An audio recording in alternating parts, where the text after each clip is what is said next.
Well, a very good afternoon, ladies and gentlemen. Welcome to another Flight Data Sim live stream today. It's the 29th of March 2025, 4 minutes past 2 in the afternoon. Back in Microsoft Flight Simulator 2020 for a 2-sector day in the iFly 737 MAX. I was planning to actually do something with the members this evening for sim racing, but last minute plan because my paternity leave has started, as some of you well know. And yes, this might be my potentially last stream as not a father. I'm not going to give any more information apart from that.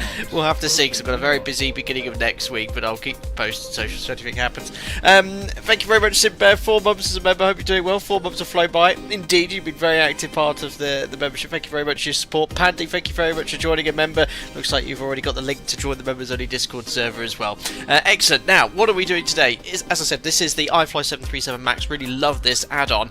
It's had a huge update since we last flew it. We'll look at some of the changes en route on this 2-sector day, starting off here in Brussels, where there's a busy VATSIM event taking part between VATSIM and Prague, where we're first flying to, and then that group flight on VATSIM going somewhere else. What I thought we'd do is continue eastbound to an airport you can't currently land in commercially, and that's we're going to Ukraine. We're going to go to Lviv, which I think we've been to on a stream before. But both flights around 1 hour 10 minutes, perfect day to go flying virtually 2 sectors as well. And I thought, you know what, let's fly something familiar. We've been flying lots of different aircraft recently on the channel. This is the beautiful Gist sim scenery. It's quite old, but it all seemed to be updated from when I originally purchased it. It seems to be working well in the sim. I mean, look how busy it is. So much traffic. We've got aircraft spawning on top of each other. We've got Korean Air, I think that's a 777. We've got Turkish Airways, A350. We've got Alpaca Airways here and Boeing 737s. Yeah, it could be interesting getting out of here. There's Ryanair here. We've got Sky Team representing an airline, Alpaca Airways, Air France, loads of Alpaca Airways over there, aircraft taking off, landing, incredibly busy, hopefully no significant delay. But here we are in our iFly 737 MAX, of course in Alpaca Airways colour. New skies up and running, ready to log our flight there indeed. Mr. E says, are you a real pilot? Yes sir, I am. Welcome, unbelievably, although watching my content for the next hour you'd probably guess that I wasn't, but yes I am, and I've been streaming for about 5 years, channel's about 8 years old, captain on the 737-800N Max series aircraft. Andy, is there a chance you're going to suddenly have to go off this air this afternoon? You never know. If I do, wish me luck. But yeah, everyone's home. Everyone's aware of how close the date is, let's say. But yeah, if I do need to run off, I'll let you know. Well, you'll obviously know. Liam, hope you're doing well. James, did you see the update, the DHL-73 crash in Lithuania, where they're looking at the possibility to turn off system B hydraulics instead of engine anti-ice? My goodness. Now, I'll put my hands up. I've done that once before. It's an easy mistake to make. You just put the system back on again, but you should notice straight away if you've done it. No, I've not read anything into that.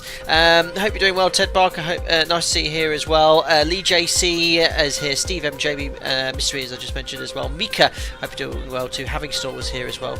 Matt Burgess, sorry I'm late, Captain. Traffic was brutal. Still time for coffee? Yeah, still got time for coffee. Still need to board and get everything set up here as well. Now, I'm a pro streamer now, so I've been changing around some of the settings on my keyboard, so I should be able to smoothly transition between yoke cam now. So look at this. I've got a button on my keyboard. Look, ooh, so I don't have to click with my mouse. I just realised my Logitech keyboard has all these keys that you can assign to Streamlabs commands, which is pretty good.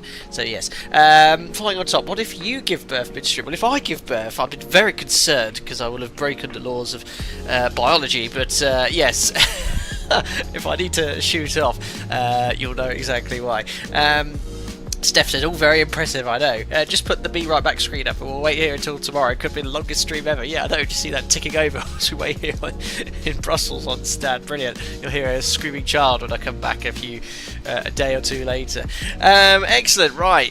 So, just to sort of show you where we are and what we're doing today. Here's Navigraph, and we're in Brussels. There's our first flight to Prague. It's in about 1 hour, 10 minutes or so. Then we're going to continue eastbound to Ukraine, to Lviv, which is right on the border between sort of Poland. Yeah, there's Lviv there, Uniform Kilo, Lima. So there's a busy VATSIM event going on here. So yeah, lots of traffic. We should be quite busy today as well. It's only taken 5 years to get to pro streamer status. I know, Greg Scott, unbelievable. Steve says if Cap gives birth, there will be a star over his house. Brilliant. Yeah, Miles Captain, just got the iFly. Max, I'm looking forward to learning from the professional. When do we deploy the tray table bridge? No tray tables will be deployed today. Right, whilst we're outside then, let's request boarding. We'll go with Swissport International, get the air bridge installed and the ground equipment all approaching the aircraft so we can load the bags. We're going to take full load of passengers on both sectors, but there we are. Let's jump into the cockpit because we're due out in about 20 minutes and get some electrical power connected to the aircraft. So let's pop the battery on. And we're going to go down here. I should have done this before the start of the stream, but we'll turn on the power system page, sim menu. We'll go here to ground support. We'll just set the chocks for now and connect the electrical GPU. Press set, and there we are. Ground power. We can now connect. There we are. Let me just turn the sim sound up because it's turned down a little bit there. There we are. We'll attach the tug now to save a bit of time for later. So battery's on. GPU's on the bus. Pro streamer, yeah, as I was saying. Actually, look, guys, I've got a pro streamer button on my keyboard. I just forgot to press the button. Right, the battery's on, GPU's on the bus, electric hydraulic pumps are on, landing gear lever is down, 1, 2, 3, and we'll have 6 green lights. Wow, big difference between this and sort of when I was testing the scenery later because I'm on VATSIM. The amount of traffic is sucking up my PC's resources. Right, so we've done the safety inspection initial part, so we'll now pop on the... We'll do the fault fire test, so it's a full cold and dark setup. So there's the squibs, fault AP detector in op, and we should have got the master caution for the overheat detector there as well. Yeah, just about saw it. We'll do the fire test, fire warning lights, overheat wheel well bell, and I saw the fire warning light and engine overheat test as well. Good, we'll pop on the emergency exit lights. The synopsis for the weather for this sector, for both sectors, I think is pretty good. Weather here is fine in Brussels, at our destination, look, it's Cav OK, TAF. Stronger winds forecast tomorrow, so that's not going to impact us at all. We can expect straight in on runway 06 today in Prague, but I will try and do everything as realistically as possible, and including taking standard block fuel. Busy VATSIM event, but what's the worst that could possibly happen? So let's go here to hide flights, view sim brief OFP. So we only need, look, because it's a max, it's SIPS fuel, 5.1 tons of fuel, so that's minimum block fuel. So we'll go here to menu, not to menu, sorry, no, I need to initialize the flight first.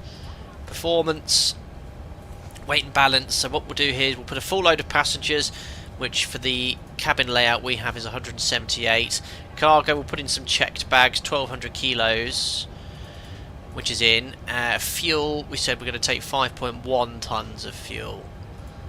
So what I'll do is that, so we press set fuel, set payload, and now all of that, all of the passengers and cargoes checked in. So you can see here 0 fuel is 62.1, and if you look here on the EFB 62022. So the 0 fuel weight now matches the actual one on the flight plan as well.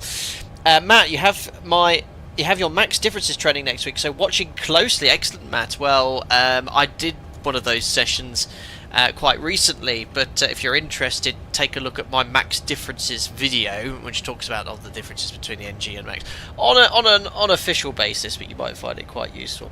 ERN, how's your performance? I have 70, 80 in the PMDG and like 20 in the iFly. That's a massive difference.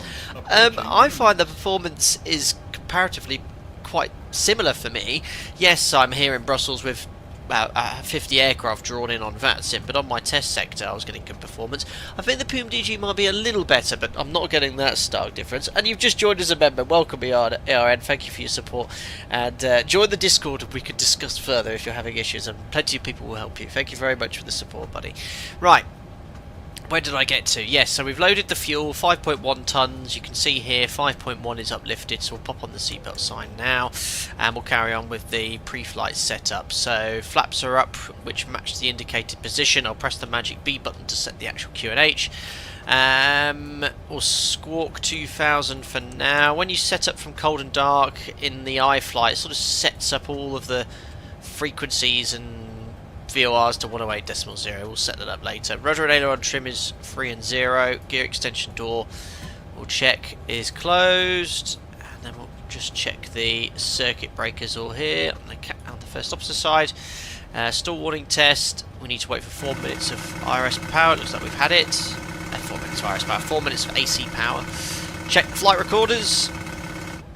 Mac airspeed warning test, a broadband system, we don't have that fitted to ours, IRS to nav, EGLA is off, and the ELT is armed. They're systems which are on the Max but not the NG, and then the circuit breakers are all in. Ah yes, the usual Jim and my shirt off, and circuit breakers in. And look, you can see all the passengers boarding via GSX, and he's on the phone saying, I can't believe it, I'm finally flying with Alpaca Airways. And he's just put the phone down. Brilliant. GSX version 3.40 March 28th. So they updated it again yesterday. I've got that version, Steve. I updated it this morning. I've got in the habit of checking every stream in Microsoft Flight Simulator GSX on the day, because there's so many updates. Josh says I've got to go back to the studying, but I hope you have a good stream. All the best when the little one arrives. Thank you very much, Josh, indeed. Franco Bobfred, brutal comment. Brave passengers. Unbelievable. Right, safety inspections checklist is complete. Let's grab the ATIS now. So the frequency for Brussels ATIS is 132.480. Microsoft Flight Sim 2020. I've got the plugin working nicely for the radio tuning panel, so I can use that to tune all the frequencies. Hopefully there'll be an update for that so it works in 2024. Confirm Information Hotel. So let's listen to Information Hotel. Brussels National Information Hotel. 1,350. Expect vectoring for ILS approach runway 25 right for arrivals and departures clear and dry. Transition level 55. Wind 320 degrees 9 knots, variable between 280 and 350 degrees. Visibility 10 kilometers or more clouds. Scattered at 3,700 feet. Temperature 11. 2.3 QNH 1022. Confirm Information Hotel. On first contact. So, I've copied Information Hotel. Nice day. We can expect runway 25 right for arrivals and departures. And it's CAV OK. Transition level 55 and the surface wind 320 at 9. Variable between 280 and 350. So, worst case will be 350 at 9. Oh no, not CAV OK. Sorry, 10k, few clouds at 3,700 feet. Perfect. The passengers look like the bad guys from the Taken movie franchise. Taken? Isn't that the film with... I always forget that actor's name. It's been loads of films. Yes, and he has a quote from being on the phone. I have not watched that film in a very long time. Right, so we've got the latest weather information. Set the QNH 1022. I think Jim's got it set to as well. And MFRA, we'll set that to 1,200 feet. Brussels is very noise sensitive, so it's an NADP1 departure. At my operator, we have specific rules regarding climb and limiting, actually maximising climb thrust to ensure that we climb as steeply as possible, because Brussels, the city, is a little bit further southwest of the airport, so you want to make sure you get as high as possible to limit the noise. That's the word I was looking for. Liam Neeson, that's it. Does the EFB have keyboard integration? What they add in this update? I'm not sure about Maxi, about EFB keyboard integration. The update list is quite long. We'll look at that en route, but I'm essentially going to fly this as I do at my operator and see what's what. Right, so expecting runway 24 right for departure. Sorry, 25 right, so the heading and courses we can preset to that, which they probably would be When you shut the aircraft down, it sort of remembers the previous headings and courses and frequencies. They're already preset. As I said, in the iFly, it just sort of defaults to 000 on all the headings and tracks, and the frequencies are preset to whatever it was down there. So that's set. Now we'll load up the FMC. It's the latest ARIC installed. That expires April 17th. We are in Brussels, which is Echo Bravo Bravo Romeo. We'll take GPS left. We'll select route. Flight plan request. We'll get the flight plan from ACARS. Hello SP2008, good day to you. ERN's a new member, might be stupid. Where do I find the Discord link? Looks like Greg Scott sent you. Follow the instructions there, and that'll generate an invite for you automatically. Any problems, you can drop me an email. Let's load in that flight plan. Perfect. Flying on top says dad. I don't have any children, I hope not. Why do 737s always have a background noise when their pilots speak over the radio? It's like some electrical tone. Is there? Not that I've ever noticed. Not sure what you're referring to. It's probably just radio static. 25 right, we can expect a SOPO 3 kilo, whatever that stands for. And then the arrivals, we can expect a Lomiz. Oh no, a Lomzi or something like that. Lomki. What did I write in my flight plan? Lomki 8 Tango. ILS 06 via Barrocks. Route, activate, execute. Let's just check for any discontinuities. Sounds like boarding's already complete as well. Great. 0 fuel weight, we can punch straight in. Let's have a look here at the operational flight plan. See what our alternate is. I think it went for Leipzig. Well, that's not too far away from Prague. Leipzig refuel. The fuel we need is 2170. So 2170 2.2. Cruise level today is 35,000 feet. Oh, it's already preset that. I think ACARS loads a lot of information. Top of climb wind 354 at 28. And top of climb ISO -1. Do you need to execute any change to that? I'm just trying to think. I was muscle memory wanted to press execute after I put the winds in, but maybe it's just the top of climb ISO. Anyway, that's it. Average wind you put in this page. The legs route data. Average wind 327 at 6. Executes, and we'll now look at the performance from the performance calculator.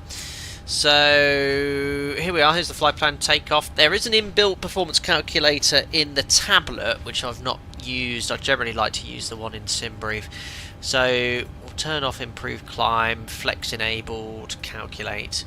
So this is showing that we can take flat 5 TO2 40 degrees, flat 5 TO2 43 degrees. Now my operator, I was reading the notes of this airport. We actually don't take an assumed temperature thrust reduction. As I said, an ATP1 is better for noise for land that's further away from the airport. So I'm just reading the notes here. So for 25 right, request full length departure, don't use intersection unless specifically instructed. Use noise 1, non-standard bug up at 3,500 feet. Use minimum full 24k or TO1 minimum. So I have to delete this. This is for noise reasons, guys. So NADP1, I know higher thrust is a louder engine, but we're going to climb further away. And if I bring up Navigraph here and hide that, oops, you'll see that the airport, the city of Brussels is, look, it's over here. So by flying an ATP1 and a higher thrust setting, we're going to get higher, so it's going to be less noise over the city. So that's something my operator states in our briefing documentation, is to use, you know, minimum of TO1 and no assumed thrust reduction to ensure compliance with noise profile gradients, and if higher thrust is required performance, and use that as well. And then you manually select climb 2. So usually we leave the default, but this is just specific here for Brussels, so that's quite unique. Right, takeoff flat 5. I love the fact that it automatically sets the trim as a shortcut. So you press this to the CG, look, boop, it sets the trim straight away. Not realistic, but super convenient. And let's now just look at the speeds for departure. So this is showing V speeds of 38, 38, 46. They're all within a knot, so they must get their data from somewhere accurate. And trim V2 146 units is set on the MCP. Cool.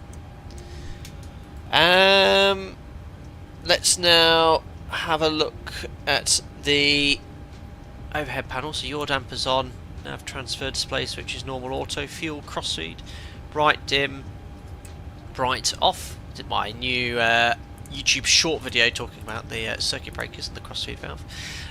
IFE cab utility on, and that's all set up. Window heats we can turn on. That's all configured and set. Air conditioning packs auto. Leave the isolation valve open. This, I think, I have something set on here since it's been updated. It updates this off ACARS. This wouldn't happen in real life, but it seems to take your Simbrief flight level, put it in, and the elevation. Again, super convenient in the desktop simulator, but not realistic. You always have to set that manually. Igniters to right, start switches are both off. Flight directors are on. We'll get our clearance shortly, but we can expect a cleared flight level on this SID of 060 or 070 when transition level is 65 or higher. I can't remember what the ATIS said now. Let's have a look at my notes. So transition level is 55. So we can expect flight level 60 as our SID stop flight level. So we just have to make sure we set standard once we're cleared. That's all set. Auto brake to RTO. Flight directors did turn on. We do a quick config check. Excellent. Frequencies for departure. Well, it's RNAV SID, but we'll tune the Brussels VOR if there is one on the airfield, just as backup. So I'm just having a look here on the Navigraph charts. There we are. Brussels, yeah, we'll just tune that at 14.6. 14.6. Why not? Okay. Right. I think we're all pretty much set up now. Let's grab our clearance, the frequency. What do we have here? We have clearance. We have a dedicated delivery frequency 121955. Said it's super busy here, so all sectors have been opened. You set flight level 61. Yes, SB 2008. The reason I set 61 is to remind myself I don't have the clearance. When I get the clearance, I'll set that to 610. That's an SOP we have at my operator. On the Sopo 3 Golf departure, please.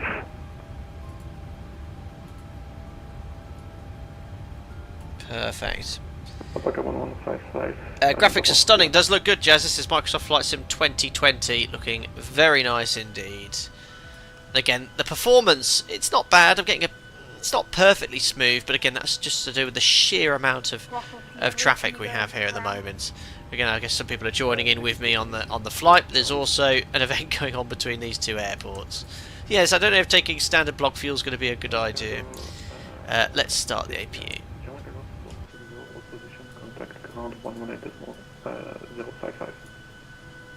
What's my stand number? Yeah, that APU starting 164 is the stand number. Delivery good afternoon. Alpaca to Echo Charlie, stand 1.6, information hotel. The Brussels scenery is awesome. Yeah, this is just sim. As I said, it's quite old, but it seems to be all working nicely and looking very good.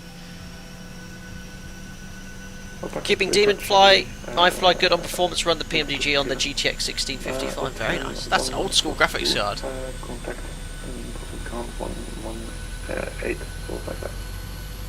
Nathan, when did this update come out? A few days ago.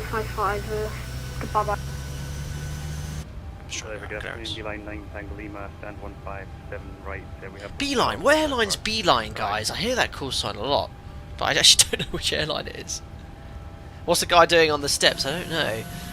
I think he's driving. Please, what you said before, there was interference. Thank you. Yeah, you've got to be patient, buddy. Wait for someone else to be on the frequency. Or you've got to listen out. Stand by, yeah, Alpaca Lem 5, thank you. Yeah, but also another one, if you want to be professional with standby call, you don't respond to standby, you just wait. It's Brussels Airlines, of course, that's why we'd hear it there. beeline is very good Brussels. afternoon. This is That's why I've always heard it around this part of the world. Frankfurt's quite a short flight. There's 3 people.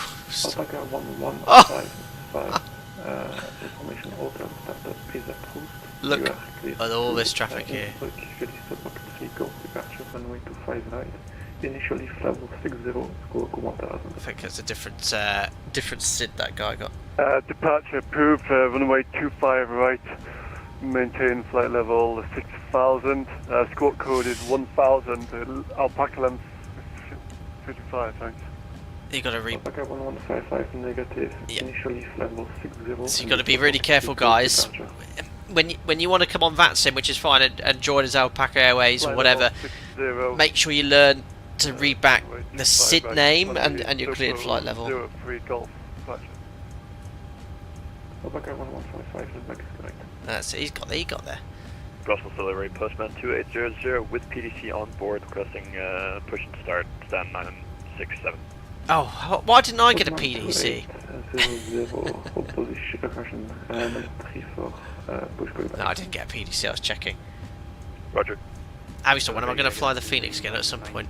Uh-oh, 1 minute to go until I'm due out. Tango Lima number 2 clearance. I'll join the queue as well. Uh-oh. Yeah, 30 departures in Brussels right now. Wow. Wow. I mean, even if everyone got airborne every 2... Oh, I think I've chosen the wrong sector to do. So dear. Oh, years ago Beeline was British European Airways. That I did not know.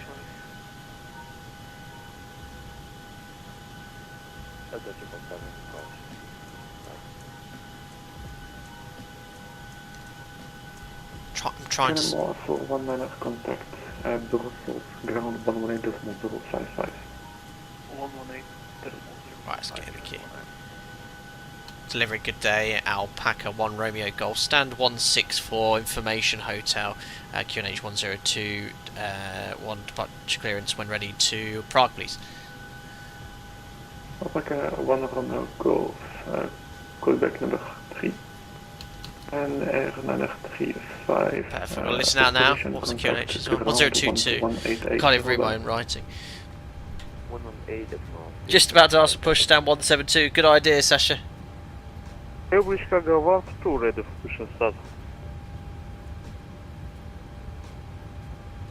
Frank Bob Fred scared deaf flying in European airspace on VATSIM since I'm not familiar with the airspace. Oh, you're right. It's probably not best to take part in a busy event like this.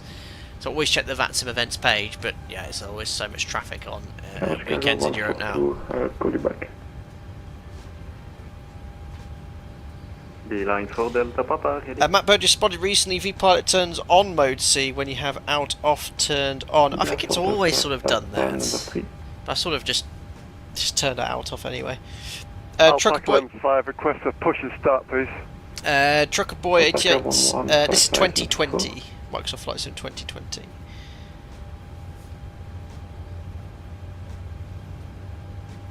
And delivery Alpaca. I'm going to be... Oh, that's Sasha. Push, stand 170. Alpaca 12 number 5.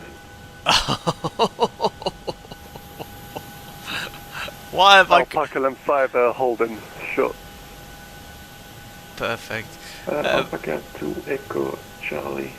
Startup that post information hotel cleared to Prague via the support. It's one of those times. It's very hard sometimes to judge these streams. Sometimes I go, oh, I'll do this VATSIM event, I'll take part.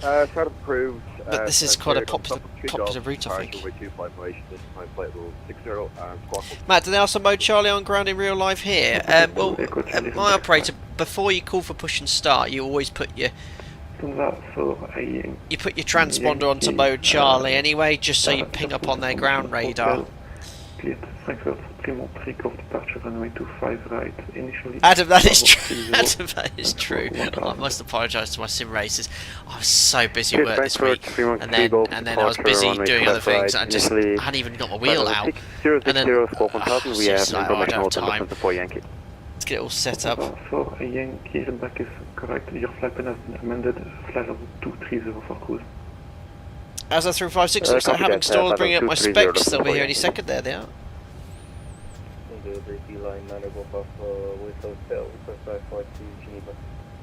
Flight's going all over the place as well. Golf Alpha number 2. Geneva, Frankfurt, Prague, obviously for the event. 2 overcrossing Alpaca 1 Romeo Golf. Startup is approved. Information hotel cleared Prague. Suffolk 3 Golf departure runway 25 right. Initially flat level 60 squawk 1000. We are cleared to Prague on the Sopok 3 Golf runway 25 right. Climb flight level 60 squawk 1000. Alpaca 1 Romeo Golf. Alpaca 1 Romeo Golf. Feedback is correct. Perfect, so cleared for start, not push. So we'll call this guy when we're ready. So now we've got our clearance. So flight level 60, squawk 1000. We just need to change our departure SID. So 25 right, and it's going to be the Sopok 3 Golf, which is here, execute. So I'm just going to change my SID around in here, so I've got the correct chart. So Sopok 3 Golf. Correction, there it is, pin that. So it's a very, very similar SID to the other one. I can't actually see many differences off the top of my head, but basically I think it's an earlier left turn. Yeah, so this turn here was a turn after 4,000 feet. The Sopok 3 Golf is more noise sensitive, so it's left turn 1,700 feet. And for the 3 Golf, we're going to make that turn inbound to the Hildenberg VOR, and then after that, we're going to go outbound 130 to Bravo Romeo 102 and to Bulux and to Remba. Oh no, sorry, not Remba. That's for the other SID. It's basically a straight line all the way to flight level 170 and then Sopok. Yeah, flight level 170 via Bulux, then Sopok on a heading. And then flight level 240 above. So that's all coded correctly. Just for raw data, we could put the Hildenberg VOR on standby, which is 11755. Delivery inquiry there at 35. How many planes are waiting for pushback? All the planes! There we are. Let's get our push start clearance. Go ahead and 35. There are 6 planes including you. Oh yes, that already defaults to out off, doesn't it? Interesting. So how do I get that onto? Ah, you put that to on, and that gives you mode, Charlie. Interesting. Do you have an ETA for pushback? I prefer not to give ATA at the moment, but you are number 1. Okay. Roger, no worries, 2800.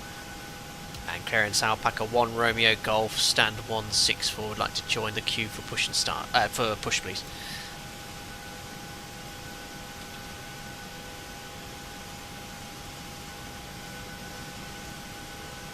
Alpaca 1 Romeo Golf, stand by number 7. Roger. Did he say number 7? Did he say number 7, guys? Alpaca 2 Echo Charlie to join the queue also, stand 156. See what he says for him.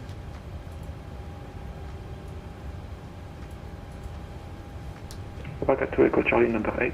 Yes, he did say number 7.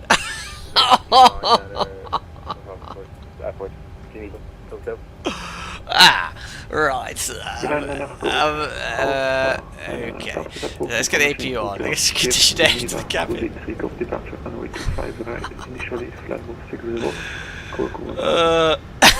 Excuse me. Right, what do we do, guys?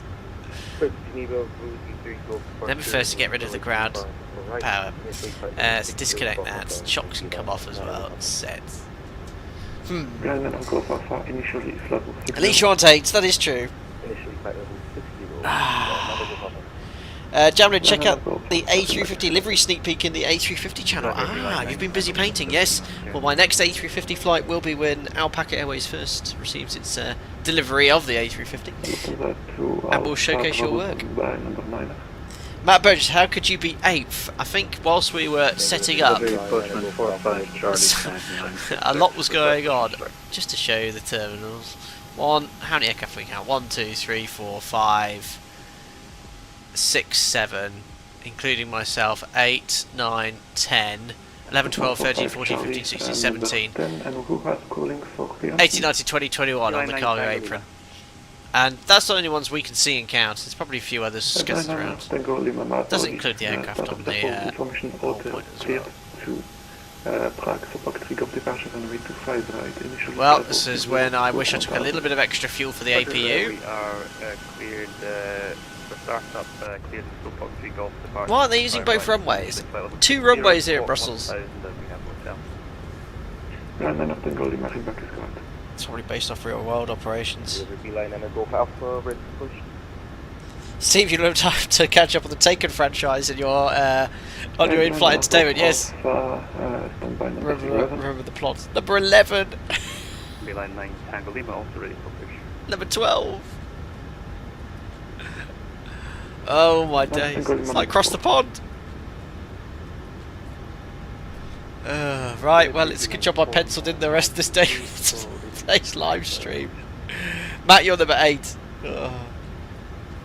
Michael, any thoughts on the 787 stream sometimes? Yeah, we've not looked at it in a long time. I mean, there really isn't... I mean, the one in Microsoft Flight Simulator by working title is okay, isn't it? And I know there's the Kuro mod, which I tried once. Currently 7 alpacas at Brussels. We've caused a nightmare. We've caused a nightmare. It's a nice casual event until I decided to participate. How much approximately should they expect? 10 years. I do not give you any minutes, you're number 2. Thank you. The Horizon 7.8 is good. I don't think I've ever tried the Horizon one.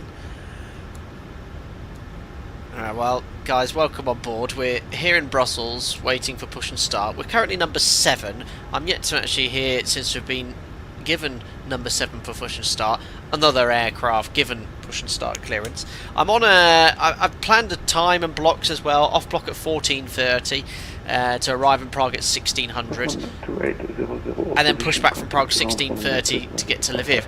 That is going out the window. Have a great day. But if you have any questions about the MAX NG commercial flight, feel free to ask at the present time. Oh dear.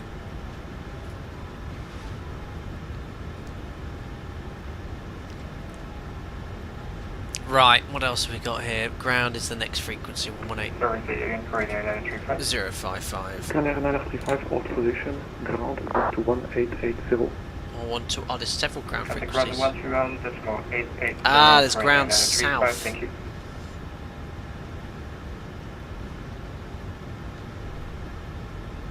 Brussels looks like New York today, I know. I mean, have you guys seen them? Look at the ATC map here.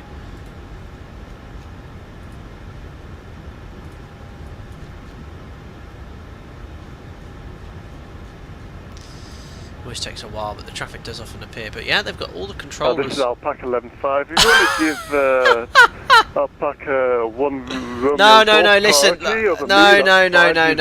Come on, buddy. Needs to be on his way. No, there's no need. Thank you. No. Come on. You just don't do that, buddy. Don't do that. I don't get any priority like anyone else. I'm just to let everyone else in the queue. I don't know who that is, but just relax, buddy. I just wanted no priority given to me at all. I'm happy to wait. Just do ATC normally, okay? Okay, sorry about that. You can accept that request. I've been told remain in queue. Thank you. Radio silence. Here. Radio silence, buddy. Radio silence. You just don't take up the frequency. Yeah. Anyway, like this might require me logging off. I think.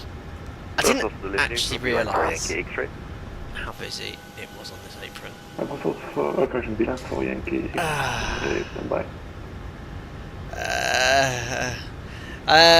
Would you say the APU is the most unreliable piece of the 7.3? No, I think the APU is pretty reliable. I'd say on average, every sort of couple of years I'll have an aircraft dispatch without the APU. I certainly know my operator wants minimal APU downtime, so if an APU is in op, they want to get it fixed ASAP, because obviously it has an impact on the operation for the turnaround, because the turnarounds you know, if you're trying to maintain a quick turnaround, and the schedule, you have to get an air start unit, start an engine on stand, crossbreed start, takes a considerable amount of time. You obviously got the temperature to think about, and very hot places, and conditioning, and when it sort of gets above 20 degrees, you get the heat on the fuselage from the sun, it can get very hot very quickly. Clear to Dakar via the ship. 1 kilo, departure runway 25 right, initially flight level 60 and squawk 1000. So Clive, sorry, that was me. I thought you were going to be as your Elijah. Okay, so Clive, that was you. Now, yeah, I understand your enthusiasm to join on VATSIM with me, and I think I've heard you before many times. That's absolutely fine, buddy. But just, I'm no one special. I'm just like you, participating in a VATSIM event. Certainly don't use the frequency to talk to me or to mention or prioritise me in any way whatsoever. That is not what VATSIM's about. VATSIM is about replicating real-world operating procedures on air traffic control. That's all we need to do. So it's completely against the rules on VATSIM, and there's absolutely no need to know, because it rubs back on me. It comes back on me because people will contact me, VATSIM controllers, saying, look, can you tell people not to do that? It causes a problem. So anyway, that's it. Every day is a learning day, exactly. I understand you're enthusiastic to join in. Just play the game and join the traffic, that's all. Anyway. It looks bad on me. It looks bad on me. It makes it look like I'm looking for priority. I don't want any priority. Just put me in with everyone else. Very good, swimming climb. Very good. Initially, flight level 60.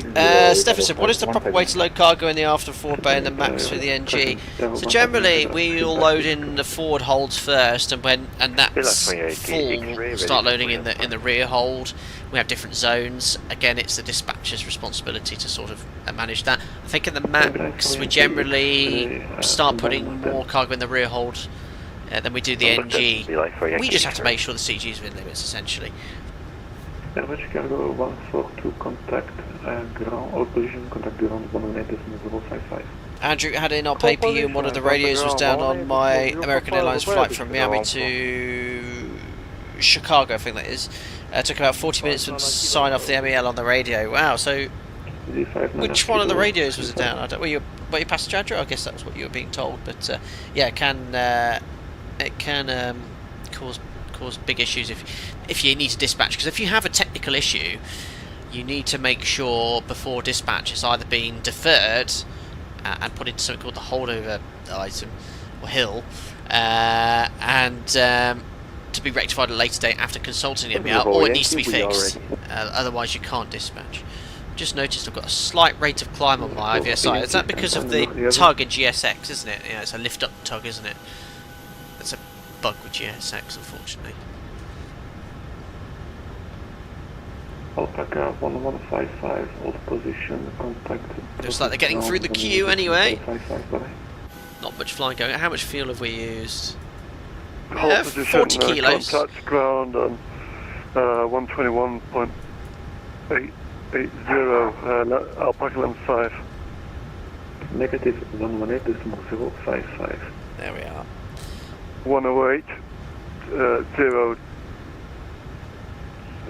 0955. Negative 118.055. You'll get it there. Just write down the numbers. Perfect. Cubing Demon, how are flight numbers named for airlines? Good question. I think that's made by operations. The numbers generally stay the same, but over time they can change on routes. Just a veteran had base training on the Max this Monday. Had my first takeoff at Brussels. Fantastic. Congratulations. Just a veteran. Was that your first flight as well on the 737 series? Some airlines do use the Max for base training. Initially, level 60. Hi JPlay UK, hi Captain, first time chatting. Watched another stream saying you enjoy clay shooting. Can you tell me your go-to shotgun manufacturer? Yeah, I have a Beretta. I actually have a very light gun. I have a Beretta Ultra Leggero. I'm quite a small... Apologies, that's 118.055 Alpaca 115 and hold short, thank you. Right, you got there. And Correct, but don't get feedback, please. there you go, so we don't forget the Papa replay. Yankee departure. Yeah, so I have a Brett Ultra Ligero. I quite like the size of it. Small gun, wave it around quite a bit as well. I've been doing a few. I'm still learning at my local club. I'd say I'm in A class at my local club, but CPSA I'm still C. I've got a lot more work to do, but I'm doing more and more competitions now with a good friend of mine, including one yesterday. So yeah.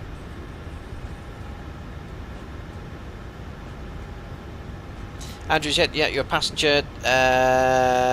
Radio issue, I assume you can leave with 2 of the 3 radios. Yeah, so off the top of my head. Well, actually, I wouldn't know. I've never dispatched with any radios in op, but I should think, yeah, you can definitely go with one of them in op. I think we have 3. Yeah, Ultra Ligero is Italian for very light. Andrew says, does the flight number on my ticket match the flight number on the pilot inputs on the computer? No, so... if you were to take the flight number, let's say Speedbird 556 Mike, or they're usually digits and numbers for flight numbers. The call sign is what we put in the computer. Confusingly though, in the FMC, it's called flight number, which I've blanks here. So here you put your ATC call sign, not your flight number. I forgot to put that in. It doesn't make a difference in a desktop simulator, but in real life, yeah, that's how they can see your call sign. The rest of the clearance remains unchanged. Okay, so it's runway 19, stop at 8 Lima. And Jay, but awesome, hope you do well for future cops. I'm a Moroccan man myself, I own an Italian 16 ball. Oh, very cool. Devil Rise says, I love the Beretta Ultra Ligero, but I can't bring myself to sell the creek off of the MX-12, but I can't buy another one. Well, that's the only gun I've got, but I'm looking. It's a little bit too light. So... when you're sort of banging 200 clays or 100, my shoulder's beginning to, 28 gram loads. I'm done now, so I'm looking to perhaps get a Silver Pigeon, but okay, all stations. Southbound departure will now be assigned a 19er departure to be able to depart a bit quicker. So I will re-clear everyone. Break. Not everyone, every southbound departure. Break. Alpaca 6, Mike Whiskey. Get it. Alpaca 6 Mike Whiskey re-cleared. Stopwalk 8 Lima departure, runway 19er. Wait, runway 19er, Alpaca 6 Mike Whiskey. Feedback correct, break, Alpaca 1 Romeo Golf re-cleared. Stopwalk 8 Lima departure, runway 19er. Stopwalk 8 Lima for runway 19er, Alpaca 1 Romeo Golf. Feedback correct, Alpaca 2 Echo Charlie re-cleared. Stopwalk 8 Lima departure, runway 19er. So runway change. Hi guys, Stopwalk 8 Lima departure, runway 19er, Alpaca 2 Charlie, thank you. Beeline 9er Golf Alpha re-cleared, correction, re-cleared Rusi 9 at Lima departure. Okay, so we need to do, when you have a runway change, you've got to make sure you do your performance, change the SID and MCP and update the MCP as well. So first things first, let's look at the MCP. So runway 19er. Line 9er Tango Lima re-cleared. 193. 8 Lima departure, runway 19er. Roger, Beeline 9er Tango Lima declared. Set the courses as well. Runway 19er. Is that correct? Break. Beeline 4 Yankee X-ray. Okay. Disregard. Your departure remains. And it's now the 8 Lima. Lufthansa 4 Yankee re-cleared Fremont 6 Lima departure. So Stopwalk 8 Lima. So still climb flight level 60. We're now climbing to 700 feet, and then we're making a turn. Bravo Romeo 012 to Hotel Uniform Lima. So it's basically the same routing from once we get there, but obviously they can all the event traffic they can probably put on this SID, and then 25 right could be for other traffic as well. Romeo Golf, start of postal position for pushback contact ground on 118.059. Hold position start approved, ground 118.095, Alpaca 1 Romeo Golf. Yeah, just confirm frequency 118.055. Sorry, 118055, Alpaca 1 Romeo Golf. Bye. Bye-bye, Intercept. They're sorting that out very quickly. We better just get our clearance in, actually. Ground, hello, it's Alpaca 1 Romeo Golf. Currently on stand 164, request push and start for stand runway 19 departure. Alpaca 1 Romeo Golf, Brussels, ground, hello, pushback is approved, facing. Push start approved, face east, Alpaca 1 Romeo Golf. There we are, we got there at the end. Alpaca 6 Mike Whiskey, stand 150, request push and start. Alpaca 6 Mike Whiskey, pushback approved, Backs facing. off, anti-collision light is Push on. start approved east, Alpaca 6 Parking Mike brake Whiskey. is set for now, transponder to out off. There we are, it's already on. I'm releasing the brake. This is Alpaca 5, request to push and start. I was told to hold before, so I'm not sure it's the same situation. Thank you. Yes, you always hold, buddy. Alpaca 1155, Brussels, ground, hello, pushback is approved, Perfect, facing. there we are. Right, so we're just best finishing the SID and the Push and performance. start That's the approved, only thing Alpaca I've got left to 5. do. Thank you. So runway 19er, calculate. So it's still TO2 43, so we're going to leave it full TO2. Power 118.605.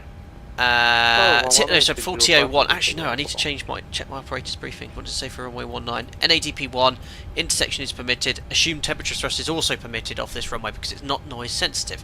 So we can now go TO2, 43 degrees. There we are, 79.0, takeoff, flat 5 speeds.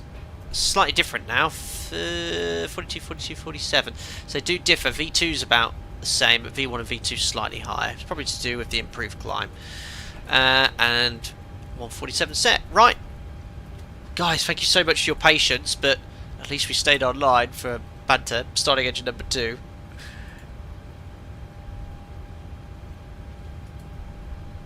Alpaca 1, so apologies for push at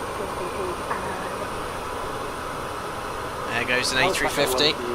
Hi Hi Fearless, just noticed some flies to Lviv. Nice, welcome to Ukraine. Yes, that's our second sector. Parking brake is set. We've got low rotor motoring ending, so 25%. Fuel on. Try to check the spar valve, engine valve. Now, unlike the NG, the engine valve closed light stays illuminated bright blue for longer because it does a couple of self-tests called EOS and TCMA. And once that test is complete, fuel's inserted as normal to start the engines. Ooh, yes, I forgot the sounds very good. Tom, you've been flying the F-28 the past few weeks, very envious of your displays. My performance or my screen, Tom? I'm not sure. It's a great add-on, that. Ooh, great engine start sounds. Great. That looks like a good start on engine number 2. Starter cut out, 2573, 2 stable. Commenting on the iFly 737 MAX, that's the wiper. So far today I've not seen any bugs. It's behaving as per the real aircraft. Incredible. Welcome Felix Pinada, thanks for joining as a member. Ed2. No, not a member, subscriber, I can't remember. I can't remember how to run my channel.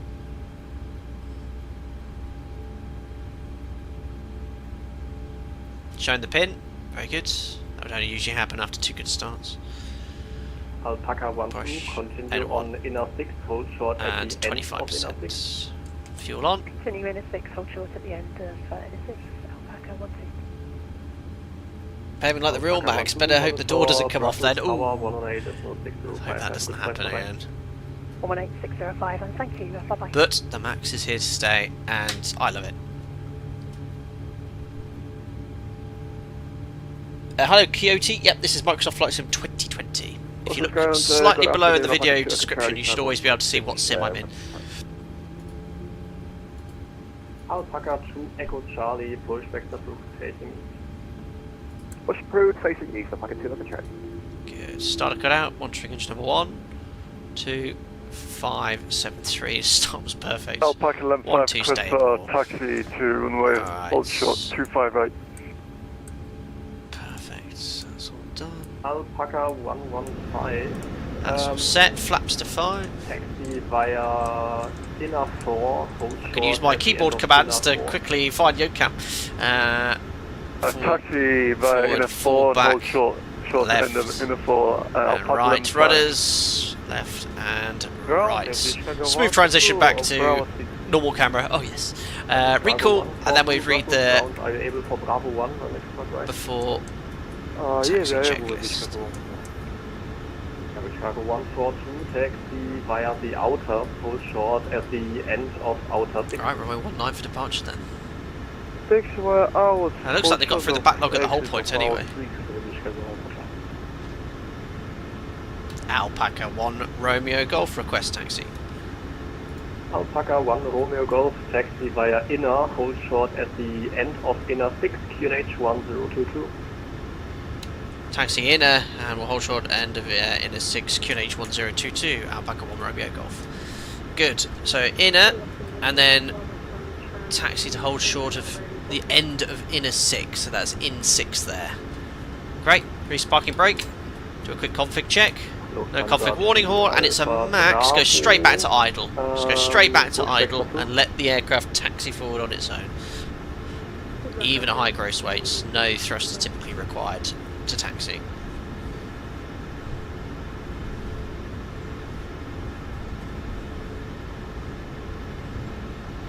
Alpaca 6 Mike, request taxi. It would only be that quick during the first start of the day. True, Andrea. Yes, the subsequent sectors, the engine start is a lot longer. Alpaca 1155, hold There's a break, Alpaca 6 Mike Whiskey, taxi he's via barreling the down at inner, 100,000 knots in an unidentified commercial jet airliner. Hold short at the end of inner 6, Alpaca 6 Mike Whiskey.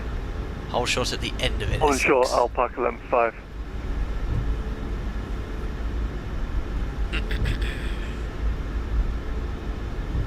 Where's that aircraft gone? What on earth is that? It's the A3.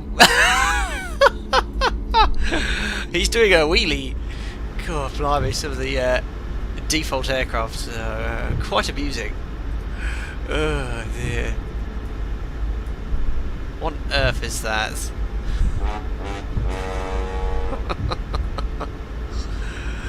Oh, brilliant. Right, holding at the end of inner 6. It's the Ford Pinto A380. It's the Boeing A380 MAX. And it's jumping up and down. Right. Chicago 142, I was 6. Flight line I'm using. I actually don't want the model matching again. I can't remember. I think it's the FS. Monitor tower, LTO.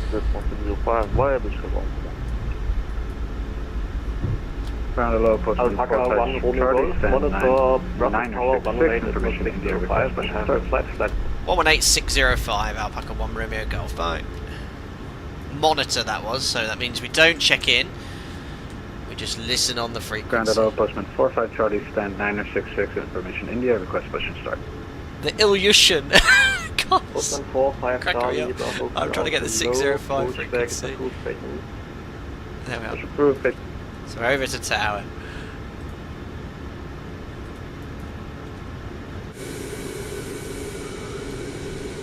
It's a... 257, Brussels arrival, 118, 255. Not sure what that aeroplane is. 118, 1255, thank you, bye bye. German Cargo 460, the wind 330 degrees, 7 knots, 25 right, clear. Yeah, that controller that came on clearance soon sort of cleared it all up. Supposed to be a 747-200. Oh really? That's awesome then. Certainly doesn't look like one. It has a unique gear configuration. What's all this about? Looks like some of those scales that you saw in ancient Egypt. Interesting. Well, he's in a big plane. Airport Cargo 142, continue X6. Paddy, you're loving the little details in the Alpaca livery. So cool. Very good. Chicago 142, we're ready from Bravo 1. That's that Neo 6 number of aircraft I don't have the liveries for. Say again, please. Airport Cargo 142, it's Whiskey 41. Roger, thank you, Chicago 142. Whiskey 41, continue X6. What on earth is going on there? It's like Tower, good two afternoon. aircraft This is glued Lufthansa together. 200, Carnage established behind. direct to 5 right, 2 miles final. Lufthansa 200, Brussels. And then Brady 2000, brilliant. 303, 7 knots, 225 right, clear to land. Are those Clear to winglets land or to 5 folding right, wingtips? Lufthansa 200. Not sure. Wait, hold on. What's going on with some of the model matching? Are they just aircraft inside of each other? What's going on there? Alpaca 12 behind the landing traffic. Hey! Runway 25 right behind. I think that could be a model matching Alpaca issue. 12, I was changed to runway 19 and not 25. Alpaca 12, Roger, via Echo 7, land at runway 19. Oh, thank you. I think that's a model matching issue, isn't it? Shared cockpit. Jim Cargo 460, contact Brussels arrival 118.25. Oh yeah. Is there someone else doing? Is that what happens when you use shared cockpit then? Because I saw that in here as well. Look. That's a very unique aircraft design. Alpaca 12, the wind 3337 knots, runway 19 clear for takeoff. Well, the Ilyushin 380 747 is lining up. Shared cockpit 1 should be an observer. Ah, I see. So they've both logged in. And one of them is not an observer. Got you. Graver Overload, hello. 10 months, thank you. Did you notice actually how close to 100,000 subscribers you are? Hope the pilot's flying in. It's in from where YouTube makes the 100,000 plaque, lowers the gear. Unbelievable. Thank you very much, Graver Overload, for your continued support, buddy. Yes, we're at 97,100, I think. Golf, taxi Echo 7. Taxi Echo 7, Alpaca 1 Romeo Golf. Don't think I can get there straight away.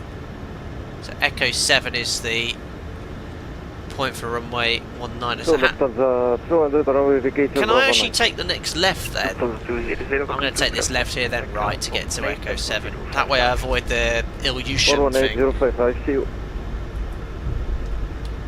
Yeah, I use a bit of thrust instinctively. That's what you don't want to use in the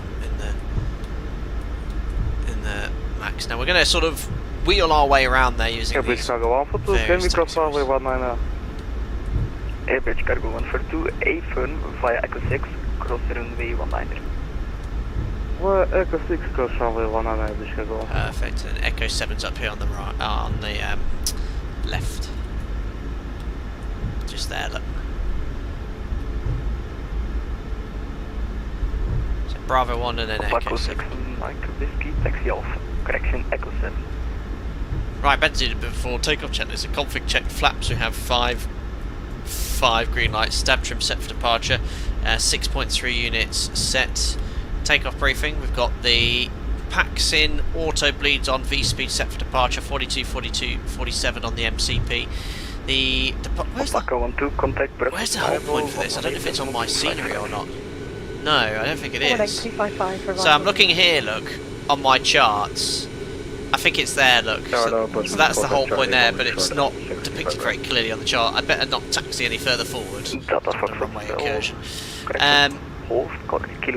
So Paxton bleeds on V speed set for departure. 42, 42, 47 on the MCP. The departure is now the Sopol 8 Lima from runway 19, climbing straight ahead, flight level 60, and then we're going to make a left turn en route. Any Alpaca 1 Romeo Golf, the wind 3303, 7 knots, 25.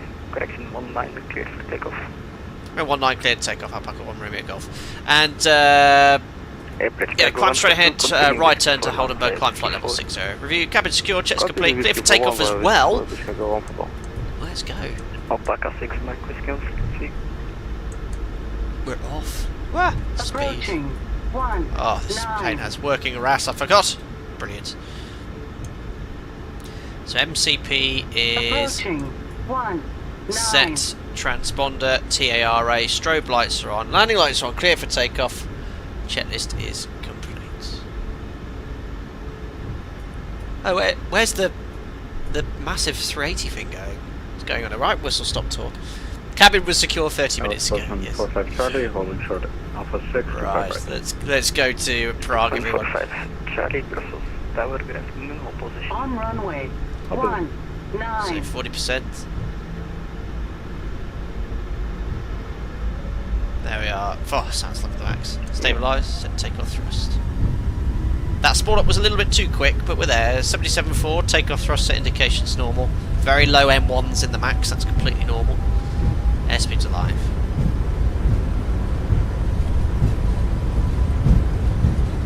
$80 change, release forward pressure.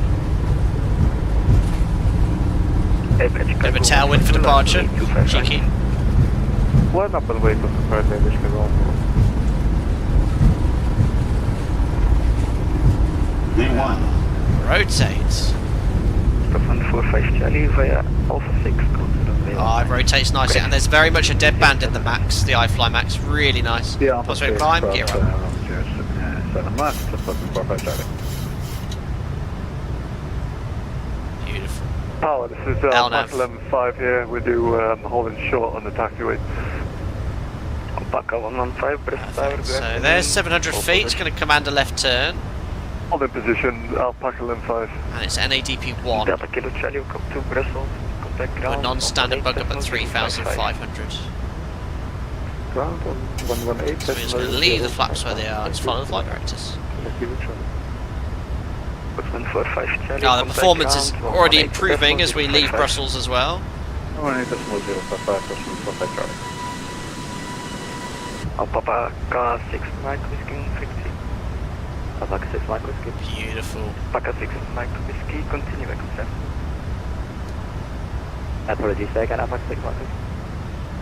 Alpaca 2 Echo Charlie, continue Echo 7. So just keep following the flight directors, that's why we're accelerating slightly, because I was just pitching below the flight director. 1155, continue Bravo. It's not an automatic changeover frequency, is it? I heard him hand over to someone else. So there's 3-5, bug up. Airport Chicago 142, the wind 33 degrees 7 knots, 25 right, clear for Set takeoff standards. after departure, heading 210. Passing 38, flight level 60. Flaps 1. Heading 210, Chicago 1. Confirming Echo 7 for Alpaca 2 Echo Charlie. Alpaca 2 Echo Charlie, AFIR. Trimming nose down as we accelerate, and flaps up. Alpaca 11.5, continue to taxi here. Beautiful. Alpaca 1155, continue Bravo 1. Sounds superb. Okay, flaps up, no lights. Continue VNAV. 1 Alpaca 11.5. Then we can actually go vertical speed about 1,000 feet per Alpaca minute. 2 Echo Charlie, continue Echo 6. Don't know if he's forgotten about Continue me. Echo 6, Alpaca 2 Echo Right, we're in Charlie. trim.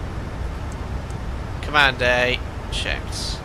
Passing 50, flight level 60. I have to take off checklist, but I just want to check with ATC. Sorry, Brussels, Alpaca 1 Romeo Golf. Was it an automatic changeover? Alpaca 1 Romeo Golf, AFIR. Arrival 118.255. 118.255. Apologies, Alpaca 1 Romeo Golf. Thanks ATC, sir. Bye bye. Yes, yes, it was. I was waiting for the goodbye. Brussels, good day. It's Alpaca 1 Romeo Golf. We're on the Sopok 8 Lima departure, passing 55, flight level 60. Alpaca 1 Romeo Golf, Brussels identified, temperature level 70. Climb, maintain flight level 70, Alpaca 1 Romeo Golf. So 70 set. There's no restriction in the FMC. Now, my operator, technically, we have to always go to VNAV, but as we've only got one to go, we might as well just stay in vertical speed and leave it as it is. So 1 to go after takeoff checklist. So gear, don't try and turn it off, you can't. So all the brakes are off. Turn the start switches off. Air conditioning and pressurization, 2.0 climbing. Set. There we are, release the crew. Jets complete. Now the FPS is really good now we've left Brussels. Jets complete. Alright, heading 110. Fellas, I'm confused. Some days you say the iFly doesn't have a dead band. Sometimes you say it does. Schrodinger's dead band. I've always said it's had a dead band, the max. I think if you look back at my 131.1 Alpaca 1 Romeo Golf. Goodbye. If you look back at my last few streams, because I was looking through the playlist earlier, I've always commented and noted that there is dead band in the max. The PMDG seems to be somewhat mixed, but there was definitely a requirement to increase back pressure at 10 to 11 degrees. Was on my test sector, was on this one now. Brussels, good afternoon. Alpaca 1 Romeo Golf, maintaining flight level 70, inbound to Remba. Alpaca 1 Romeo Golf Bristol Control I-35, climb to flight level 240. I maintain flight level 240, Alpaca 1 Romeo Golf. So 240, set VNAV, M1 VNAV speed. So the spool up time is one thing I've noticed with the thrust levers. It's a lot more realistic now. Nice, smooth, gradual increase in thrust. 122.8, Skyway 7032. And waiting 1358. Thanks for your service and good day. Have a nice day, Bubba. Valley said, pretty sure last stream in the iFly you said there wasn't, but maybe I'm mistaken. Lol, just curiosity happens to know the iFly does simulate this. Yeah, so if we want the next takeoff, I'll try to show you. If you, one of the ways of testing this in desktop simulators is you rotate, and it's when you actually start rotating, don't move the control column. If there is deadband, it will stop rotating at about 10 degrees, and you have to increase back pressure. Very much, if you play back literally the takeoff, look at the increase in back pressure I had to make to keep rotating to 15 degrees. It's very much there. In real life, a bit more pronounced, but within the confines of a desktop simulator, something going on there. Right, cleared to a high flight level. Let's delete reduce climb. There we go, 85.8. Passing 100 for 240. Pre-cruise checks, fuel, 4 pops, lights. Delta 58 Delta, descend to flight level 220 to reach at off. AP is off. Pressurization 2.9 and set. Release the passengers. Recall. Checks complete. We're on our way. Finally. Took some time. John, I think you flicked the no smoking instead of the seatbelts. Yeah, so at my operator we put the no smoking switch off to show us the cabin's not secure, it's not connected to the no smoking light, and then we put the seatbelt sign in the auto position once we're above 10,000 feet, smooth conditions.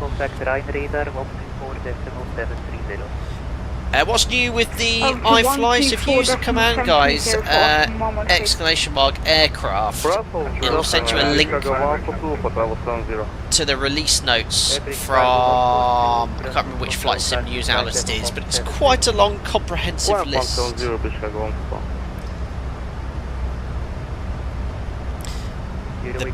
Piddly YouTuber says, I'm looking forward to having the Max in 2024. For now, I'm enjoying the 350. And I've the table out as I fly from Doha to Manchester. I'm watching you, very good. Very good. It's a long flight you've got ahead. Stop descent flight level 280. Stop descent 280. There we are. So yeah, FS Elite, have a look at that. That's the release notes with version 1.0.3. Under 1522 heavy direct Carmel. Motion 311 from the direct. 2020 is still far more stable and reliable. Very nice. Isaac, wouldn't you put a chime only sticker over the no smoking switch in that case? Well, if it was still connected to the ding, then you would probably have a chime only sticker. But on our fleet, it was all disconnected, I think, before delivery.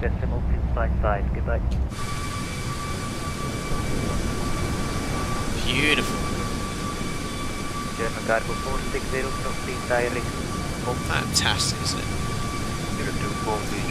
Big person says, have you seen the 737 Classic for Microsoft Flight Sim? Yes, I don't know much about the developer. It's quite a new. It's a new developer, but I don't know much about the aircraft or add-on.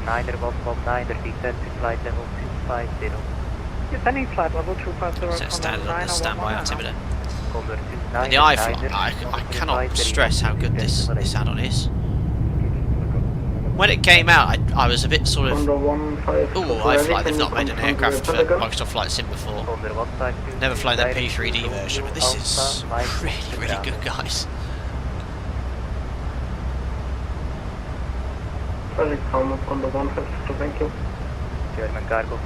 Right down out to Sopok.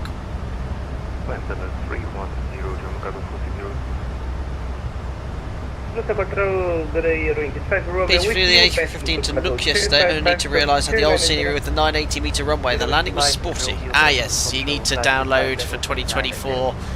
There's definitely a free version of the scenery available. which I used because I flew the 330 on a stream there about 2 months ago, and yeah, the default runway wasn't correct. Control, good afternoon. Alpaca 2, Echo runway level 70. Super busy on frequency. Brendan, cheers buddy, 23 months as a member. Afternoon, Captain. I hope you and fiance are well. It's up for me. Enjoy the last of your peaceful nights. Thank you, Brendan. Yes. I don't think it's going to come as a full surprise because everyone's been reminding me of that continuously, but it'll be the first time in your life you have very broken sleep, isn't it? But no, I'm off.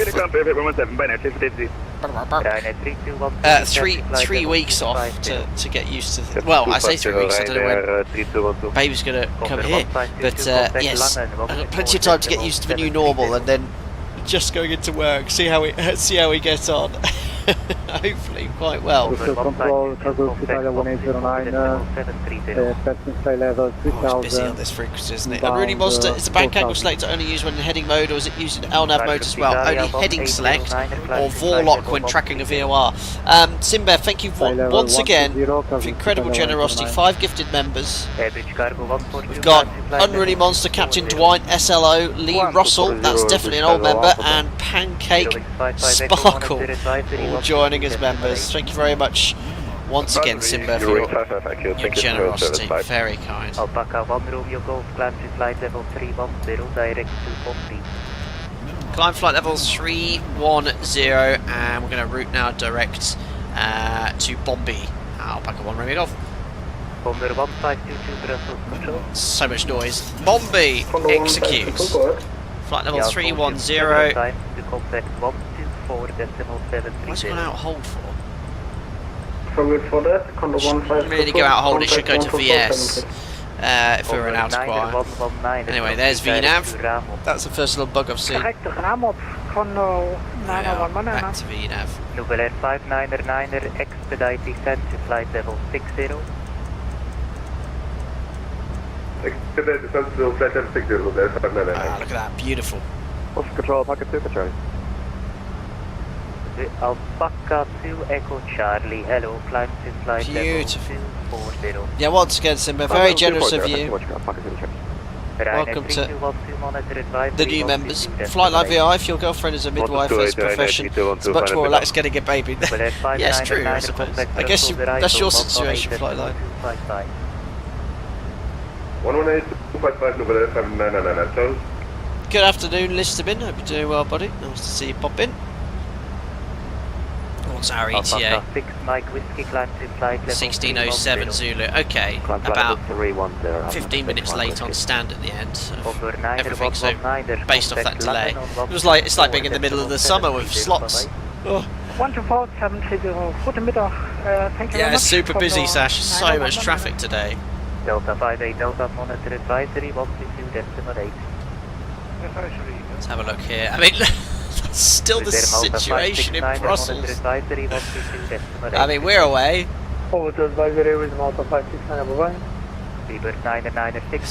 much. I mean, look how busy it is. Is there any? Oh my God! Look at Schiphol. Is there actually any events going on in Schiphol today? Why is it so busy there? Frankfurt is just going to be Frankfurt, isn't it? No, that's not even Frankfurt. It's Dusseldorf. What's going on? Check your microphone. Yes, is this just VATSIM now every day on a weekend? Look at Frankfurt. Frankfurt's going to be... 1809er, make a left turn direct to Golf Tango Quebec. I mean, 5 years ago, this would have been like an event planned for months, and now it's every weekend. Oh, it's just crazy. Alpaca 1 Romeo Golf, contact the long end on 124.730. 134730, Alpaca 1 Romeo Golf. Goodbye. Brussels Center, beeline 3 and kick 3 at flight level 70. It's unbelievable. I've never seen so much traffic for like a non-event. Or is there an event on Frankfurt today? Well, no, I mean, look at all the airports. Can't be events at all. Langen, good day. Alpaca 1 Romeo Golf, climbing flight level 310, Bombay.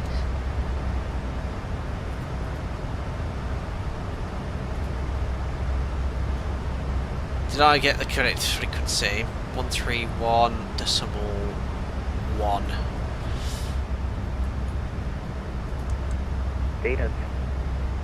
Did I? Level 220, reach at day neutral, Avia 33 Foxtrot. No, that was Brussels.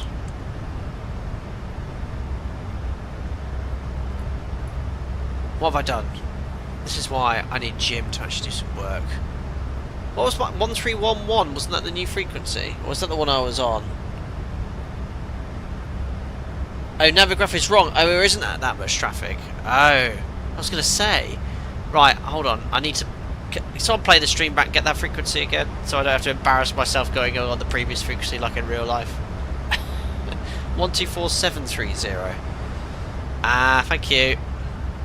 I read 134 back. Thank you, Tom.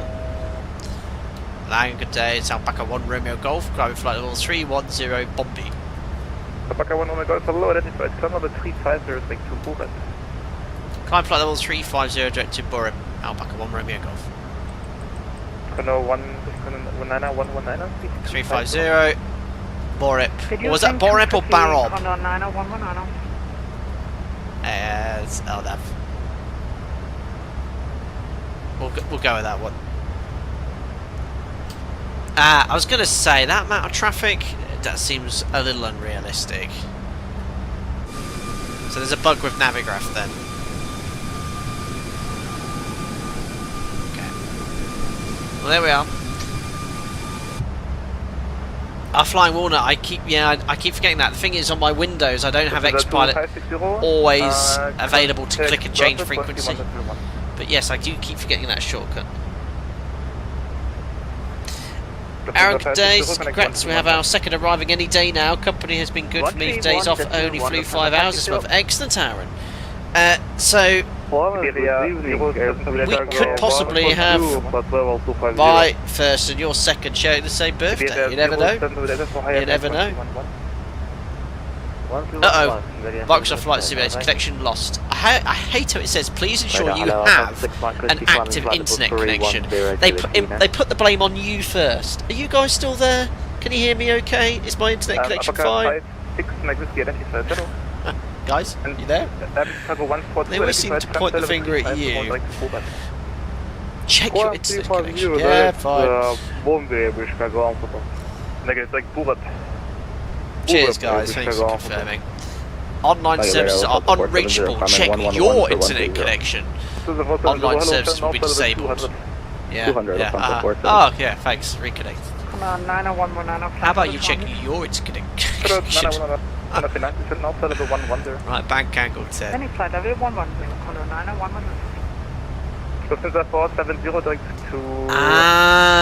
graphics, there you go. Thank you. So Navigraph is currently not only showing VATS in players when using traffic, but showing anyone using Navigraph at that moment. Got you. That explains the sheer amount of traffic. In that case, I won't use the online networks feature on the Navigraph charts. Thanks for subscribing and welcome Sci Media. Simba Flight Notes are getting sassy with Microsoft Flight Sim, I like it. Yeah. But 2020 is solid. 2020 is good. Apart from that little internet connection hiccups they occasionally do. But so stable now, and it's definitely there's Sasha going for a break. It's definitely the one you want for sort of commercial airline flying, great scenery, all the visuals, the flight back 4 minutes. and stability. That is...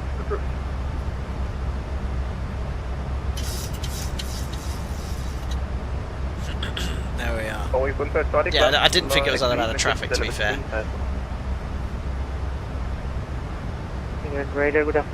Quarter page, yeah, that doesn't seem like a useful feature. Yeah, then there must be a little bug going on with Navigraph then, because it's always been quite good at showing you traffic online. There we are. Yeah, the iFly 737 MAX performing incredibly well. We'll do a little fuel check at Beam MGOD, which is coming up because we've already got a direct. So what we do is put that in the fixed page, zoom in, and simply when we're a beam, we can just do a fuel check, which is going to be there in about 15 seconds. So I think you can you view your Simbury flight plan in the tablet?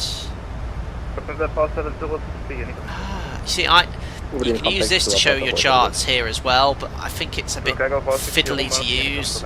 I'm not a huge fan of the tablet. You know, you can bring up the charts and whatnot, but you know, to bring up a SID, what do you have to do? Is it like edit clip, select? I think that one's SIDs. There you go, and then you select the SID. It's a bit fiddly. I don't know if you can bring up your Simbury flight plan or not. Not to worry. So we've just passed MGOD. Let's do a fuel check here. So MGOD 20 minutes airborne, exactly 20 minutes airborne. Fuel on board 3370. We've got 3.5, so we've still got a little bit of extra fuel. And then we should have burned 1600 kilos of fuel. So engine used. We've used 1500. So yeah, we're saving a little bit of fuel still. Great. You with traffic in front going to Frankfurt, 10 miles, 709. Beautiful. Well, I'll have a little chill out before we start setting up for the approach. Nice flight length today for 2 sectors. Isaac said, random question, have you ever been close to accidentally calling up real world LTCs out of packet? Yes. Yes, I have. No further discussion. But I don't think I've actually said it. Some of my long-term subscribers and members and viewers will certainly have heard my real-world operator said on several occasions, usually when the workload starts increasing.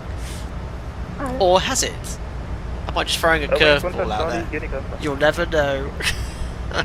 Steve, haven't used 2024 since before, won't bother again until Simulate 2 and PMG planes work in it. 2024 is the future, just not yet.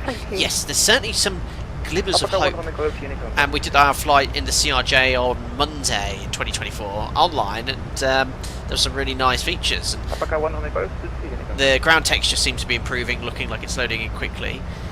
But yes, I think PC resource wise, this online thing could work if you've got a good internet connection. Ciao, yeah. Listen, you're actually an EasyJet pilot, loving the Airbus, don't think you can fall out. It's brilliant. Mohammed, have you ever allowed passengers in your cockpit in real life? Well, obviously not en route or whilst the aircraft engines are running, but on the ground on a long flight, if anyone wants to sort of peek in, yes, that's fine, but not into the actual cockpit itself. Unicom for me. Sorry, Unicom Alpaca 1, Romeo Golf as well. Bye-bye. Thanks, guys. My eyes and ears. Bravo, I will close. Unicom, please, what to say? Over to Unicom. Perfect. That's some silence. At least you haven't asked real ATC for a minute break away from the flight deck. I was joking about a couple of months ago, whereas usually, obviously, on VATSIM, these are volunteers going on and providing ATC. I did say to a controller about a couple of months ago, she gave me a frequency change, and I did say, thank you very much for the ATC. I think I mentioned it in the stream, didn't I? And I looked over the first officer, I was like, did he notice that? No, he didn't, thank goodness. And I quickly changed frequency so the ATC could question it. I was so embarrassed. I did. Well, I mean, it was great. It was good ATC. For traffic, Condor 1522 heavy, direct Rutherford. I'll just turn that some sound out for you guys. There's nothing there of importance. Big person, oh my god, yeah. Man has hurt no one, absolutely Nordsky. Yes, I was only being very, very polite. Oh dear. Classic. Anyway, let's have a look at the release notes for the aircraft. See what's actually what, because I think a lot of the fixes are sort of under the hood. So FS Elite, there is an official list obviously, but I think they've essentially copied it. But yeah, it says it's a significant new update since we last flew it, including bug fixes, changes, enhancements and more, working towards compatibility for 2024. Here's the lengthy change log. So CDU keyboard Juliet triggers the animation of letter A. Okay, so these are probably bug fixes here or improvements. Your damper light delay increase. So, yeah, these are small things, but essentially making it longer.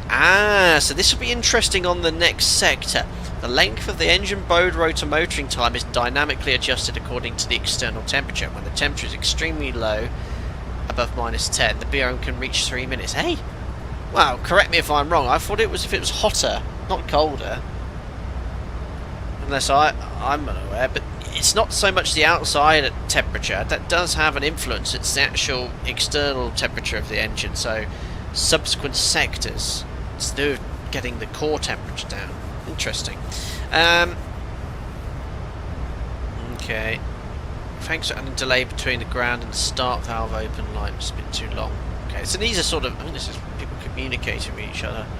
M1 fan visually snaps, brake temperature caution, takeoff, VNAV arm, speed bug set to V2, bug as well into the low speed bricks. Oh dear. Engine acceleration is slow from idle at low altitude, takes about 20 seconds. Yeah, it should be quicker in flight. These are very, this feedback must be from line crew. Yeah, exactly, BP Morris. Hot equals more motoring, correct. So why it's saying up there when it's cold it can take up to 3 minutes? I'm not sure there. Thrust required in the flesh, and that's true. Fuel use count is being reset to 0 without using a reset switch, correct. That should never reset unless you power the aircraft down. Window heat light on too soon. These are great, you know, little bits of information to improve it. Flight path symbol. Goldwing, well, I don't have any of those options.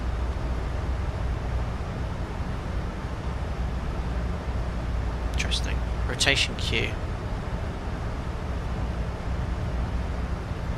See, none of this is sort of very deep, in-depth modelling, sort of during the rotation looking outside. Wow, that's a lot of fixes. Wheel well fire warning.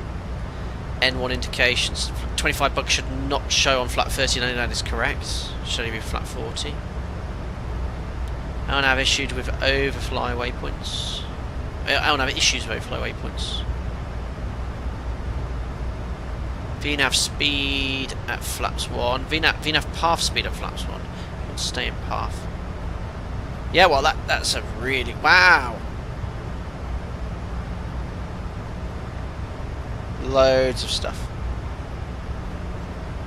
I like to read these comments, they're quite funny. Comprehensive list, impressive. Go to favorite airplane, yeah. It's great feedback. PMG has been recycling the same assets as FSX. What makes you?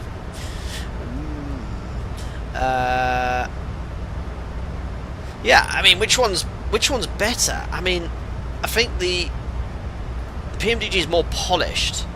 Been out for longer, but this is, for the over time this has been out, the amount of updates, what's this, the third significant update since release? It's really good. Yeah, Steve, that I agree, that's definitely Max drivers providing feedback there. Probably some of them are colleagues, I don't know, but that's great, reading some of those. Perfect. Having still said, unless I'm unaware, there could be some weird, yeah, remember I'm an examiner instructor, I'm not an engineer. So I can't tell you every in and out between there. It shouldn't be, as far as I know, colder temperatures takes longer for BRM. That's just what those notes said.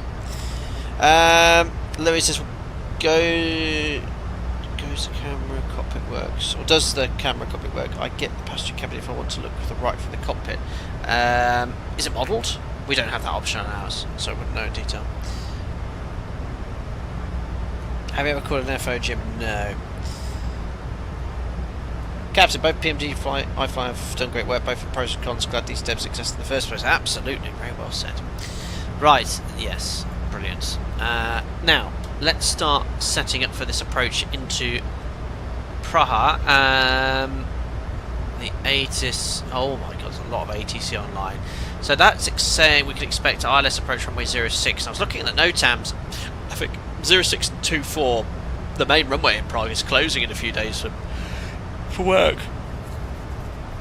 But open today, So straight in for us, look, runway 06, transition level 70, surface wind 350 at 12 knots, a bit of a crossing from the left, cav OK 12 degrees 1011, start-up clearance, contact ground, squawk mode Charlie before push and start. So it's a nice day, straight in on runway 06. So let's start filling in all the FMC. So forecast winds, let's request them from ACARS.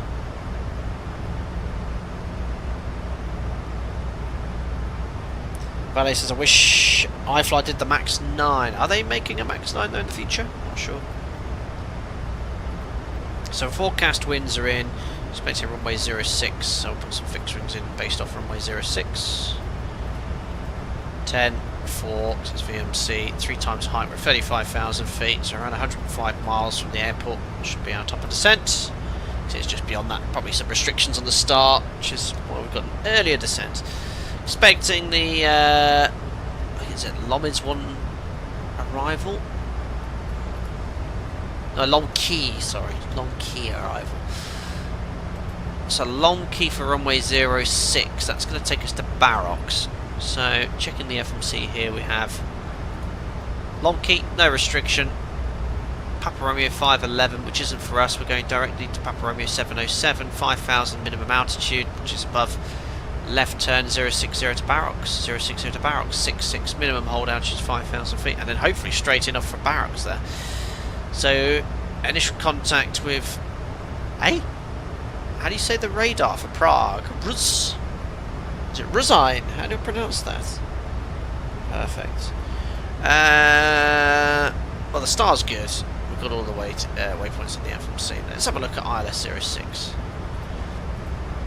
There we are, so coming in from Barrocks to Papa Romeo 742 and then continuing on that track to the centre fix, CI 06 and then Foxtrot 06, which is going to be this waypoint here, based off Papa Hotel. Got a star, what's the star for?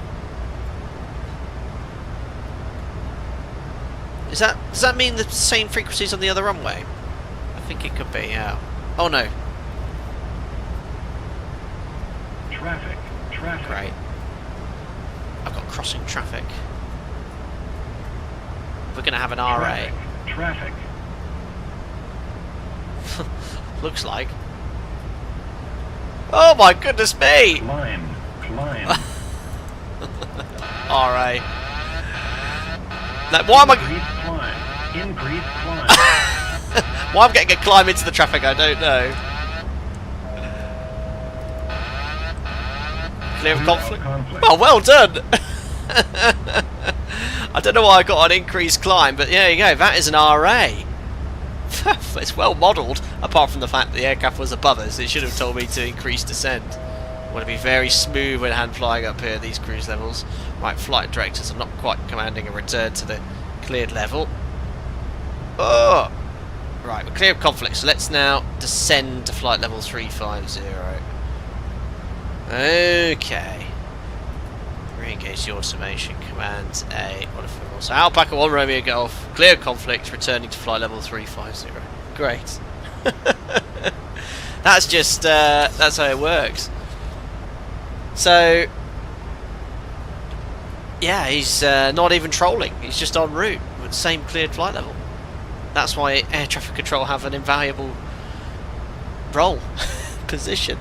So yeah, TCAS RA then. So when you get an RA, disconnect the automation, ignore the flight director guidance, pitch to comply with the climb or descent command, and then if the command isn't enough, it will advise you to increase climb or increase descent, which it did, into the traffic, and then Jim would have advised ATC, Alpaca 1 Romeo Golf TCAS RA. If they gave us instruction, we'd say unable TCAS RA, and then once clear of conflict, you advise as well. Oh, I got a cup of tea. Thank you. Everyone, my fiance's just walked on. She's gone really shy, bless her. Do you have a look at chat, look? Do you want to know what they're going to say? Because you're due a baby in the next week. Look, hi Joe, Listerman said. Everyone's going to say good luck now. It'll come in chat. It's about 400 odd people watching. Look, there you go. Hello, good luck. Hi. She's gone bright red. Thank you. See you later. Oh, I've just got a cup of tea. How lucky. Look. In a blue mug. She'll go have a look downstairs on chats. Vegas guys, very kind. Yeah, guys, so I've had an RA in real life. Oh god, top of descent's barreling upon us. And it was in Spanish airspace. And thankfully I was in the climb. So we've got an RA command to climb, so we just disconnected the automation. And we didn't really have to do anything. We just held the attitude.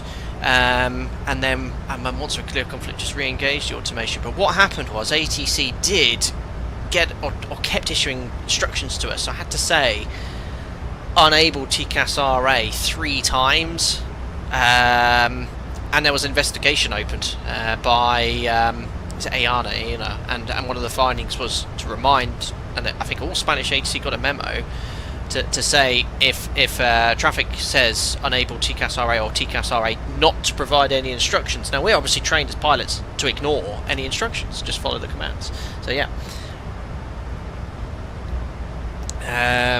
And then yeah, there's obviously an iFly report, big investigation over things like this.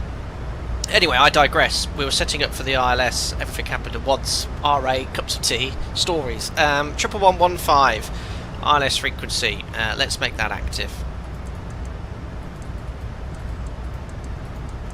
Perfect. Box 1, box 2. Courses 060.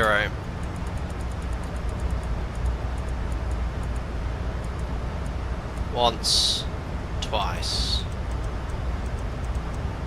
Minima, we need 1402 for the Cat 1 ILS. Let's set the minima here, so make sure that's set to barrow. High elevation here, 1200 feet above the ground, 1402. You might need your good glasses on, guys, but I have just set barrow minimums to 1402. So frequencies, courses, minimums are set. Once we're at 8.8 DME, we'll intercept the 3-degree ILS. The localizer angle's a bit steeper. Down to the minima. Any problems will climb to 4,000 feet. Radar vectors will be provided. So nice, simple go-around instructions. MSA highest to the south, but really not that high based off the elevation, 4,000 feet. So it's reasonably flat within 25 miles of the Prague VOR, which is 12.6. We'll put that VOR on standby now.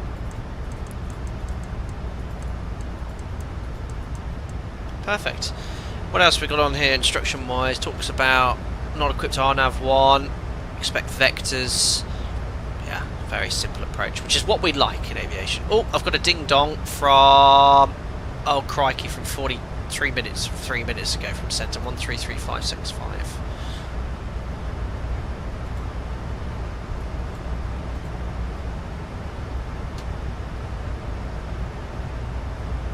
Five, 6, 5, perfect. Radar, hello, it's Alpaca 1 Romeo Golf, flight level 350 inbound to Tonsu and requesting descent. Oh, wrong frequency. 565. Radar, good day, it's Alpaca 1 Romeo Golf, flight level 350 Tonsu, requesting descent. Alpaca 1 Romeo Golf, moin, identified. Proceed direct Odomo and descend to flight level 250 to cross Odomo at level. Send flight level 250 inbound to Odomo or cross Odomo at that level. Alpaca 1 Romeo Golf. 250, just caught the top of descent there, so 250 set. 475 at flight level 360, proceed direct Dinkelsbühl, Delta Kilo Bravo. Odomo, LNAV. And we're going to be below that based off what VNAV guidance is giving me, so we'll leave it in path. Just got to be really careful because this has old. Yeah, that's a bit sketchy actually. This has old VNAV logic. So now we've got. Oh, it actually might have common VNAV because it's staying in path with the speed window open now. Alright, we're back on path. Anyway, there we are. So we're going to be well below 250 at Odomo. Right, just the performance, guys. Sorry, I've still got Navigraph charts up, haven't I? So ATC, Lima's ambitious. We'll aim for Delta. So across 1-2, Lima's ambitious.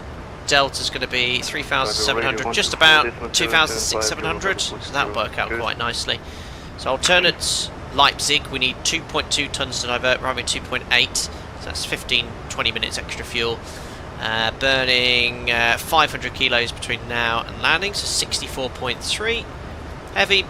Alpaca 12, contact Prague on 120.275. 30, order break 3. 120.275, And we'd obviously check the OPT for the performance. Right, we're going to vacate Bravo. 475, present position, proceed direct Delta, Kilo Bravo. Great. Bit of chat to catch up with here. Turkish 2 for Papa Tango, contact Prague radar Lauren, on 124, now listen, one thing I'll say about Spanish ATC, compared to when I started flying 14 years ago this year, for my operator, massive improvement, and sort of more in alignment with the rest of Europe now. But every controller has bad days, as we're humans, we all make mistakes, flight crew make mistakes, not to sort of put you off as passengers here, or that's why there's so much safety built in, that's why there's 2 of us, so we can catch all these little small and latent errors. But yeah, these things do happen, and your safety is always the priority.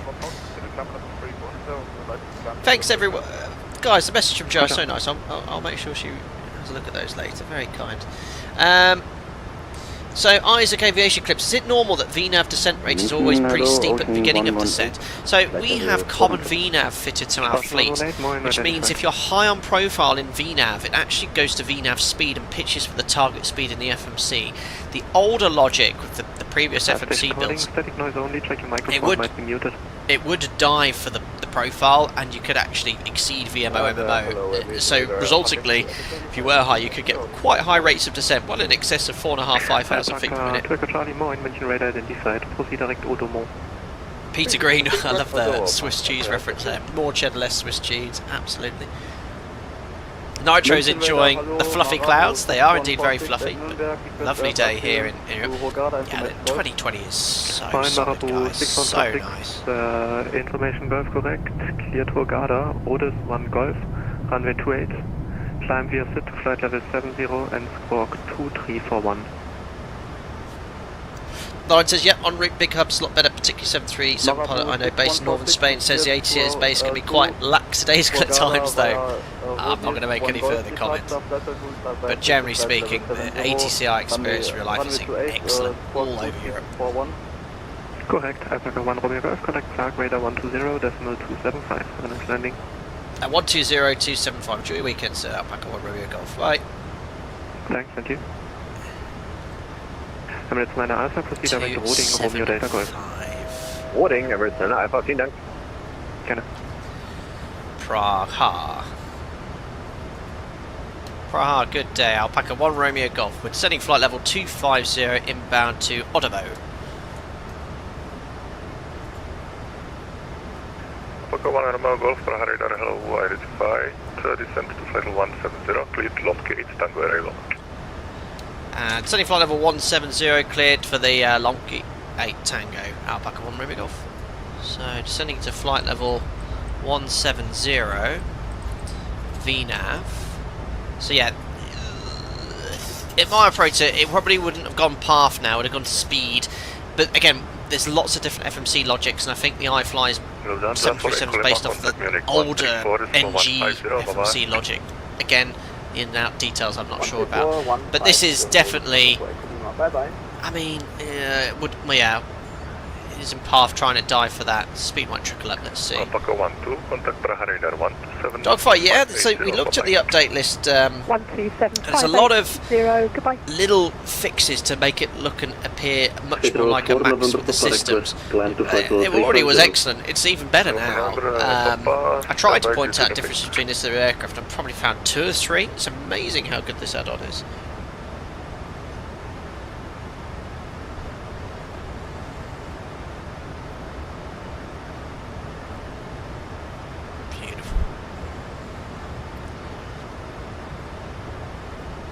Hello, Swimming Climb again. Now flying to Innsbruck. I'm happy to depart the flight to Simstream, but don't want to be a pain as I have a genuine hearing and speech problem. Also, I like climbing, so going to Innsbruck. Oh, well, you could have continued Swimming Climbing. I think we discussed earlier,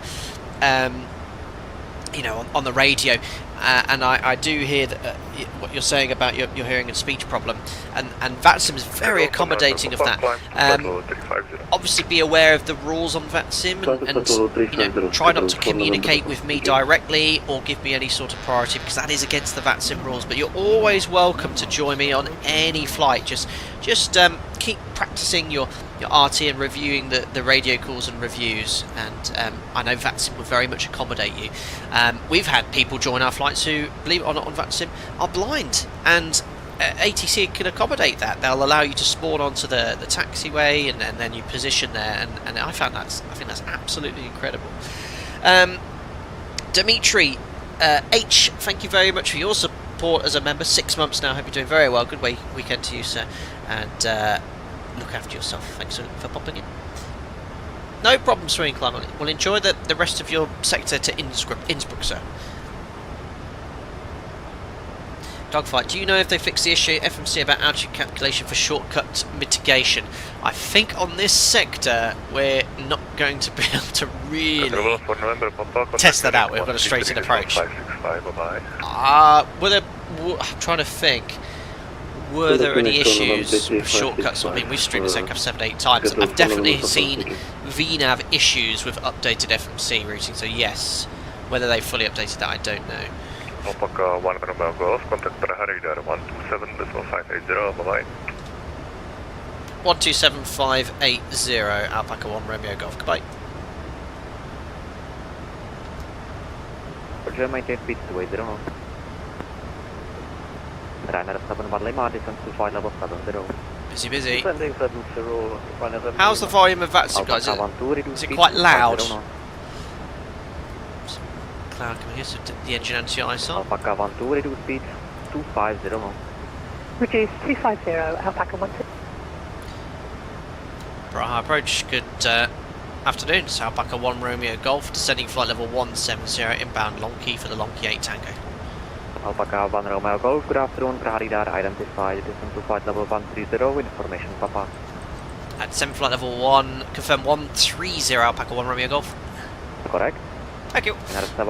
Correction, Ryanair 71 Lima, distance to that's the volume's fine, good. H1011, severe ILS approach runway 06. So pop on the seatbelts. Good, ILS approach runway 06. I love just jumping into the NG or Max guys and just, it's like being at work. It's do my best to answer any questions. And keep asking them, because it really refreshes my memory, and since I became an examiner instructor, been back in the training department a year and a half, I don't fly anywhere near as much as I'd love to. Sort of do around 200 or 300 hours a year now. So keep asking the questions, it's good for me to refresh my knowledge. Flight level 70, down to 561. I do have a full block of flying though when I come back off paternity leave. 220 knots, Ryanair 71 Lima.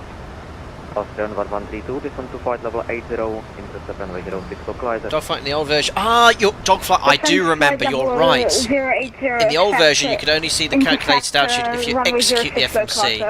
You're right, that was an issue in the iFly, and that is something the PMDG is really good at recalculating any modifications to your routing.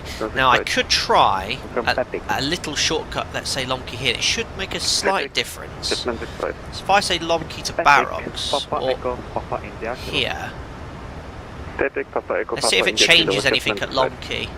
I'd expect a slight change there. It's still showing 107. I'd expect it to be a smidge lower. Again, it's not really a significant shortcut, but yeah. Alpaca 12, descent to flight level 80. I do remember that. Flight level 80, Alpaca 12. That's still being an issue with the iFly. God, look at this weather. Superb. Ryanair 71 Lima, maintain speed 200 knots or greater.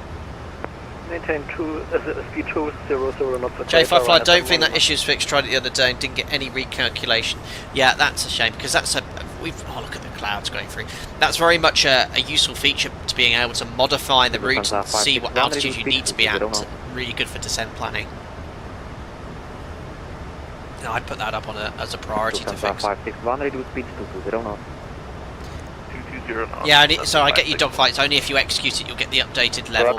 They just need to make it so it appears prior to execution. I guess from a coding point of view, it wouldn't be too much to change that. Alpha 02685, Praharida identified. 1 to go. Level 80. Rapid flight level 80, Let's join the Lomkey 8 Tango. Speed 180 knots. 180 knots, Ryanair 71 Lima. Shetland 648, contact Praharida, 118.375. Young Ross said, Captain, if you had to switch to a different aircraft, not the 738 to be type rated down, what would it be? I think in this day and age, probably the Airbus 320. I know. Just because I think for an office, from an actual office to work in, it looks like a fun plane. 4 miles, Ryanair 71 Lima. It's okay, yeah, I think it's a really cool aircraft. But no, if I had no choice, that is, if I had no choice, I'd still be on the 73. Proper stick rudder plane is. It's the trade over. 106, sorry. So we're getting high now, ATC has given us further descent, so we can remove energy from the aircraft by reducing our indicated airspeed. We're not under any speed control. And then we can trade that altitude for airspeed when we get our further descent clearance. 5,000 feet, QNH 1011. You get high very quick when you're level. The 73 is very hard to go down and slow down in. Flight heading 240, down to 56. No weather radar either. Austrian 1132, the reduced speed 220 knots. So approaching Lomkey. Reduce speed 220 knots, Austrian moment. Alpha Cavantur descent to altitude 4,000 feet, UNH 1011. How's my keyboard? Look at this, smooth transitions on my keyboard. Oh yeah. Descend 4,000 feet, UNH 1011. Yeah, probably vectors, Lauren. Approach. I'm going to get a little higher now. Can't remember. 06, Sasha. Thank you, sorry about that. Runway 06, reduce 220. That's brilliant. Alpha Cavan Romeo Golf, descent to flight level 100, report speed. Descent flight level 100, we just reduced to 220 knots and when able request descent. Descent to flight level 100 and maintain speed 220. It's only 100, 220 knots, Alpaca 1 Romeo Golf. I was meant to say further descent, but descent. So 220 knots, and we'll keep the speed for ATC. Sasha, I've been there, I've done that. I've been on final for the runway. I forgot what runway I was established on. 200 knots, Alpaca 1. Been there. Reduce speed 200 knots. Reduce speed 200 knots, Austrian 1132. So because we've only got 2 to go, I don't want to start diving. Well, you know, I'll lose a little bit of speed brake to get rid of some energy. Just got to be very aware of your cleared level and altitude. It's a little bit too effective, this speed brake as well. And the max, well, we've got short field performance, so yeah, we wouldn't have as good a rate of descent as this. Reduce 180, Alpaca 1. Oh, you're SimCFI, good day to you. Where's my CRJ? Reduce speed 180 knots, Austrian 1132. It's a fun plane. But having experienced it virtually, I think I'd stick with the 73. I'm gonna get to Belter and Alpha 265, thank you. Yeah, 2,000 feet per minute, 220 knots speed brake. I think it's a bit ambitious. Wouldn't be as good as this. Speed brake at this speed, even the NG and the max, just makes the aeroplane shake a little bit. Get a tiny bit of extra rate of descent. So you probably want around 1,500 feet per minute. It's sort of. Reduce 160 and it's not far, but it's a little bit too much drag. Lufthansa 561, turn right, heading 330, descent to 4,000. Yeah, it's brought me back onto my path, which I wouldn't have expected it to do. Yeah, the speed brake is low speeds in the max. It's very good. Break, Austrian 1132, contact route near Tower 134, decimal 560. Let's do the post cruise check, so I'll just level here. Contact Prague Tower. Fuel, lights. Contact Prague Tower 134, decimal 560, bye bye. Alpaca 12, contact route near Tower 134, decimal 560. Pressure 3.5 set. Yeah, I'm going to require extra miles. I'm having a problem with descent at the moment. Can you give me some vectors? Very good. Alpaca 1-2, roger, descend to altitude 5,000 feet and continue present heading. That's really good by Sasha. So if you can't make the approach, just pick up. It's very difficult to do. Sometimes, you know, you just want to try it. But yeah, if you see you want to make it, request vectors. That was great. Reduce speed 200 knots. Speed 200 knots. So now we're getting high again, but again, this is easily recoverable. Alpaca 1 Romeo Golf, descend to flight level 80. Set flight level 80, Alpaca 1 Romeo Golf. Level change. I've already done the post-cruise checks at flight level 100. So just being hold the speed at 220 knots. One thing I can do is tell the FMC I'm doing 220 as well, which should update the path. So 1100 feet, there you go, look, so it's actually updating the path because it's now removed that decel point for 220. We should have another decel though for 220 knots to our final approach speed. Actually made a massive change. Let's go level 130 over Intermission Papa, Max 2 Big Charge. I know about you, stand by. Sky travel 2825. Go to Solar Please, update seems great. I mean, it was already a great add-on, but it's behaving very much like a Max. A few little things here and there, but within the confines of Desktop Simulator, very impressed. So we're already on the extended centre line. Another thing, a limitation in Microsoft Flight Simulator and X-Plane, both of them, you would definitely be picking up the localizer now. Yes, you're outside the range you could use it, really, for navigation, but you definitely have the localizer there. And the glide slope. Pick the thing up miles away. Talk of the devil, it's just appeared, look. 25 miles out. But we're not cleared on it yet, so... Alpaca 6 Mike Whiskey, reduce speed 250 knots, descend to flight level 100. There's the runway straight ahead. Speed 250 knots, descend flight level 100, Alpaca 6 Mike Whiskey. Austrian 7 kilo, continue present heading, vectoring for ILS approach runway 06, reduce speed 220 knots. Hit your speed to Now it's quiet. Heading off 7 kilo. Don't forget the elevation here, so 1200 odd feet. Lufthansa 561, reduce speed 180 knots. 180 knots, that's a 561. Romeo Alpha 01713, good afternoon, Praharida identified. Come to flight level 80, on navigation. So we've got the MPS scales here, it's an option from Boeing. Well, I think it's actually fitted to all of the new aircraft, but this is your path essentially depicted on the FMC. And there's the actual glide slope now, just coming for 22 miles. So we're actually slightly below it here. Left 320, vectors for approach, thank you, Alpaca 1. You're welcome.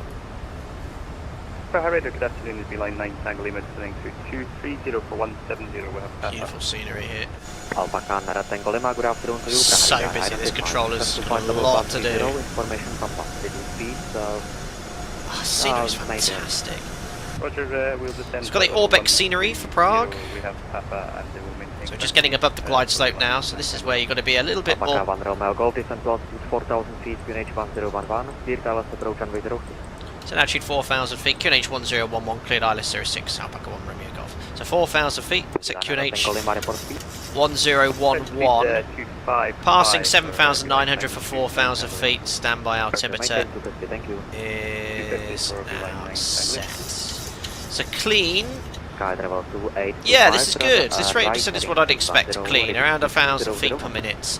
And now we've got to use a little bit of speed brake to stay on profile, because I want to keep the speed up for ATC because he wants us doing 220. Ideally, I'd start bringing. Yeah, the speed brake's way too effective. Reduce speed 160 knots. Yeah, 2,000 feet per minute. That's too much.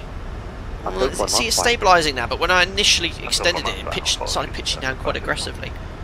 Alpaca 1 Romeo Golf, reduce speed 200 knots. 200 knots, Alpaca 1 Romeo Golf. Now, top tip for anyone line training, select vertical speed now, flaps 1. That way, if you stay in level change and reduce your speed, you'll start ballooning up and getting off the glide slope. If you go VS, you can sort of stay on the glide slope. I've had a complete weapon crash. Oh dear, Sasha's crashed. Yeah, wants us to do 200 knots. So by going VS, I can stay on the glide slope and manage my speed effectively using other forms of drag. But if I went level change at 200, the aircraft would pitch up, still descend, but shallow descent, and you get higher and higher on the glide slope. So I could just use flap and speed brake to maintain the controlled speed. So I've still got the speed brake now. Speed brake flat 5, this is a bit more like it, this drag. Right, we cleared ILS as well. So approach, localise glide slope capture. Missed approach, altitude 4,000 feet is set. So I'm going to stow the speed brake and keep plugging 200 and see what speed that gives us. Okay, so flat 5, speed brake stowed. Chance can come off. That won't help either. That's holding the speed really nicely. So look, if the thrust is completely idle, that's quite good. That's pretty good. This drag with flat 5 is excellent. 3200 now system flight level 70, Alpaca 6 Mike. Alpaca to Echo Charlie, descend to flight level 100, report speed. Brilliant. In flight level 100, it's currently 200 at 90 knots. Roger, maintain speed 220 knots. Try our best to maintain 200, but we do need to start slowing down as well. Alpaca 1 Romeo Golf, reduce speed 180 knots. 180 knots, Alpaca 1 Romeo Golf. So that I can bug, and now the order funnel will add thrust to maintain. But this flat 5 drag is pretty good. It's very close to the real aircraft. Good afternoon, climb to flight level 120. Climb 120, good afternoon. Okay, next frequency will be tower 13456. So imagine the approach checklist is complete, well, it needs to be already on the ILS. And we'll hold 180 till whatever he wants. 2500. That's terrain noted.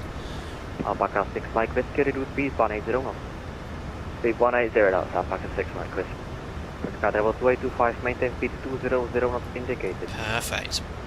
8 miles, 180, looking good. Alpaca 1 Romeo Golf, reduce speed 160 knots, maintain until 4 miles flight. 160 till 4, Alpaca 1 Romeo Golf. We'll call that Romeo Alpha 170. Otherwise I've got to drop the gear. Goodbye. Won't make any difference. So my operator has approval at certain airports when they say 160 till 4 to maintain the flat 5 speed. Prague! Yes, that's Prague in sight. Hello, Trying to get the picture right here. We'll need to start configuring soon and get handed over to tower. Okay. Alpaca 1 Romeo Golf fully established. Alpaca 1 Romeo Golf, contact route near Tabra 134.560, goodbye. 134.560, Alpaca 1 Romeo Golf, bye. There we are. How do you say the tower? Brazil Tower, hello, it's Alpaca 1 Romeo Golf, established ILS 06, 5 miles. Alpaca 1 Romeo Golf, Brazil Tower, hello, continue approach number 2, winds 360 degrees, 15 knots. Continue approach, Alpaca 1 Romeo Golf. How do you pronounce the tower? Brazil. I've actually been here several times in my career, but not for a long time. Alpaca 1 Romeo Golf, runway 06, clear to land. Runway 06, clear to land, Alpaca 1 Romeo Golf. Right, there's 4 miles, gear down, flat 15, match speed. Landing checklist, start switch is continuous, recall checked, speed brake, arm green lights, landing gear down 3 green, order brake is set to 3, flat 30. Yeah, that order throttle closing like that, unrealistic. That shouldn't have closed as quickly. Good, flaps. 30 green light, lights on, checklist complete. Okay, so in the max, take 8% less for your thrust. And in the max, it should be about 53% of this way. Rates, disconnect the autopilot. I have to press that button to cancel the horn. And there we are. Quite a strong crosswind from the left, actually, 18 knots. Speed's a little high, so just take a bit off. Don't let the nose... Now, one thing they need to fix is I took a lot of thrust off, and the aircraft nose does pitch down quite a bit. It's quite a large thrust pitch coupled with the NG and max. I took a lot of thrust off, but there wasn't a discernible pitching down. 300. That's why you should never use desktop simulators for practice handling. Great for procedural stuff, but it's good. Whoa! Getting ballooned here. Whoa! Continue a bit high. There we are. Watch my rate of descent. I'm going to get a sink rate warning. 100. 50. 40. 30. Check. 20. 10. Hardly any check required there, but a nice smooth landing. Minus 400 it said. No, it was not. Minus 100 according to New Sky. That's better. Right, speed brakes up. Ignore that other one. Reverses. 100 knots. Bravo 225%. Yeah, new Sky said 106 feet per minute, that's more like degrees, 15 knots. 80 knots. 60 knots, cancelling reverse. Ladies and gentlemen, welcome to Prague. Blah blah blah. I'm not looking at chat, go away everyone. 36 degrees, 15 knots. Continue, Alpha 6 Mike Whiskey. Have we made Lima?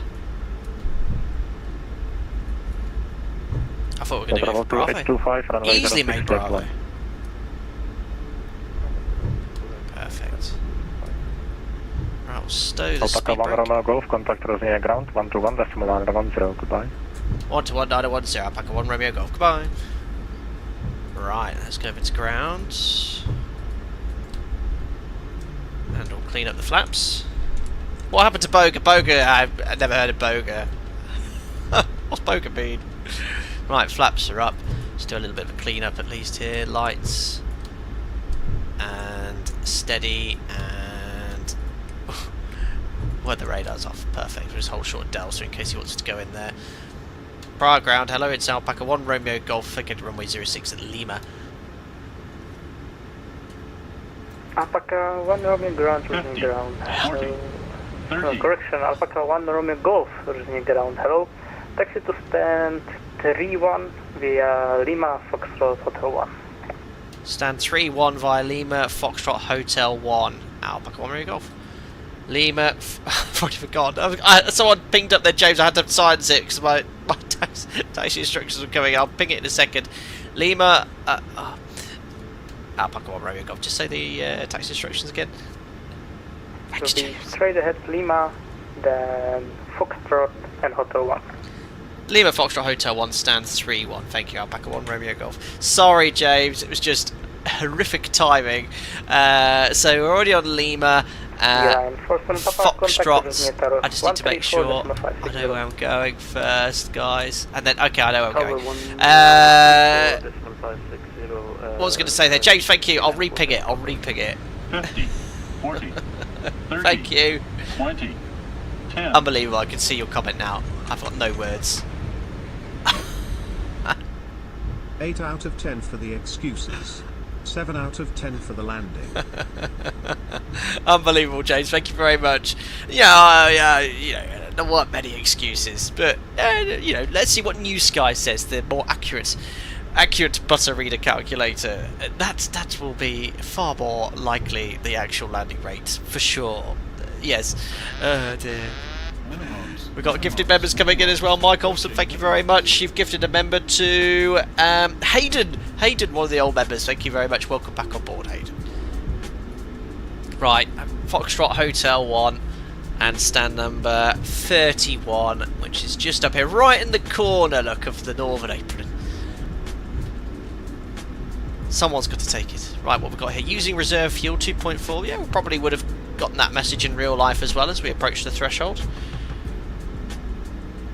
Great flight. Add-on, great. The iFly is superb. It's got a few little quirks, but overall, you know, it's got so much.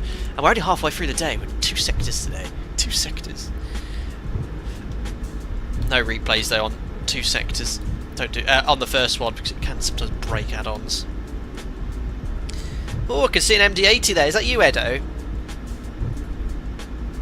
Right in the corner. This is the Orbex scenery, looking very nice. I like Orbex stuff because it's very FPS friendly. Oh, it's a narrow apron, this, isn't it?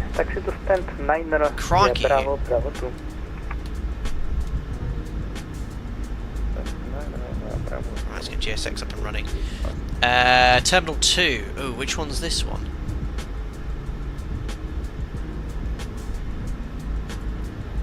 Not that one. How'd you go back again? Alpaca 96 Whiskey, request pushing stop. I can't remember. But you have to reopen the box. Alpaca 96 Whiskey, squawk on please. Right in the corner. Right, let's try gate C. Oh, this could be it. Yes! No, I don't need to follow me, I'm here. Oh, perfect. Thank you, Alpaca 96 Whiskey, push and start approved. AP's available Start approved, on the Alpaca bus. 96 Whiskey. That's coming off. Ah. I've got, oh yes, you don't see many of these sort of guidance lines there, so I need to turn left and right. Very cool. Ah. Oh, coming in a bit hot. So cool having this guidance in Sims. Oh, I'm going to hit the bus though, I swear. Well, we'll just follow it all the way in. Yeah, I don't think that's quite right. EQNH 1012. Okay. We'll take it, we'll take it. Right, we're in. Okay, parking brake set. Let me just do the rest of my clean up here. Transponder to standby, 2000. Trim reset to 4 units. Order brakes are off. Flight directors can come off. I've got a GSX profile for this scenery, so I don't know why it's taxied me so close in. Flight directors off. That's done, that's done. Right, 2 blues, 1 red. Engines are dead. Ladies and gentlemen, welcome to Prague. What a wonderful flight we've had. I've just turned down VATS up there. It was a little bit distracting. Yeah, superb. And another sector to go, I'm afraid. For those of you who want to stay tuned in. Right. Let me just do that here. Why is that not working? Uh-oh. My music playlist has stopped. There we are. Right, 2 blues, 1 red. Engines are off. Open the isolation valve. We're very vigilant these days with the N2, making sure that's below 20%, which it is. We can take the anti-collision light off. There's no voice recorder switch in this add-on, so we'll open that. We'll get some ground power connected as well. We'll close the flight on New Sky. So chocks in place. That's what the ground crew will be doing. They'll be connecting the ground power. Set. Done. GP can go on the bus, turn off the APU. There we are, we'll start the disembarking process if the air bridge will attach. Oh, it's going to try. Beautiful. Ah, what's happened here? Oh, the air bridge is trying. I think it's going to work. Yes, we're way past the stop point. An MD-80, I think that's Edo. Rotate actually dropped me an email today. They've like me to try out their MD-80 again in X-Plane 12. I've not flown that in a very long time, so we'll look at that again at some point soon. Perfect. Let's get the air bridge connected. A bit skew-if, but it'll work. There we are. Right then, guys. That's it for the first sector. Let's just close New Sky and see how we performed. Flight delayed. We lost some money. $1,300. Don't blame me. Blame the sheer amount of traffic. $1,300 lost there. But it was a 10 out of 10. Look at the landing rate. 106 feet per minute. And in very challenging 40, conditions, it 30, says. 20, Oh, Sasha, thank you very much for your £5. We heard you had a few issues with the sim. Let's hear what happened. I need to lay down in a darkened room, could not recall the runway, Sim rudely decided to have a hissy fit and then gave up completely. I am done. Oh no, Sasha, I'm sorry to hear you had that problem. I know you've been having lots of issues with Microsoft Flight Simulator as well.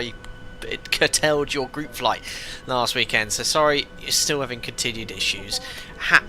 If you haven't done it yet, fully reboot the sim. About a year and a half ago, 2 years ago nearly, I was having huge issues with Microsoft Flight Simulator crashing every stream, and I had to completely reload it. And ever since I've done that, I haven't actually had a single crash, and that was about 2 years ago, touch wood. But sorry to hear you're having those problems. Andrea, 106 is very unrealistic. Is that the stand? I can't remember. On my landing rates. Sim, you're going to join. Excellent. Alpaca 96 Whiskey. See you on the next section. I'm going to take a 10-minute break now, guys. Get going again at 4:30. Because it took a little bit longer. I've been sat here for over 2 hours. But yeah, it was a really nice first flight as well. Hope you guys are enjoying the show. And yeah, we'll leave the sim as it is, and I'll see you back in about 10 minutes or so. So for the next sector to Ukraine, we're going to go to Lviv. Flight time around the same again, hour and 10 minutes or so. Right, guys, see you in about 10 minutes. Cheerio.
Yes, sir, completely up to you.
Hello everyone, thank you very much for that intermission. Back now, all refreshed, ready for sector number 2. I've not touched the simulator once since you've left, apart from restart GSX.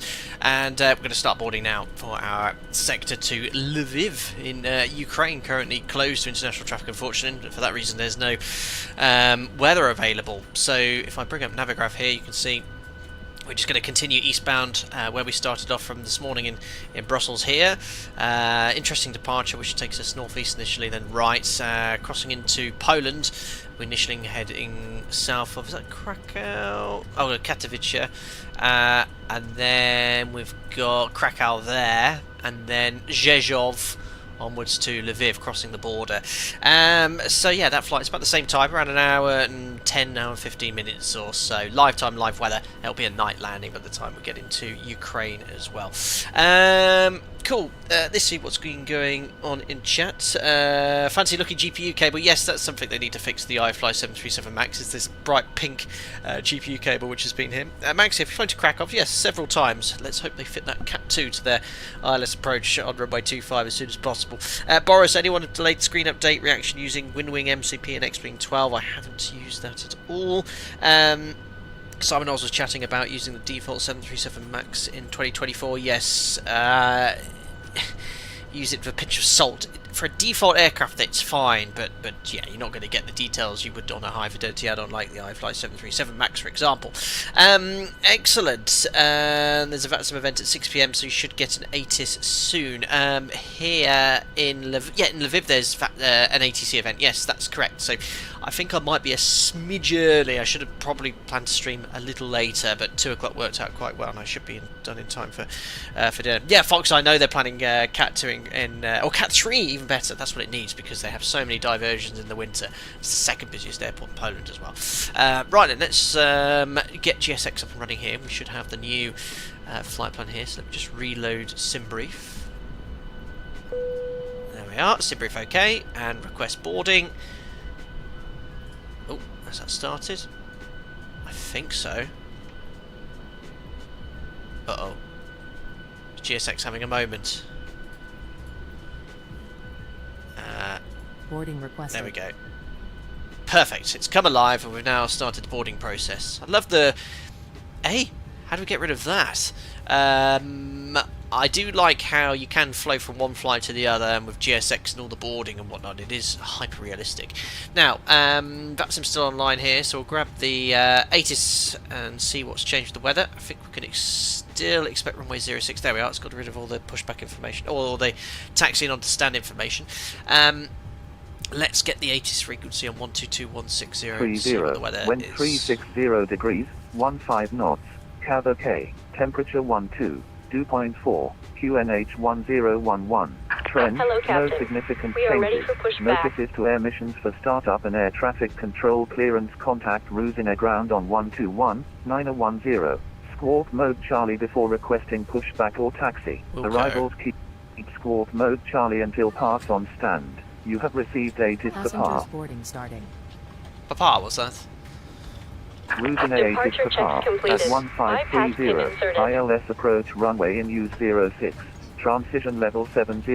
Meta Rusina at 1530. Meta what? Wind 360 degrees, 15 knots. CAV OK. Temperature 12. Perfect. So we've got the ATIS frequency. We'll tune up ground. So information, Papa. It's a nice day. No significant changes expected in the weather. QNH is 1011. I've loaded up my new SimBrief flight plan. So I think if I go here, close flight, and then initialize flight again, we'll be able to get it in. And let me just grab the operational flight plan for you guys.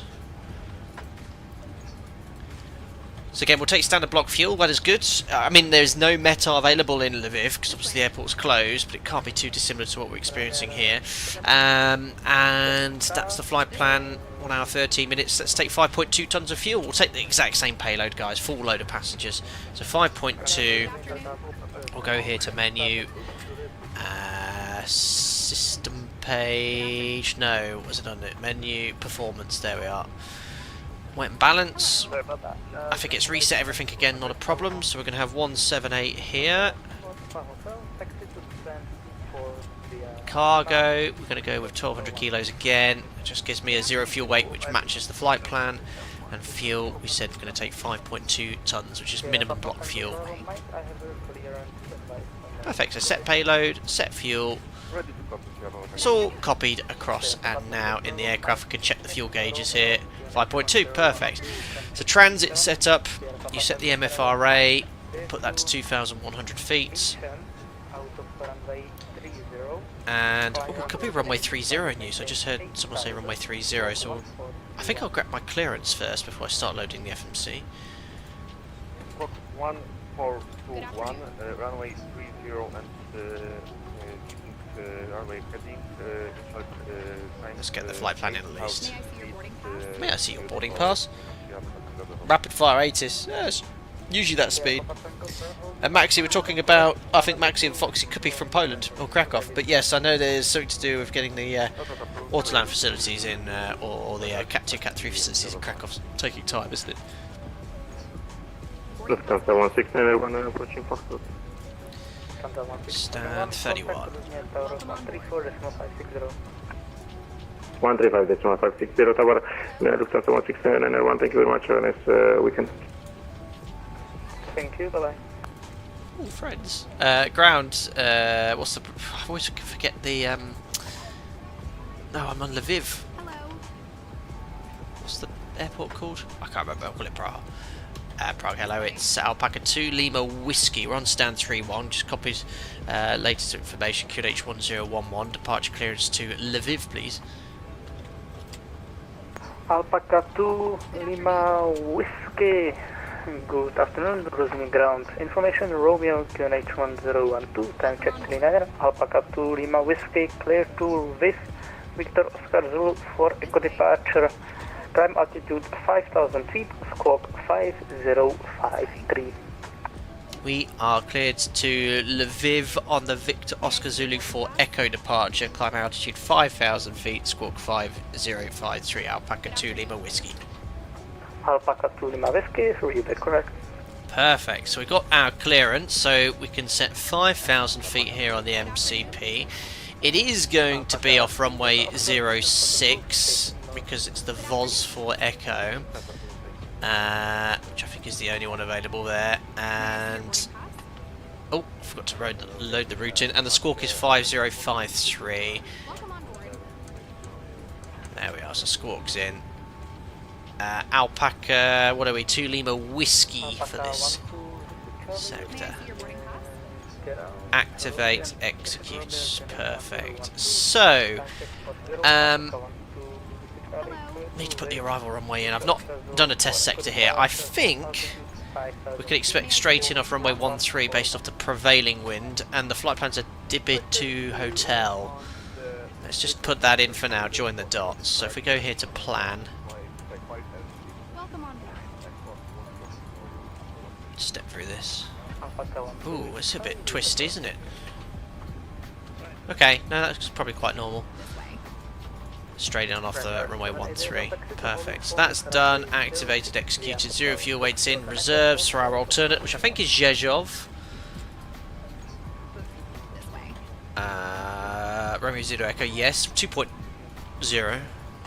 Cost index 30. 390 is the cruise level. Average wind, sorry, top line wind is 071 at 14 for all intents and purposes. That's close to average. Top climb ice is +2. Let's now have a look at the takeoff performance. So, M1 limits. Let me just close Navigraph, bring up SimBrief for you. Perfect. So I've got the old flight plan here, so let me just refresh the page. It should bring the new flight plan up. There we are, so takeoff, runway 06. We'll plan... Is there an intersection departure here? We can plan for Echo, but I don't think... can you get the takeoff performance figures from one of the charts? This is where... Oh, hold on. It'll be easy if I just pick it up from my OPT. Oh, but my work iPad's off. Right, we need to find the takeoff run available from the intersection. Archers.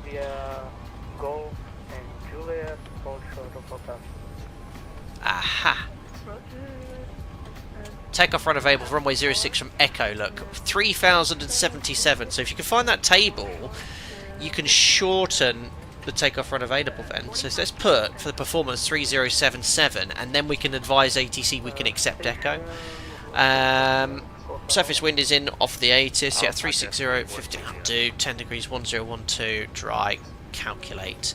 So from that intersection we can take a TO1 D rate 10% with an assumed temperature of 48 degrees, 79.2, and when the AP bleed off it will drop to 78.6. Takeoff flat 5 CG. Thanks auto trim. Speeds are 147, 150, 156. Now we can use these speeds, guys, because we've used improved climb, and improved climb, as the name suggests, gives you better climb performance in the event of an engine failure. So 147, 150, 156. We're going to use these improved climb V speeds. It does give you a it doesn't give you the comparison with the FMC, so sometimes you think, oh, it's what within a knot, but we always use those speeds. Right, that's set. We'll look at the overhead panel now. Let me just catch up with chat. Richard Bolt, if I read the live stream announcement correctly, congratulations, appear to be in order. Thank you very much, Richard. Yeah, we, you know, baby was produced some months ago, and imminent it will be. So I've got some time off the next 3 weeks for the event. Want to use the iFly performance tool? Is it unreliable? Lucas, I have actually never used it. Or did I use it on an inaugural sector? I've just gotten in the habit of using Chrome's, SimBrief's one, because comparing to the NG, it's just easier from a live stream point of view to use it. Well, in a way, I suppose it would be easy to use the tablet as well, but yeah, I've just gotten into the habit of using it. I mean, we can put in the same information, so how do I do it? I can't remember. Menu, performance. I can't actually remember how to do it, guys. Complete. There we are. I can try it on this one. Lucas, let's have a look here. Oh, I've lost you all, guys. Let me just refresh my laptop. Yeah, see, it's a bit... You can see the beauty of SimBrief is it inputs all this information in for you. So, you know, you can type it all in. I don't know if you could copy... Oh, no, look at that. Amazing. Off. Calculate. What is that showing? TO1 with 53. What was SimBrief? TO1 with... slightly less, wasn't it? 48. It's pretty close. So, Lucas, you know, if you want to use the tablet in here, you can. If you want to use the one by SimBrief, you can. They're very close figures. So I suppose this has the benefit of giving you the performance thrust. Speeds as well, 41, 41, 48 are not improved climb speeds. So yeah, feel free to use either. I just use that one because it's a bit easier. V2 156, let's do our panel scan up here. That's all set. We'll start the APU. Usually on a transit setup there isn't a huge amount to change, just your cruise level here and land out, which obviously I've got the option on the iFly to do that automatically to lower my workload. Flight directors can come on. I just need to select the runway departure. 06 was for Echo, which I don't think I actually executed. That's better. So let's have a look at the SID. So for us, the VOS for Echo, which is the VOSICE, I don't know how it's pronounced, 060 track to Papa Romeo 633, so it's the latter. So immediate right turn tracking 168 to Papa Romeo 635. Oh, why is that looking different? Oh no, it's there. 633, 635, 168, and then 158 to VOSICE, 11695. So we'll make that the standby frequency. We'll leave the ILS active. And we can put a backup radial of 158 in. Oops, is that tuned? Negative, right on Lima. Right. 158 on the course here. Now one thing we do at my operator, because it's such a steep turn here, we'd probably just limit the speed to 220 knots for that first turn, just for track keeping. So what we'll do is put 220 knots or below / at 633 here, there we are. just to keep the tight turn, and it might, we just need to open the speed window. Right, I've set the UQNH 1012, all the brake to RTO, and reset fuel flow. There we are, that's now, so that was actually correctly showing the weight, it hadn't reset itself, which is good. And we're ready to go. Put the transponder on. Out off. Oops. Just make sure I'm squawking by Charlie, I am. And we're pretty much ready to go, guys. So taxi, well, we can only go the way we came, can't we? We're trapped in this corner. It's going to be pushback to face northwest. We could probably get out via Lima somehow, if we can. And then we're going to go via Foxtrot or Delta, crossing over to runway 06. And we've already briefed the SID. Great, just get the AP on the bus. It's going to be a beautiful sunset flight. And we're due out in 10 minutes, we've done well. System page, sim menu, ground support. Let's disconnect GPU, remove the chocks, set. Oh, I forgot, you got all the airport charts on this, I never use them. Airport map, there we are. This is a really cool feature, and I don't actually often use it. How do I zoom in? Ah. Oh, it's here, right in front of me. That's really cool. Well, we can use that whilst we're taxiing out, can't we?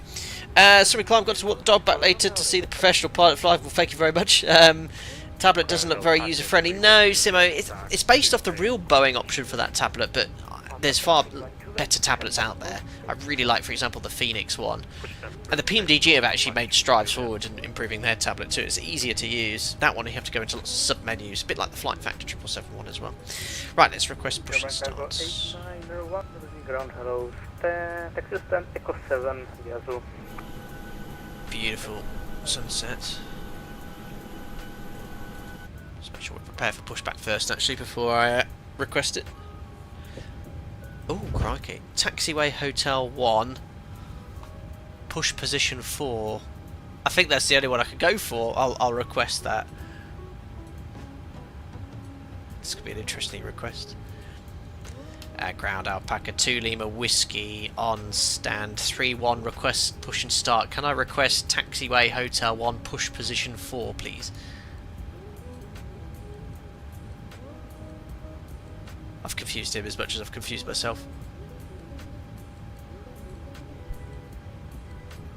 Alpaca 2 Lima Whiskey, please confirm you want push position 4, that is a beam stand 27.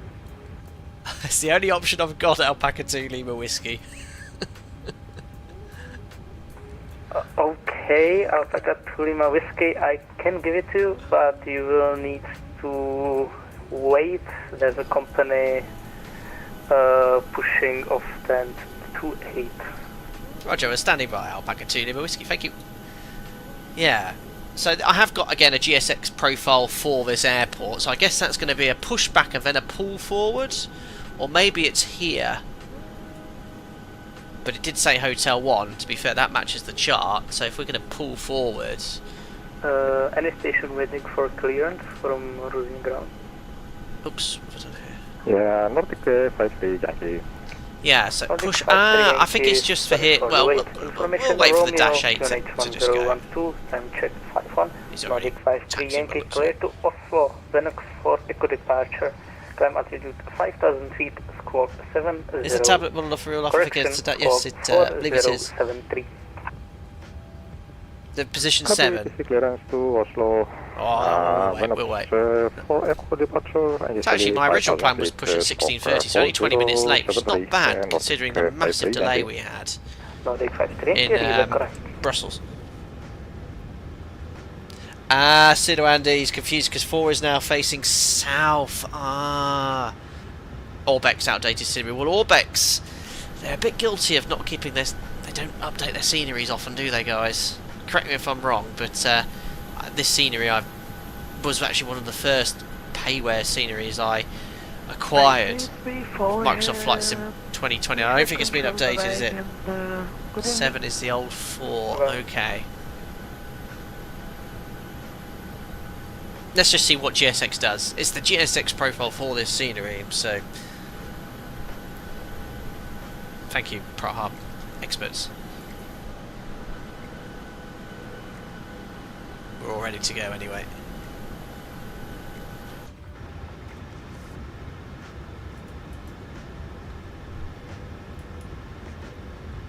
Cool. Honestly waiting for PMDG Max products. I'm sure when they do release it, it will be an excellent product. Ground Alpaca 3-1 Juliet. Interesting to compare between this and the PMDG one, because this one is excellent. Holding point runway 06 via Foxtrot and Echo, hold short of runway 12.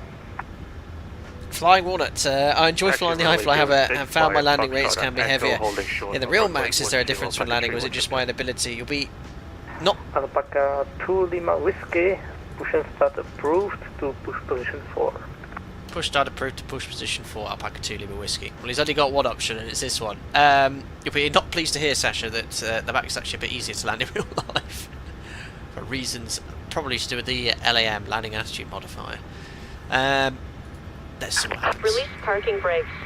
Backs off. Anti-collision lights on. Parking brake. Set transponder out off already. Checks complete. Release parking brakes. Commencing push. All engines clear. For wheel north, please stop beam stand 26. Let's see what happens, guys. Well, on our way. Just about 20 minutes late, pushing back. Starting engine number 2. See if the start's any longer, having just done a flight. See if the EGT's high. No, see EGT's reduced a little bit lower. Probably start a bit higher when the EC's energized. It's got some residual heat from the previous sector. N2. Oil pressure M1. So this would typically take probably a minute and a half motoring. Just to confirm, it's definitely taking longer than it did on the first sector, isn't it, guys? Yeah, they're probably it's modelling some sort of. There it goes. No, it'll be longer than that in real life for sure. Okay.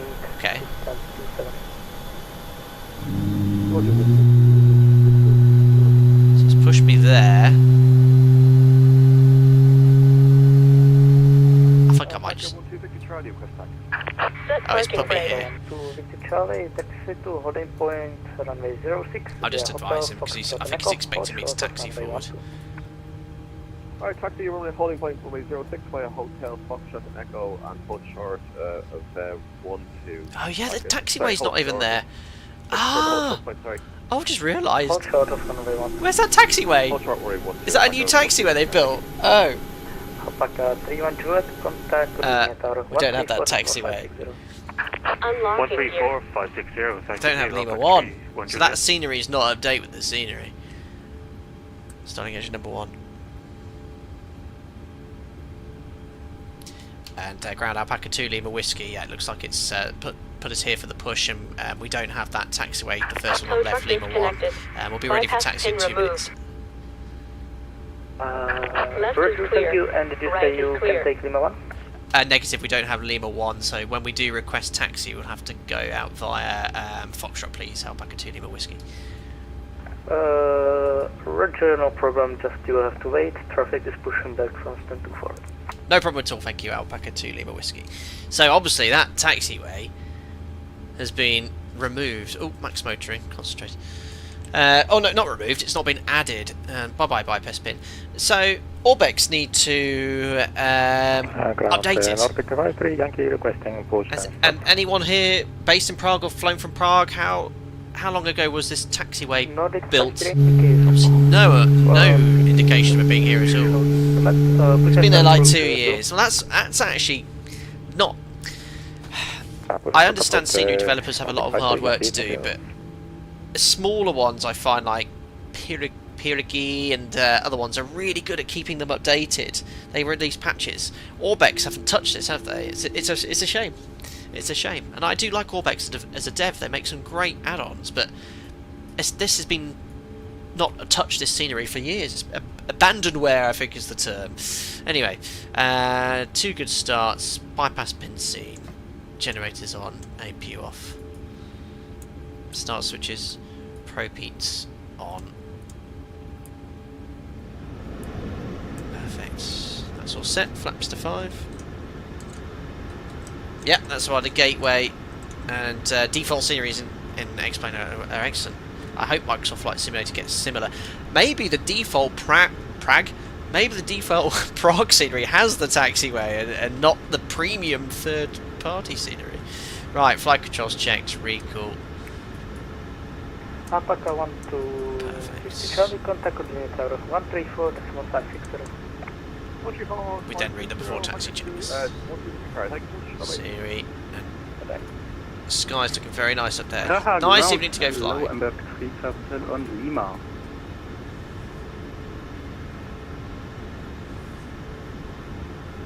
Ember 35 Hotel, moving around hello. Looks amazing, doesn't it? Then 22 Alpha via Lima and Hotel. So we'll pull up behind the bus. 22 Alpha via Lima and Hotel, Ember 35 Hotel. Alpaca 2 Lima Whiskey request taxi via Foxtrot. Alpaca 2 Lima Whiskey, standby traffic gas. Perfect. So, again, if that taxiway was there, I could slip ahead via Lima, but not there, unfortunately. Sido Andy says there's scenery by Tailstrike, which is a lot more recent, but sadly there is going to be a big overhaul of the North Apron in the next 3 months. Yes, I saw NOTAM'd that runway 0624 is closed literally in 2 days' time, isn't it? So all operations are going to switch over to 1230 in Prague.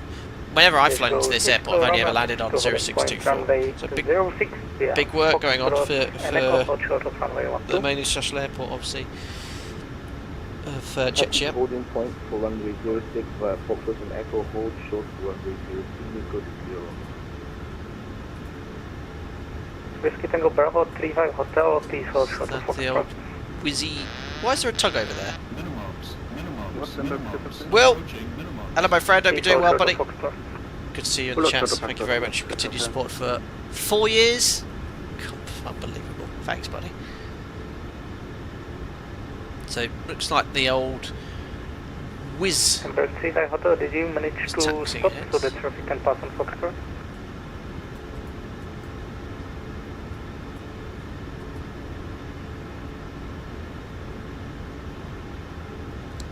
He's trying to call up there.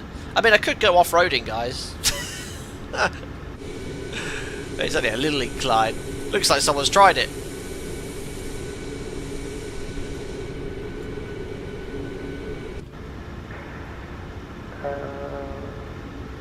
I'm gonna get attacked by a tug here. Was that my tug from the pushback?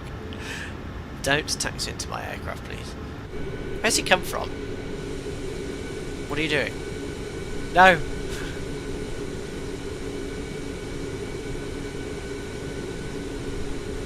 He's turning! Alpaca 2 Lima Whiskey, taxi to holding point runway 06 via Foxtrot and Echo, hold short of runway 12. Taxi holding point, so runway 06 via Foxtrot and Echo will hold short of runway 12, Alpaca 2 Lima Whiskey. Perfect. Right, parking brake release, do a quick config check. There we are, no takeoff config. Back to idle. And there's the Dash 8 taking off.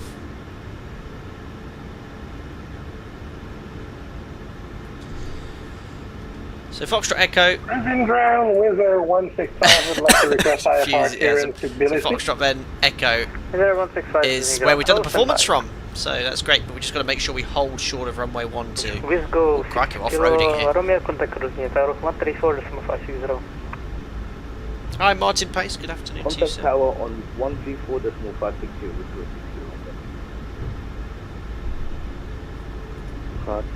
Ground, hello, Ember 2 Sir Mike, squawk on please until you stop at the gate. Simon, I'm making you want to reinstall 2020 and try out the iFly. Worth it, vibe. Please my turn opinion. your squawk It's certainly 2024 is not ready to replace 2020. When you are Yeah, it's parked at the gate, 2024. I cannot see you.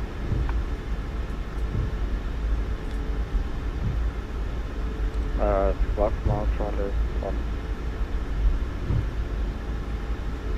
1. Nordic 3 26 metres, we're fine in the max, we're just under that. Nordic 510 So here's a bit of a hot spot, you can easily take that first left, but Foxtrot goes over here to the left. What on earth's going on there? Copy holding point. I think that might be the cockpit sharing. We hold on runway 12. Make sure you go into observer mode. Going to tell you Alpaca 1 Papa Tango, A321 Neo, S11, request iFly to Vorticity.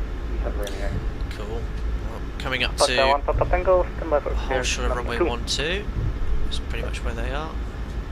Victor Tango Bravo 27 Mike, taxi to stand. Nice bit of wing flex there. Golf Juliet Hotel 1.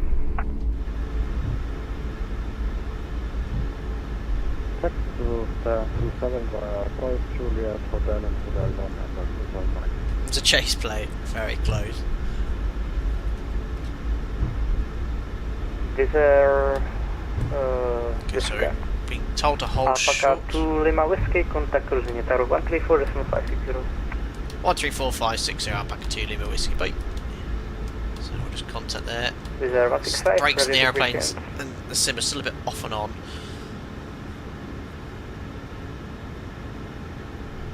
Tower, good day, it's Alpaca 2 Lima Whiskey, holding short of runway 1230. Alpaca 2 Lima Whiskey, hello, cross runway 30, continue Foxtrot Echo. Okay, cross runway 1230 and Foxtrot hold short Echo runway 06, Alpaca 2 Lima Whiskey. Good, so clear to cross. Alpha 223 on final approach runway 06. Strobes on. Confirm read back, would say, yeah, confirm clear to cross, A firm, Jim would say clear left, clear right, and that's what we do at my operator to prevent runway incursions, which obviously is a hot topic in commercial aviation, especially in America. There's a lot of incidents going on annually with runway incursions. That one in Midway with the Southwest 737 business jet, I've seen that recently, crikey. Oh, listen, thanks for checking. So default Microsoft Flight Sim doesn't have Lima 1 either, and I need to update this. Martin, have a question. The course is just something to help pilots during flight, or is it very important? So on the 7.3, it's more a reminder for takeoff. However, you can use it for SIDS if you lose the FMC, for example. Very important on an ILS, though, for it to work correctly, that you set the final approach track on the MCP course.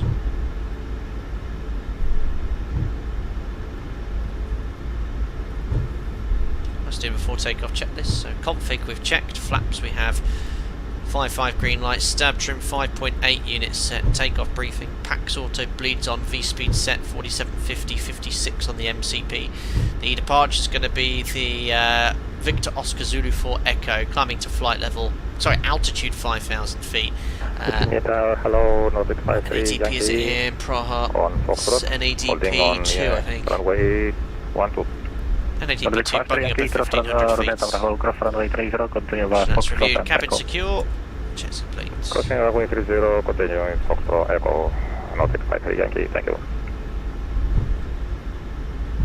So non-standard bug up means, for an NADP 2 we usually bug up at 1,000 feet AGL, but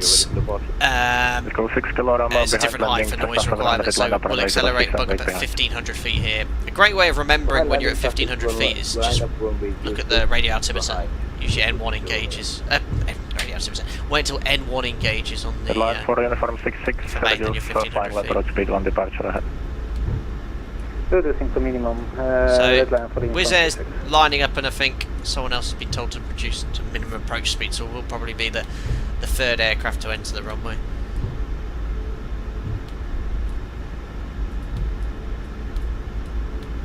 And the whole point Cat 1 is just here. Alpaca 2 Lima Whiskey holding Echo runway 06, ready for departure and sequence. Okay. I think it just said okay. I'm not sure. Good, nice big red paint runway ahead to remind you not to enter the runway. Good, I'll just bring it to a stop there. Alpha 223 vacating runway 36. Let's go 6 kilo runway 06, clear takeoff, length 360 degrees. There's the Wizz Air getting his takeoff clearance, and there's traffic on a 2-mile final as well, which I can't see. Just confirm, clear for takeoff, we go 60. Affirm clear takeoff 06. When we do 6 clear for takeoff, we go 0. I can't see the aircraft on 2 miles, but they're there somewhere. There goes the Airbus. Oh, it's like being at work. pumping the brakes. Passengers are nodding in agreement. Yeah, the brakes are either off or on in Microsoft Flight Simulator. Alpaca Lima Whiskey behind landing, traffic citation, Russian Cessna citation on short final and upper runway 06 and wait behind. Behind the landing Cessna citation via Echo 06, line up and wait behind Alpaca 2 Lima Whiskey. Always try to read back those clearances. There's the citation. Good afternoon, quality 410, fully Aditya, Elvis Presley fan, looking to purchase the Max. Currently only own the 736 by PMDG. Worth it, chat? Red line 4, uniform 66. No, chat's a good opinion. I think chat will probably mirror me, yes. 06.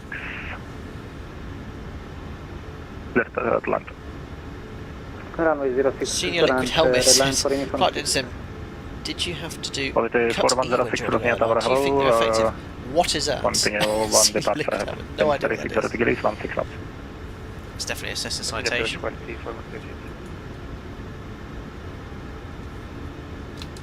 Go 6 kilo Romeo, contact Prague radar 127, decimal 580. Just rolling ahead on its own.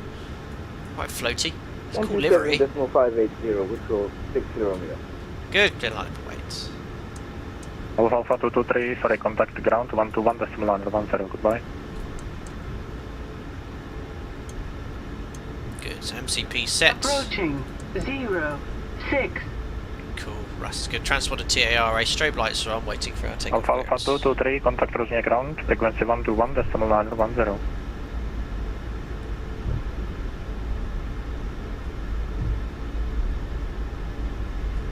Oh, look at the sun setting onto the MCP. Very nice indeed. Alpaca Lima Whiskey, runway 06, clear takeoff, wind 360 degrees, 16 knots. On runway. Runway 06, clear takeoff, Alpaca 2 Lima Whiskey.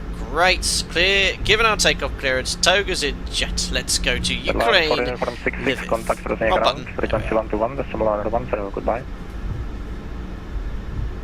Ground on 121, decimal 910, red line for uniform 66. Thank you very much, have a good day. Stabilised. Set takeoff thrust. Yeah, the spool up's a little bit too quick. Stabilised. The correct speed, that's okay. Alright, takeoff thrust set indications normal. 80 knots checked, release forward pressure. Big 53 Yankee behind landing traffic, Boeing 737 on short final line, upper runway 06 and wait behind. A little bit of right rudder needed to maintain centre line, that's normal. That crossing from the left. And aileron into wind, keep wings level during rotation. V1. And rotate. So watch this, just to demonstrate there's a bit of a dead band. I'm not going to move my back pressure. Look, it stops rotating there, so you have to increase back pressure. Very much a dead band model now. Positive to climb, gear up.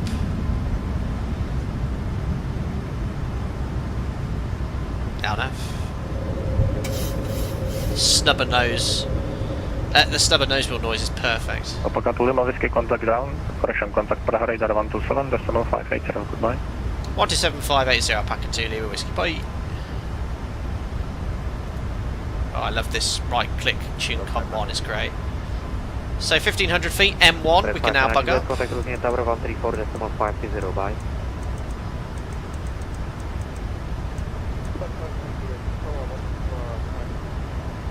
Claps one.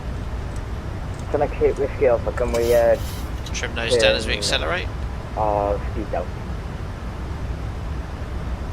Check 8 Whiskey Alpha, negative, maintain 1901. Roger, maintain 190. The trim sounds are so good as well, they're very realistic. For Papaton, right heading 320. Right heading 320, Okay, approaching 1 to go. Vertical speed. Let's go 6 kilo Romeo, proceed direct rapid. Proceed direct rapid, let's go 6 kilo. Command A. Next 8 Whiskey Alpha, descend to altitude 3,500 feet, and the 2 speed 180 knots.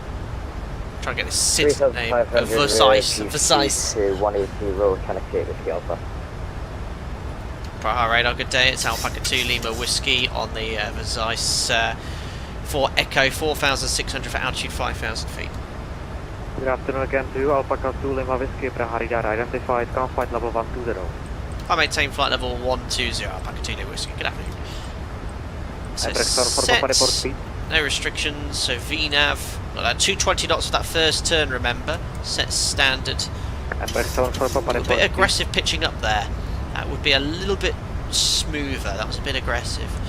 Passing 5-4, flight level 120 after takeoff checklist. Yeah, I'm back Brakes to off, Papa, gear leave it on. Hello. I can come off. Air conditioning and pressurization. Set. Reach the crew. 5 seconds, turn left, heading 160. Standard set. 3 times 60, 120 after takeoff checklist complete. Say again, 421 Tango. Turn left, heading 160. Left 160. Look at that, guys. Turn right, heading 030. Stunning. Approach runway 06. Turn right, heading 030. Brake depends on your set sensitivities. I have it just on and off, at least mine isn't. So I use a button on the cam here to turn the brakes on. I think it's set to inexplicable to brakes regular. The brake pedals on my rudder pedals I don't use. Just horrible feel on them. 134.560, bye-bye, Channel 8 Whiskey Alpha. Alpaca to Lima Whiskey, direct to Washington. Direct to the Victor Oscar Zulu VR, Alpaca 2 Whiskey. Correct. We're going there. Execute. Nice. Right turn. 250 knots, that's fine. And we'll tune the VOR active now. Box 1 and 2, why not? So flying inbound to it, might as well use it. So usually when you turn and accelerate, when you reach your target speed, you can get a little bit of G loading. It's not uncomfortable, but you notice it if you're standing up. You go, so try to avoid it. Left 090 and descending 070 and back to Jamie, real aircraft and GPWS call outs play through your headset. Are they loud enough for the speakers to be heard? They don't come through the headsets, but they are certainly loud enough to hear. They're very loud. That's a flight level 100 and reach. Okay, passing 100 for flight level 120, which is set vertical speed to 2,000 feet per minute. So when you select VS, the window opens up at your present vertical speed. 275 knots. That'll be the 1 November Tango. Vertical speed 250. Sim down slightly now. Down to 250. Passing 106, flight level 120. To Lima Whiskey, proceed direct to Lixa. Direct to Elixir, Alpaca 2 Lima Whiskey. Execute. Hello, Nordic 53 Yankee, airborne 4,300. Nordic 53 Yankee, Brahari, Pre-cruise checks, fuel, 4 pumps. Lights, logo. Verify the APs off, pressurization 3.0, set, release the passengers, smooth, recall, checks complete. Wow, very nice. 160 knots or less until 4 miles, 5 miles final, and back to Papa. Got it, 4 miles final. Sure, climb to me. We have a passenger give birth on a flight when you've been flying. Many years ago when we gave birth and then got lifetime free ticket for the airliner. Amazing. No, I'm yet to experience that situation. Copy, direct takeoff, Nordic 53 Yankee, thank you. There we are, sorry, ETA. Lviv at about 1817. 134.560, thank you very much, sir. Yeah, this add-on is superb. I cannot. Obviously, it's got a few bugs here and there, but for a desktop simulated add-on, this is one of the. Flight level 160, Alpaca 2 Lima Whiskey. It's one of the best afloat. Set 160V now. It's one of the best. Sorry for the level up. No problem. I don't know what he's saying sorry for. What's he saying sorry for? No problem. It's one of the best ones. It's superb.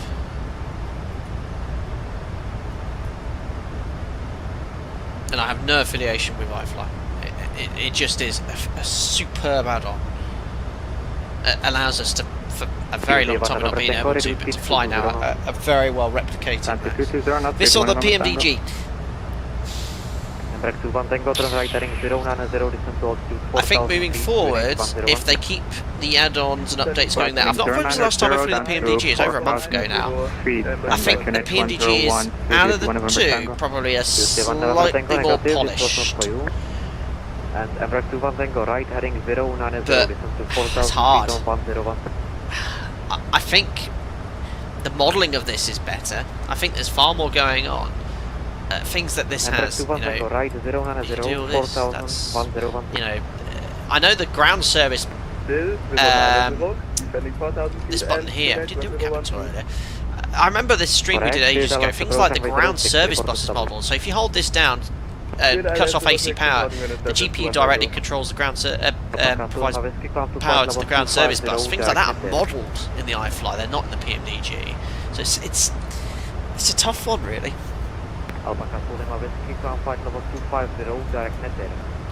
Climb flight level 250 and route director Netier, Alpaca 2 Lima Whiskey. Excellent shortcut, look at that.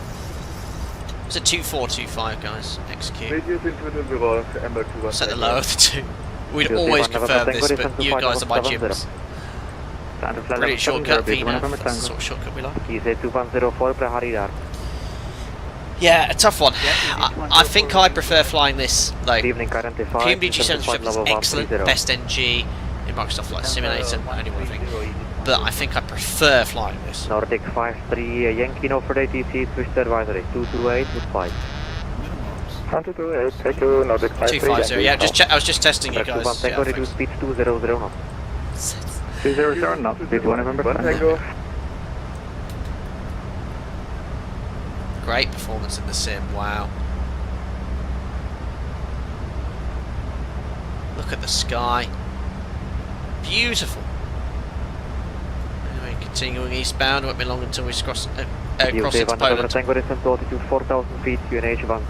Alex, thank you. 12 months, buddy. My last milestone for a while. I have to pause membership to pay for meds, not covered by NHS. Thank you for all your work. Well, thank you very much, Alex, for your membership for a year on the channel. You've got your captain's epaulet, I see. But I really appreciate your time, and I hope you get better soon, buddy. Alex, thank you very much indeed. Very kind of you to support me for the year. Cheers, buddy. All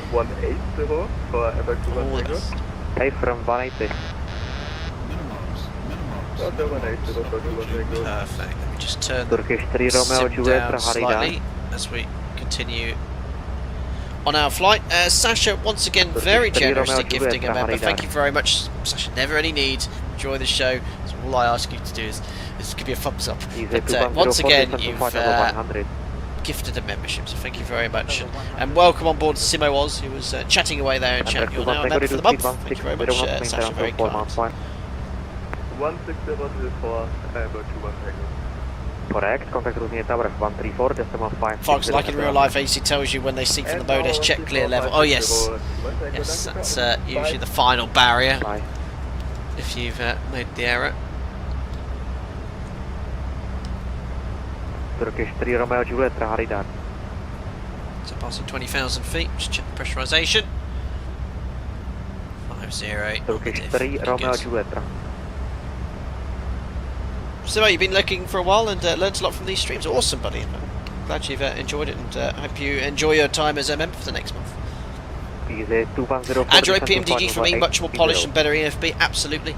I think the EFB is improved significantly since release, and the usability, and I do prefer EFBs which have this is a bit cumbersome. It works, but it is cumbersome. You have to go into the various menus. It's like the Flight Factor one, really. 777, an incredible add-on, but that's a very... 122.8, thanks to the ATC. Enjoy your weekend, Alpaca 2 Whiskey. Bye-bye. Thanks, you too. Perfect. Over to Unicommy. There we are. So yeah, PMDG, yeah, it's certainly more polished tablet, and I think as a more polished product as well. So for me, sat on the fence, I think I enjoy flying this. I can certainly see why people would prefer the PMDG. They're both excellent add-ons. So Climb says, just out of curiosity, where were you going to do some sim racing? What circuit and cars? So we were planning this evening to race in Silverstone in the 2004 Ferrari F1 car. I think it was called the F2004, wasn't it? V10. Someone played a video on Discord of the V10, and I was like, "Yep, let's race there." Right, now ATC guys will continue all the way up to our planned cruise 390. A little bit of engine anti-ice on. So on the Max, you don't have any blue cowl valve indicator lights. You just have the amber light illuminate briefly when you're switching them on. And then you confirm the indication as per you would on the NG TAI. Simba, these streams have turned me into an aviation enthusiast. Really looking forward to flying now. Awesome. Yes, you've very much taken on board. You've been doing some shared cockpits, haven't you? Tom, you own the Flight Factor 777, but I haven't used it much. The EFB is putting me off. Too much work to learn where everything is. Yeah, it is a busy EFB. If you are not aware, Tom, on X-Plane, obviously when you bring your mouse up here and bring the menu, there's a lot of options you can select from the drop-down menu, which makes it a little easier to use. I've started using those.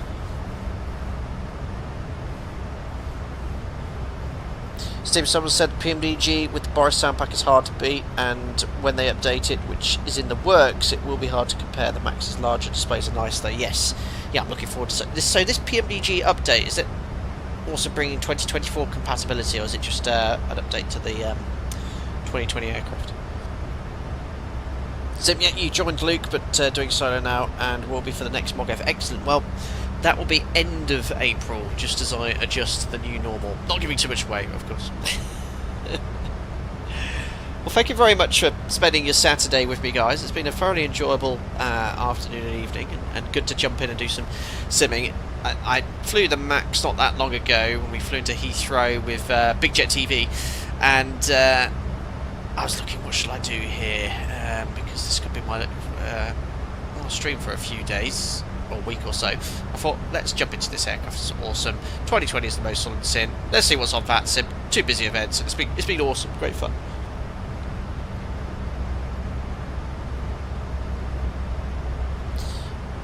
Perfect. Ryan, any idea of the wing height on the 737 Denver incident a bit back? Didn't get to have flaps deployed to give people a slide down. I'm just curious how high a jump it is. Yeah, the exact height I can't tell you without referencing the manual from the height of the ground to the sort of wing, but you definitely want the flaps extended to slide down. It's high. You don't want to be dropping off there, landing on the ground. If your foot's not right, you'll easily break your ankle or leg.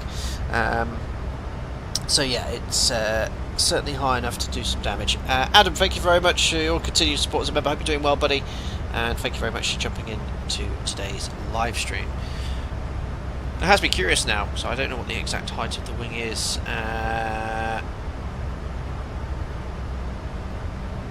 It is quoted FCOM 2.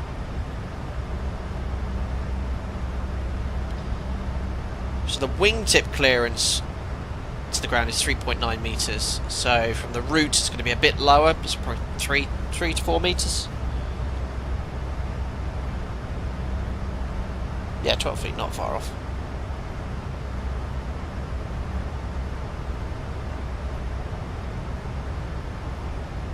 Sash, you've done all your Saturday bits and bobs. What are you going to do in the afternoon? Of course.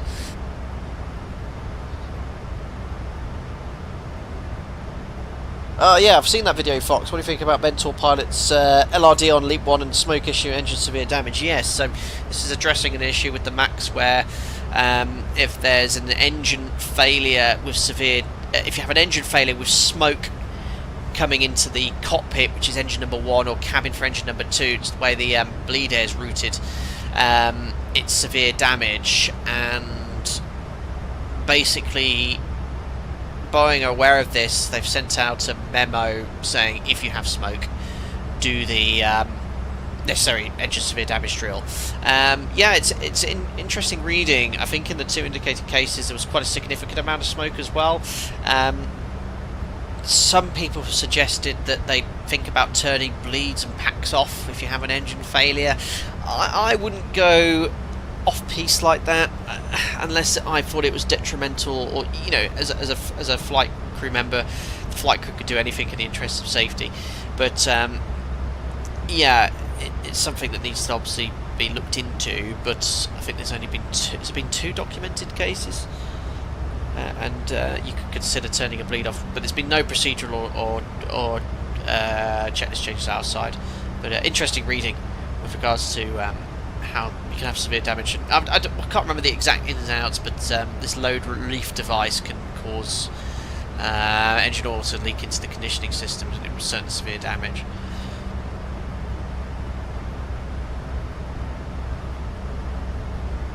Edo, thank you. Wind in Lviv should be 100 at 10, gusting 20. Okay, so we can expect straight in off runway 13 then with that surface wind. Again, there's no METAR available. I guess that's what's coming in the sim, Edo. Edo, I saw your reply to your message. I'll talk to you after the stream or this evening. Need to get you sorted out, buddy. Steve, in case you missed it earlier, the reason you only have an on-off on your brakes is because you're using a button. So a digital on-off rather than a variable mapped to the pedals. Yes, that's unfortunately, until I get some decent rudder pedals, it's just something I have to deal with, which would explain why it's on and off. But the feel on the... I do like the SciTech Preflight rudder pedals. For the rudder, it's great, but for the braking, it's awful. Gary, being an update to the Fokker F28 2024 fixes. Yes, I can understand that. Ryan, in length of time to capacitation due to crew was very low. Yeah, you know, smoke in the cockpit, put the mask on. That's what you can do. Right, anyway, look, I'm not flying my plane. Anti-ice can come off. Look at that, because we're flying eastbound, it gets dark very quickly, just like in real life. It's amazing, you know, when the sun sets, how dark it gets.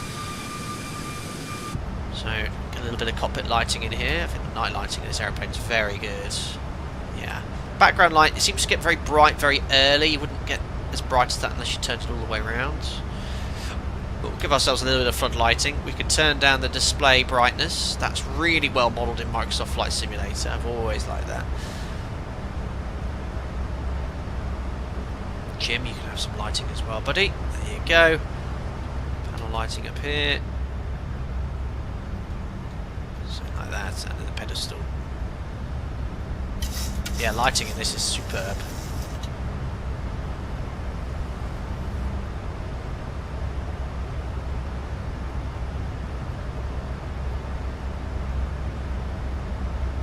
Matt Burgess, the TPRs, they are they Thrustmasters rudder pedals? Yeah, I need to perhaps look into that. Oh my god, James, did you see that video of the insane EasyJet A320 go around at Madeira? Yes, I did. That is sketchy. Can I show you, lovely ladies and gentlemen, this? This is beyond sketchy. That's going to be tea and biscuits. Let me find you this video. I don't know what was going on here. Right, Madeira airport spotting. Have a look at this. This is beyond sketchy. Let me just share my screen. Hopefully you can see this. So all credit here to Madeira airport spotting. Go check out his YouTube channel. So here's an A320 coming in. No, I won't get copyright for this. Fair use policy. Sharing and promoting. I'm sure as long as I say it's not mine. Yeah, this is tea and biscuits. I can't understand what's going on here. I mean, I thought they were going to crash into this pole. I thought they were going to crash.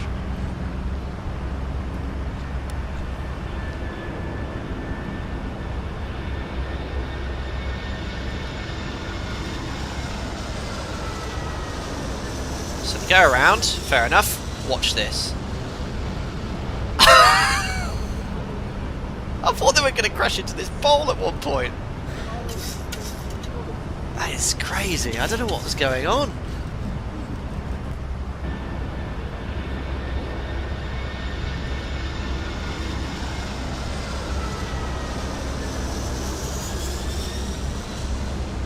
I mean, I don't know what's... But some people were saying it was wind shear, but you keep your wing straight and level, would you? You don't bank. That's 45-degree angle of bank turn. Yeah, that was the go around in Madeira. I had a look. It's climbed straight ahead 600 feet before making a turn. No turns at that sort of height. That was yeah. I don't know. Interesting one. Look, I'm being an armchair pilot here. I don't know what was going in that cockpit. They could have had a real reason to turn there that we're unaware of. But that's non-standard.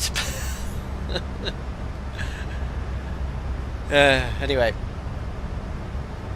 Looks like Big Jet TV's last sim stream. Yes, he had a bit of a jumpy time, but he did spot us. Now, one thing I like about the iFly, which they've modelled well, the performance in the max as you get to sort of these cruise levels really drops off. A huge bypass on these engines. Most of the airflow is going right round it. It's that big fan pushing us along. And because of that, at higher altitude where the air is a lot less dense, the thrust drops off comparison, say, to the NG, which has a lower bypass, so there's more thrust, let's say, from the core.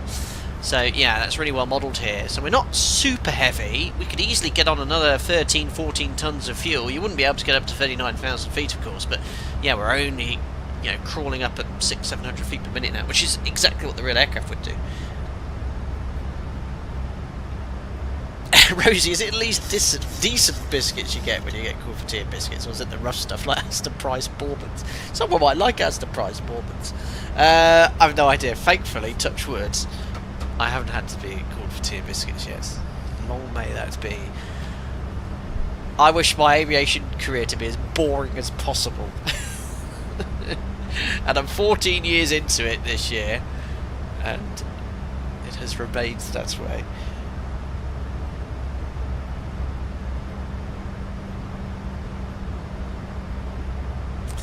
Right, looking forward to the Winwing Cyber Taurus yoke pedals. I've not looked into this. I've seen a post about it though. It does look like an incredible bit of kit.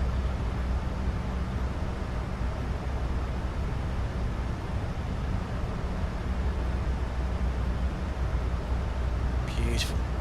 There we are.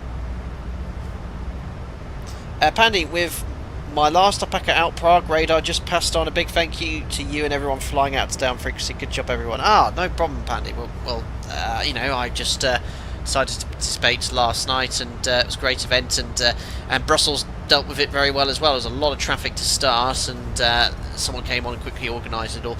But yeah, I mean, I hope we get the traffic manageable. And thank you everyone that joins in and keeps it as realistic as possible. It's good fun.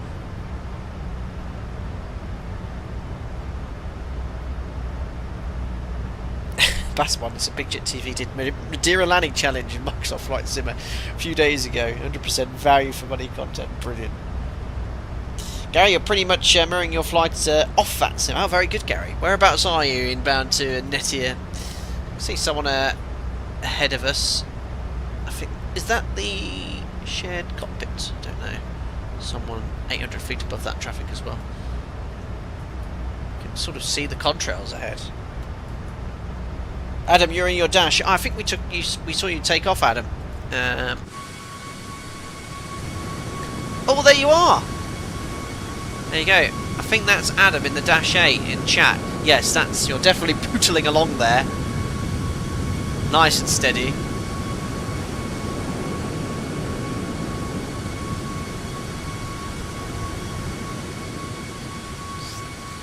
Still sort of see the sunlight on the contrails, even though it's set. We'll let them off.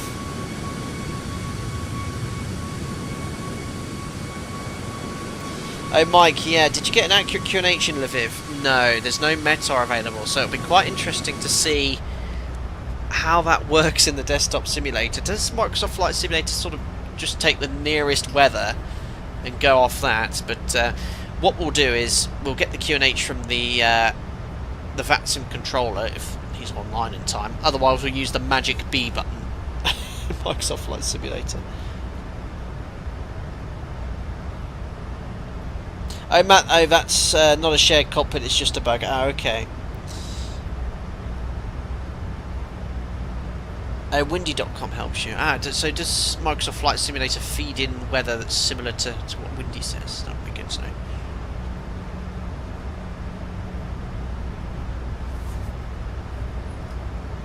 Excellent. Well, I've got flights on my roster, guys, but it won't be until the end of April.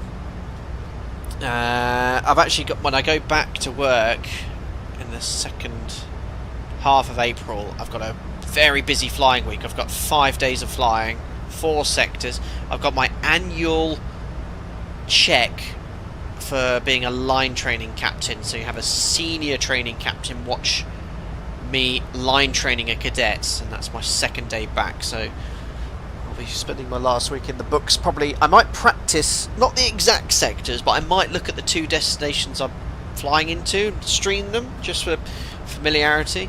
And that's what desktop simulators are really useful for. So are you close to going out of currency? No, I won't going out of check. Every year, all pilots at my operator have to have a what they call an annual line check. If you're a line training captain, which I am, you have to have something called an instructor proficiency line check. So a senior training captain will watch you not just do a line check, but it'll be a line check where I'm line training a cadet.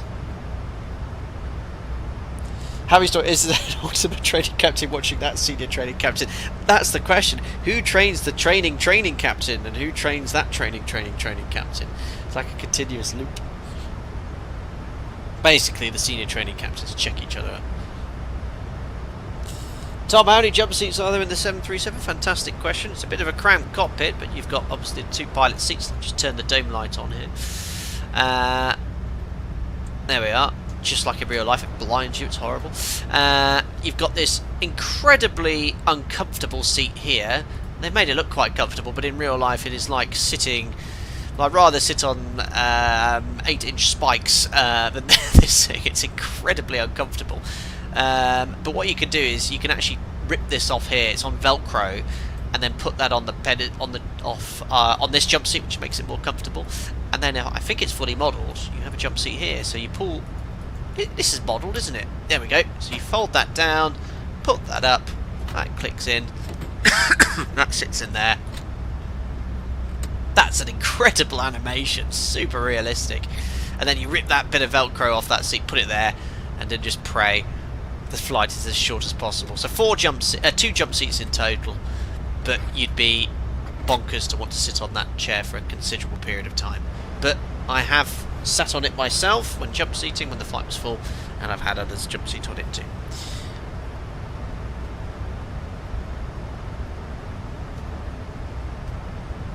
A plank with 10mm of padding, that seat, absolutely. Right, shall we start looking at this approach into Lviv? Turn the dome light off.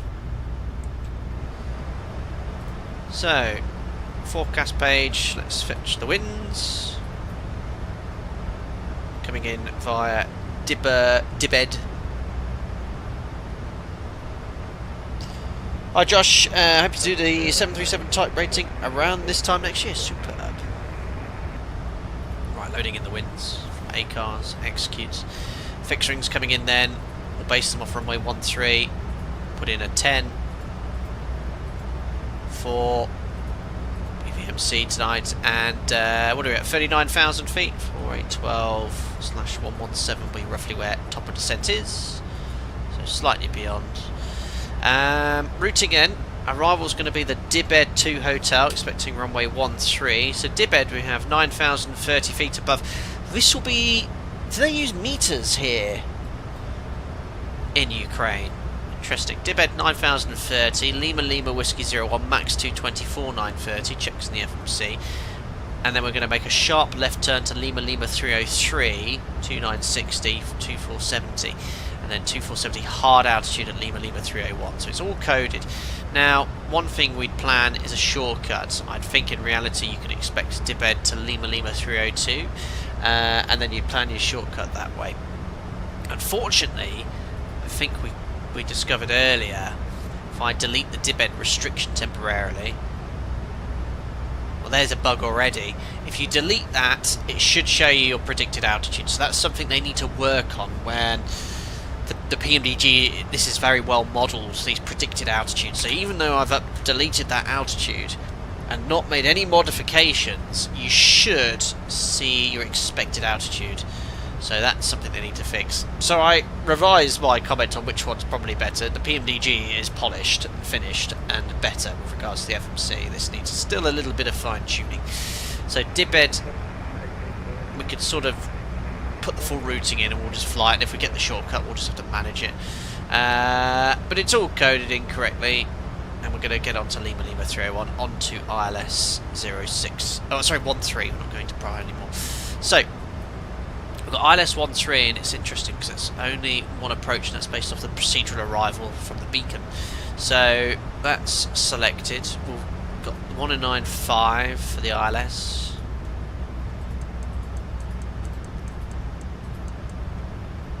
Uh, 1095. Just get rid of. Oh yeah, I keep forgetting my keyboard shortcuts. 1095. Lviv VOR 15.5. Course is 130. I've got no scenery for Lviv, so this is default Microsoft Flight Simulator. Presume the airport's there. So frequencies, courses, minimums, again for the Cat 1 ILS straight in 1328. Also, when you do the change in the FMC, it takes a while to recalculate, so initially it's blank. Yeah, the real FMC takes about 4 or 5 seconds, usually quite quick.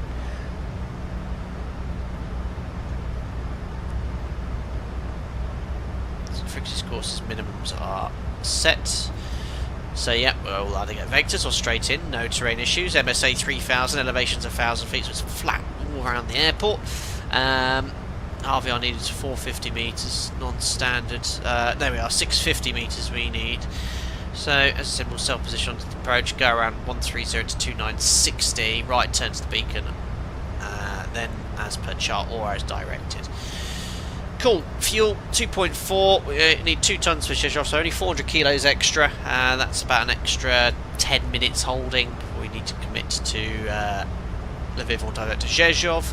We're going to burn 700 kilos. Landing weight 64.5. Landing here then. Look, they've got a little vacate and loop round to look the runway. Flat 5, you could do that. Or to brake max flat 40. Yeah, why not? I wouldn't in real life, but what's that's going to be about 1,500 meters. But you could easily do it. Why not? Flat 40, auto brake max. And I love it. Look, it's like the real aircraft. For max, you have to pull it out to select it. We'll go second detent reverse, definitely for brake cooling. It's a vacate at 5.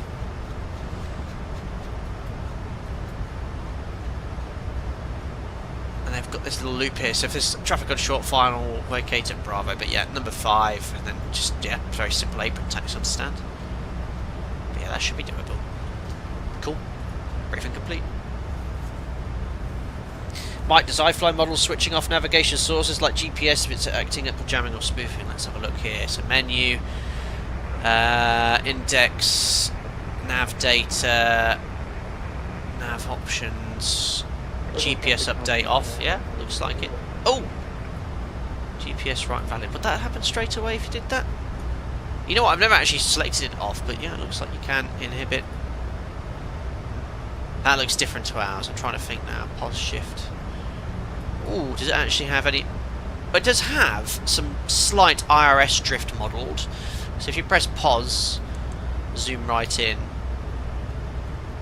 Yeah, it's got a bit of IRS drift modelled, look. So you've got that one IRS off to the right there. You'd probably be a little bit more drift in that time, but it's definitely drifted off to the right. Where's the IRS left? Oh, they're right on top of each other. So yeah, usually one goes off in one direction, one the other, but both the IRS drifters happens to be modelled the exact same thing, 0.3. But obviously the position information is very accurate because we've got GPS, ground-based navigation all working together to work in exact position. So our AMP is 0.02, very good.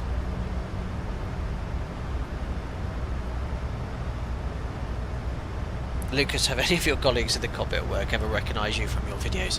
Yes. I do keep an incredibly low profile. Don't mention it.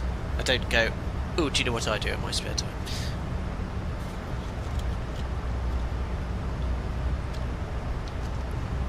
There we are. Well, the sun was out 15 minutes ago and it's now pitch black. Almost. We're crossing into Ukraine soon. We've got Zhezhov up here in the distance, 80 miles away. Very good. We'll start our descent very shortly into Lviv.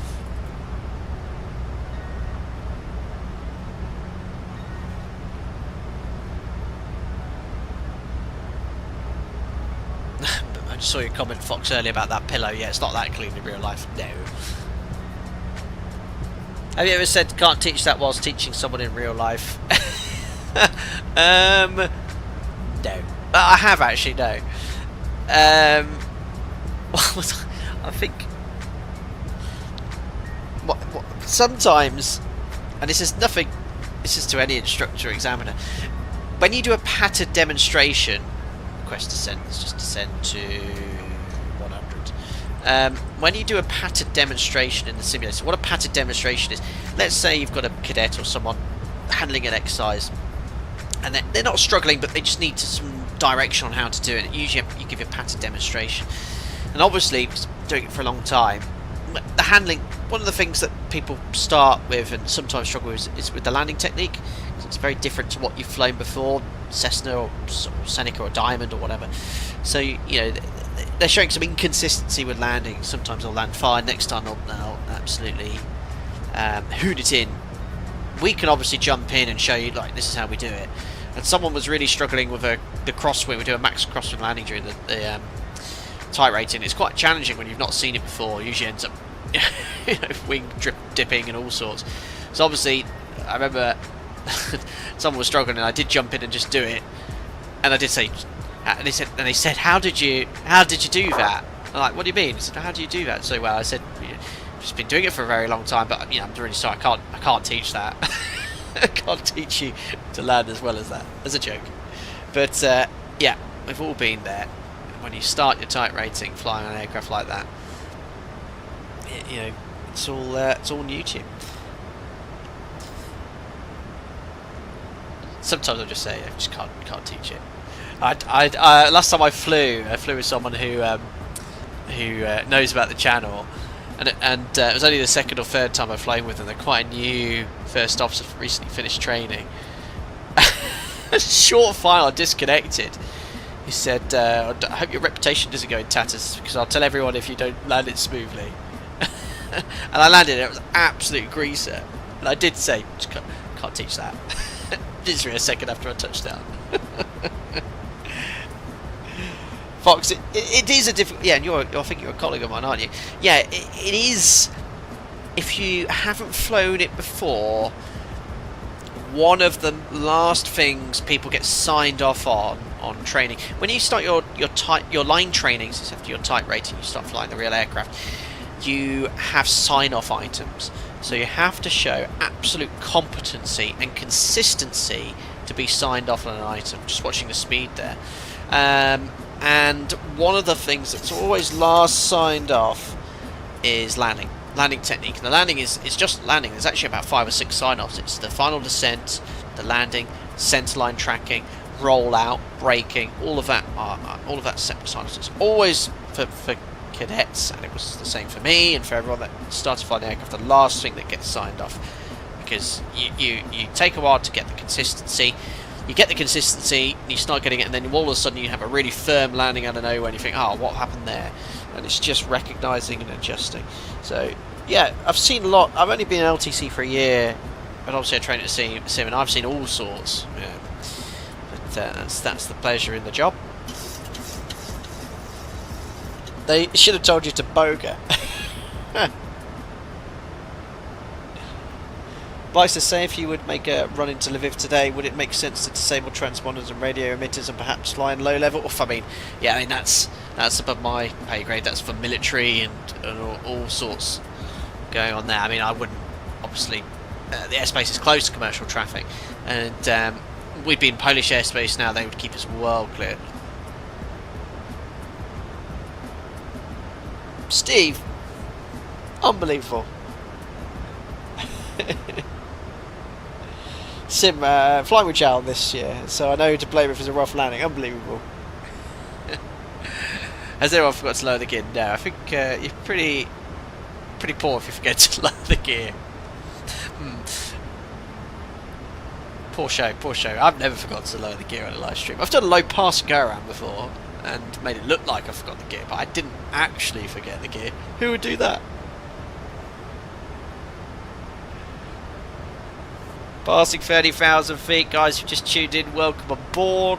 Just completing our second sector, started our descent into Ukraine, Lviv, live time, live weather. Should be an ATC event starting in about 8 minutes there.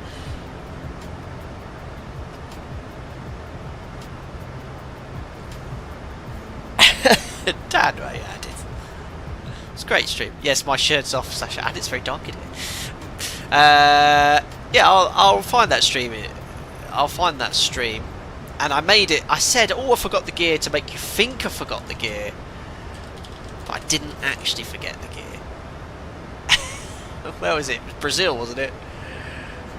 Oh dear. Let me find the stream. Found it. Great content. Quality content. Yes, here we go. Yes. Very high speed. Let me just turn the music off. Yeah, so I was just preparing for my low pass and go around. A little high. Here we are. It's so hard. Closing the thrust. There we go. I forgot to lower the gear. No, I didn't. Oh, and there was a. Okay. No, I didn't forget. I didn't forget. And and that butter calculator was incorrect. I didn't actually. I didn't impact the ground. I think I might touch down. Yeah, it's perfect. Going around.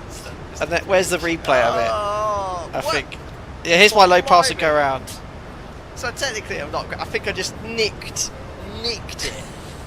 Oh, that was. It's a 4-hour flight. Oh.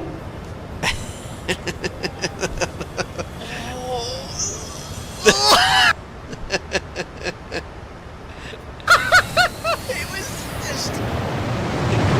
I love the Concorde. I mean, it's not even. Oh, if I had the reheats on, it would have looked even better. But if I remember rightly, it was a no, the camera didn't shift. It was a complete butter after my low pass and go around, as it is every live stream. Look at this, complete butter. Come on, come on. Going so slowly. Oh yeah! Enthusiasm. Oh dear. Lowering the nose. Can't teach it. Right, anyway. Let's concentrate on the flight in mind.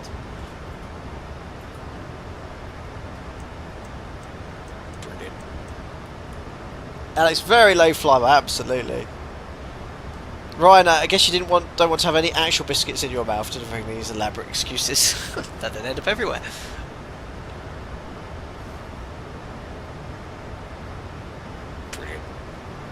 Dan just needs to do a hard right turn just after go around. Yeah, that's on my to-do list.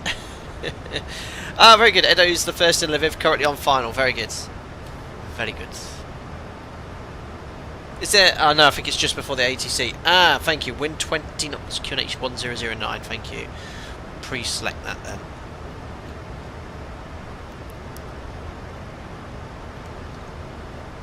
You guys still said 10. Absolutely. That is in X-Plane. Yeah, we'll press B and see what Microsoft Flight Sim 2020 gives us.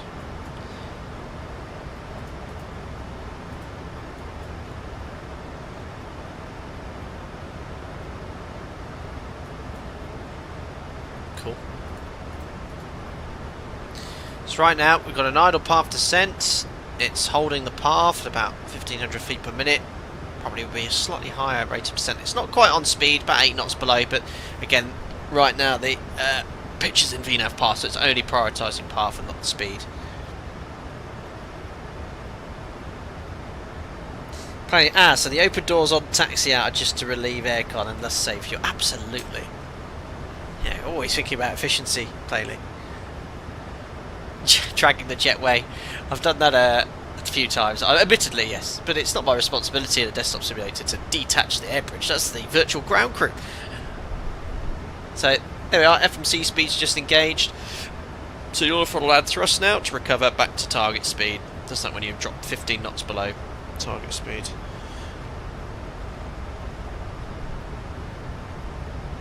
I've enjoyed the iFly. So yeah, as I said, Rotate dropped me an email last week, and I had their MD-80 for X-Plane 11. They've said, would you like to try out the X-Plane 12 version? I said, yes please. I've not flown that aircraft in an incredibly long time, so hopefully at some point in April we'll look at that. And I would like to have a look again at the X-Craft Embraers. I was hoping to have streamed that again sooner, because we flew the Liège last week. That was a good fun aircraft. But yeah, 3 weeks off. I might, and I've toyed with this so many times, I might record some videos. I might do a full flight tutorial on the Max. It might not be as interesting for most of you guys who watch, who are familiar with my streams and profiles, but it does bring a lot of new people into the channel, especially if they're looking for, you know, 737 Max tutorials, maybe the default one, but I'd use the iFly. So maybe recreate a full flight tutorial like I did in the early days, but in Microsoft Flight Simulator. Yeah, Fox, 2 blocks off. I've got a block of annual leave and paternity leave for my incoming daughter. Ryan, you're planning to take the Rotate MD-80 out for a spin. Finally supports Apple's Silicon directly without emulation. That's beyond my knowledge of computers. Fixed a couple of annoying bugs. Very good.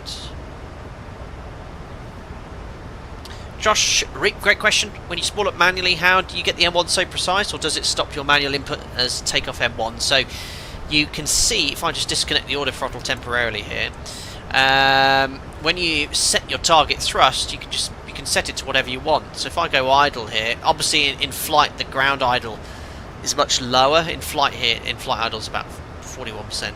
But you know, you can just set it quite accurately to about 70. That spool up time, by the way, is way too fast in flight. So there's a little predictor. Yeah, the engine response here is way too fast. That's something that needs to be changed. Yeah, it doesn't spool up as quick as that in flight. Anyway, auto throttle back on.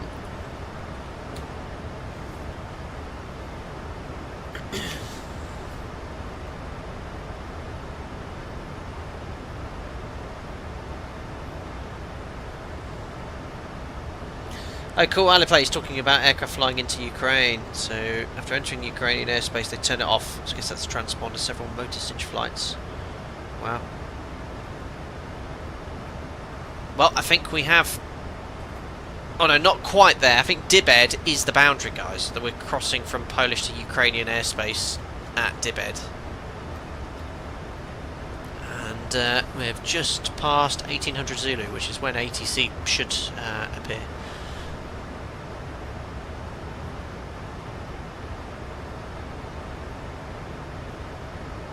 Steve M, seatbelts on, very good.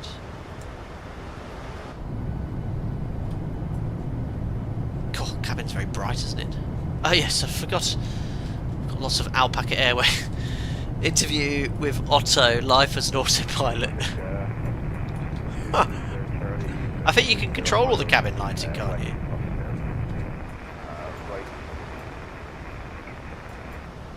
Where's the door handle? Can't see it. Can you control it here? Yes, you can, can't you? So cruise. Off. Ah, it's very good. Very good. Where's the cabin lighting controls, though?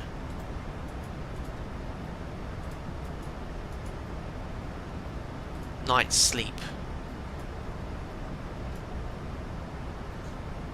Has it gotten darker? I never know how these panels work.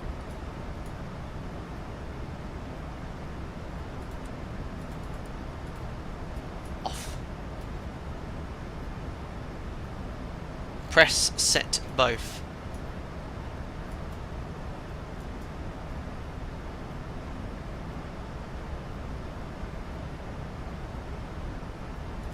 Thank you. Ah! Ah! Oh no!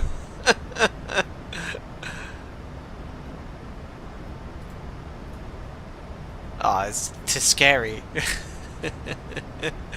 So both. There we are. Ooh. Nice. That's cool. Very well modelled. Rosie M. Ghost. Oh, horror games. Just, I don't do. White medium. Yeah, that's plenty bright enough. But we'll put it on for night lighting, because we're coming into land at night. Right, night. There we are. Very blue. Oh, the rear is illuminated. Both zones.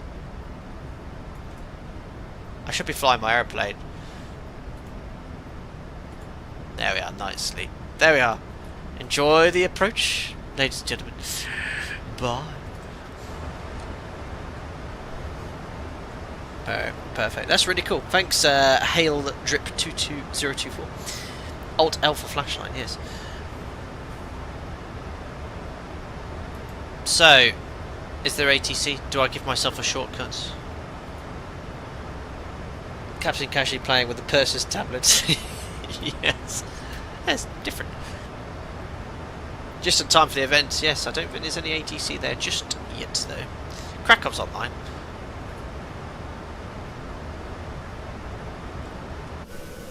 Oh wow, look at that. I love the, you know, the humidity and the atmospheric lighting. So good. Yeah, this is the best all-round sim, for sure. Josh Reap, any chance you're flying? Was that Manchester Paphos routes next month? Firstly, thank you very much for your interest, but I wouldn't be sharing any of my real-world routes online. Thank you very much for your understanding.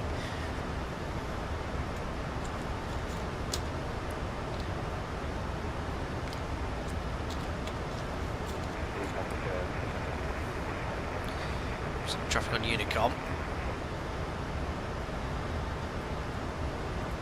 So one to go. Let's have a look at the star. We'll step down as per the procedural arrival. So we can step down now. Inbound 2960 is the minimum, but 4930 here. So let's go down to 5,000 feet. I'll set the QNH now. It reckons 1009. We'll set that. Let's press B. Okay, 1011. It's not far off what the actual QNH is in the sim. Let's go off that. We're definitely going to have a headwind on final by the looks of it. Hail Drip, you're very welcome. We totally don't play around with the real max lighting when it's in for maintenance, of course. I think there's all sorts of interesting colours you can go for. I think I've seen pink.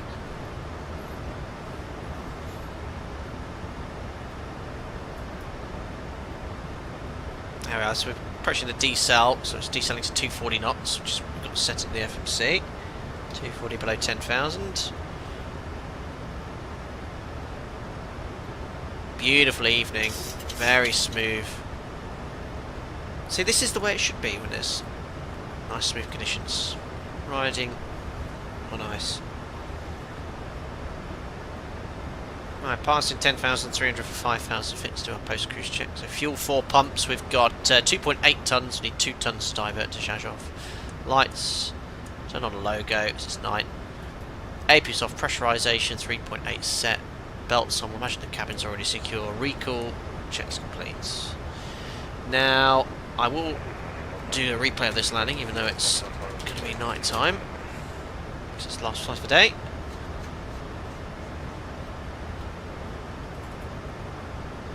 Streaming for 4 hours now. It's been a long time since I've done a very long stream. But 2 sector days generally are 4-hour streams.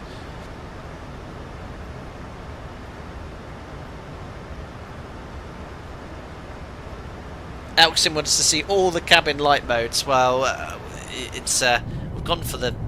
This is great. It's fantastic. It's bang on.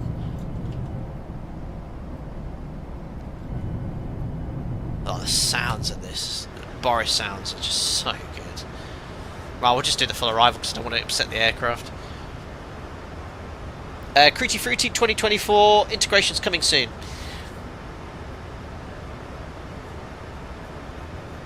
Mike, assistant question. Is it possible to use an RMP approach in the 7.3 if the GPS source is disabled? We need GNSS to fly it. Could the aircraft do it? Technically, yeah, it could follow the LNAV and VNAV, but you'd have to have GPS active.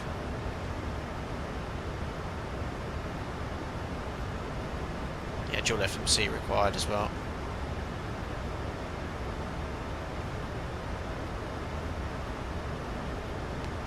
good. Banana Man, what aircraft that is not currently in the sim would you like to see added? Ooh, good question. I would like a 707, not the absolute pile of we're very PC here, but let's just say pile of that's available in Microsoft Flight Sim 2020, the local legend. I always feel bad because someone's obviously made the modelling, but it is awful. I've flown it and it's just, I was really excited, but yeah, that's no good. So 707. I would really like, I know this seems not something I'd usually do on this channel, a classic Warbird, but a detailed modelled one, like a B-17 or a Lancaster, one that's actually quite detailed modelling, something like the Boeing 247 by Wing 24 was, something like that. Oh yeah, BAC 111 Trident, they're great aircraft, some classic jets basically. You know I love the classic jets, but a lot we've tried. So anyway, let's just concentrate on this. We'll approach check is complete. We've already got the ident, India Lima Oscar, which is the correct ident for ILS runway 13, and we're going to go high on speed because it's only prioritising path. That's common with winds and things like that. So again, we'll insert a little bit of speed brake. Again, it's in VNAV, so it's only going to prioritise that. And again, yeah, a little bit too sensitive, this speed brake for the iFly. But as soon as we're back now, there's the decel for 220.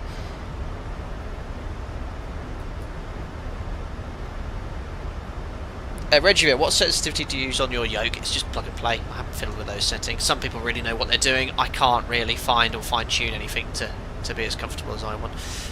Where's this ATC? There's no ATC online. I thought this event started 10 minutes ago here. Already caught the glide slope? No, so the glide slope's here, but obviously we're nowhere near final approach yet, so we just ignore the glide slope, which is full deflection down at the moment. We're going to have to make a turn onto a bit of a, it looks like a DME arc, but it's essentially just part of the star. It's an RNAV star, which takes us to a bit of a base leg. So we can now step down. Oh, it's still 2960, so we can set, oh no, we can step down to 3,000 feet. So my operator, we always step down per the chart. We don't just set the lowest altitude, we look at the next restrictions, just as some additional layer of safety.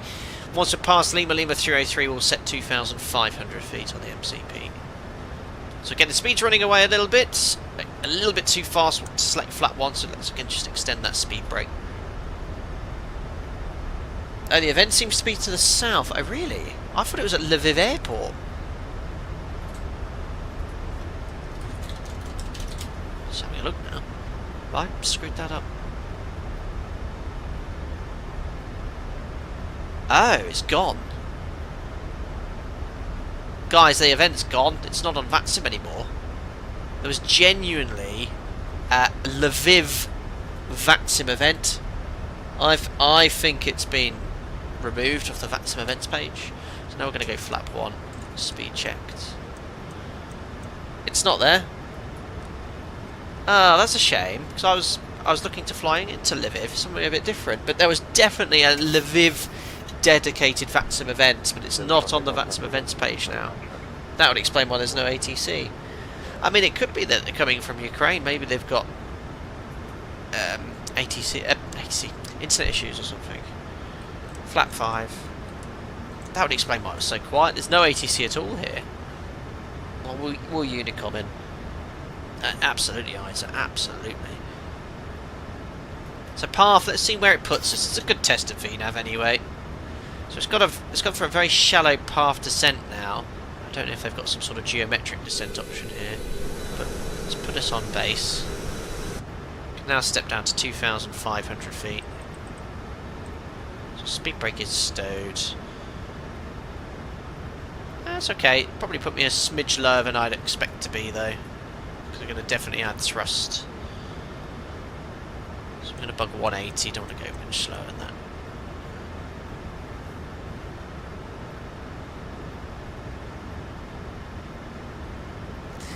Sasha, a little medical humour. I once heard a partner explain that my wife had his wife had been having Branston's pickle contractions rather than Braxton Hicks. Rather confusing mix-up. Yes, I forgot what they were called the other day because Joe's been suffering, and I called it Branston's Branston's hiccups or something like that.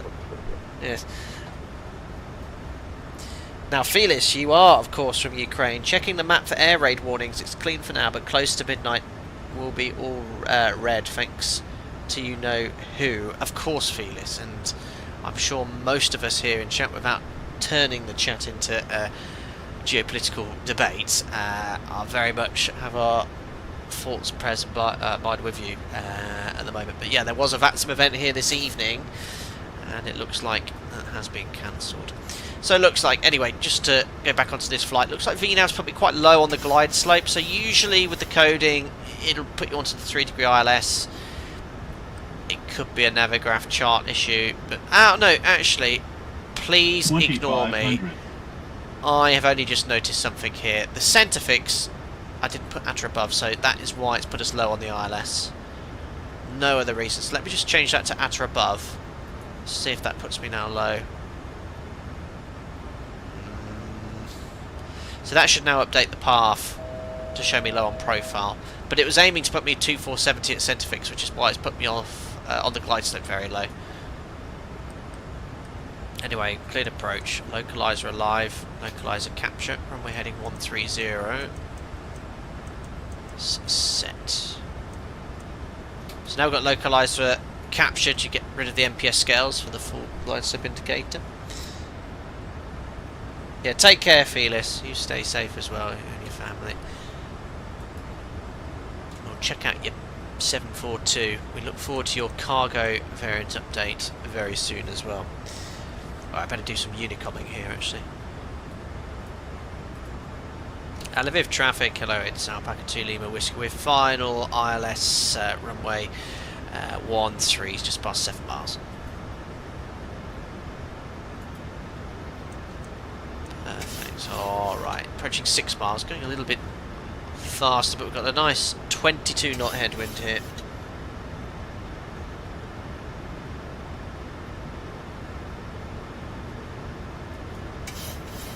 Yeah, the iFly has been really good today. Configure a bit earlier, 5 miles, gear down, flap 15, match speed, landing checklist. Start switches, continuous, recall, checked, speed brake, arm green light, landing gear down to green, order brake set to max. We'll try to make that first exit as discussed at 5, what it was called. Flap 25, remember we're using flat 40 today. So speed below 166 in the max, we can go straight to flat 40. We'll add VREF plus at 7-8 knots, I don't know what the actual wind is. So flaps, we've got 40 green lights on, checklist complete, flight recorders on. Now it looks like we've got no PAPIs on this runway. It could well be that this airport doesn't actually have PAPIs and no centerline lights, so that makes it a little bit trickier to identify that. You get a bit of a black hole effect from that. Right, flat 40, N1's going to be around 55, that's looking good.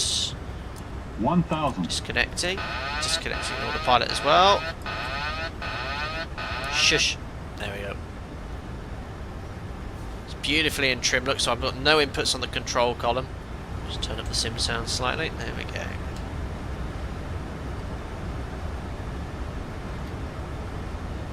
Approaching 13. Perfect. Sim is beautiful.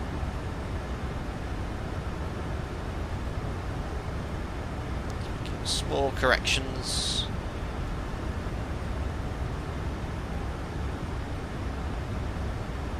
It's very quiet, too quiet. The wind's dropped right off.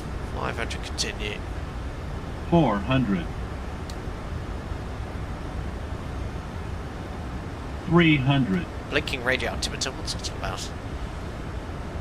Minimums. Continue. 200. A little bit right of centre line.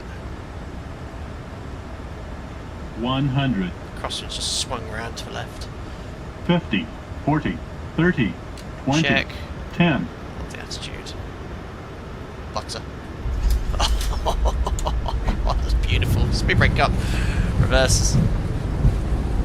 That's order brake max 100, 80, 60. Manual braking, ladies and gentlemen. Welcome to Lviv That was a little... Auto brake max is aggressive, but that was probably a little bit too much aggressive. A little bit too aggressive. We're easily going to make stand 5. Stand 5. Taxiway 5. Do you giggle to yourself like that in real life when it's a greaser? Yeah, just grin. Just grin. No giggling. Right, here we are. Sector number 2 complete. It's just stock scenery, I'm afraid. So you'll get the awful looking terminal and incorrect taxiway guidance. But I think that's my friend Edo. Yes, it is. That's an MD-80. Let's do our taxi and flow. What a lovely chill flight that was. It's a great shame that the controllers weren't there, but you know, they probably had very good reason as to why they couldn't attend to provide ATC. Right, taxi and flow, transponder, out off, trim reset. Well, that taxi lights, actually to be fair, it is quite powerful in real life. I'll go next to Edo, taxi and flow, get this AP up and running.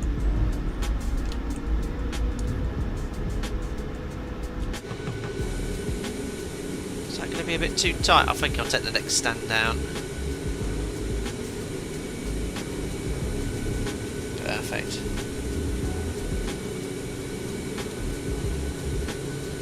Well, started off in Brussels, ended up in Ukraine. Been at 2 very good flights for the add-on. No issues doing multiple sectors in this aircraft as well. I won't use GSX because I'm going to do a replay. Actually, you know what? I might not shut the engines down. Go straight into the replay. No, I'll shut it down. Shut it down. Is the panel states for this add-on? I don't know. Parking brake says. Put that dome light on. Right, rest for taxi and flow, so auto brake to off.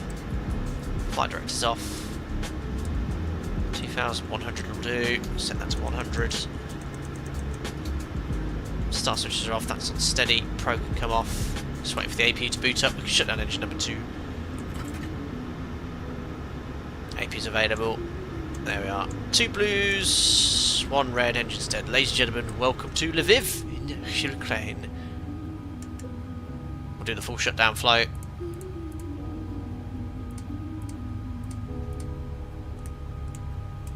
Perfect. Waiting for N2 to be below 20%. On engine 1 and 2. Adam landing out, very good. Definitely explain 12 default airports are insanely accurate. Yeah, they're a work of art. Perfect. Anti-goal off. Closed flights on New Sky. Let's see how we did. Another 10 out of 10. $15,000 made as we flew from Chechnya to Ukraine, crossing over Poland, and landing rate on that was 66 feet per minute. In challenging conditions, I'll have you know. Centerline deviation, 1 meter. I just can't teach you. Yeah, number 10. I've had a good month. For Alpaca Airways. It was just that first landing at the beginning of the month in the MD-11 freighter, which is impossible to fly and explain. 9.75. Look at that. I had a 10 streak in March. Amazing. A 10, what a surprise. Well, you know. Beautiful. There's Edo there. Oh yeah, there is Adam coming into land. So what I'll do is turn off that taxi light. I might just go a little bit further back in time. Oh yeah, there we are. I've made it sunset again. Uh-oh, unrealistic, not live time, I know. Why does the drone camera end up going outside? Oh, upside down, sorry. It's still quite a way out, so that's oh, it's the Dash 8 we overtook, I remember. 10.1 average, impossible. Perfect. Felix said he found a YouTube channel from one bush pilot in Papua New Guinea and tried an airport and explained 12 Garoka fully modelled. Very cool. Let's have a look at this Dash 8 landing. CJ, I'd be worried if you weren't landing 10s. There can be some challenges in desktop simulations, of course.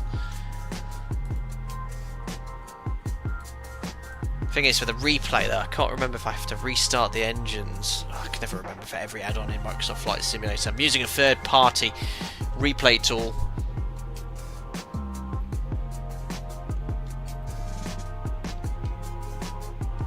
be the fly. That'll be the FlyJ Sim dash, won't it? Centerline tracking, not too bad. We'll just try and stay a bit more upwind of the runway. Not bad for the dash 8. Get back on that centerline. There we are. Nose wheel's gripping lower than nose. Superb. Alpaca Airways, Alpaca Canada. What are you doing here? Sounds on VATSIM of add-ons. Sorry, the sounds of other traffic on VATSIM and Microsoft Flight Simulator is really nice, really good.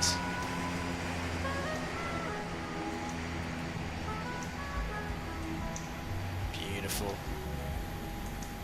And there we go.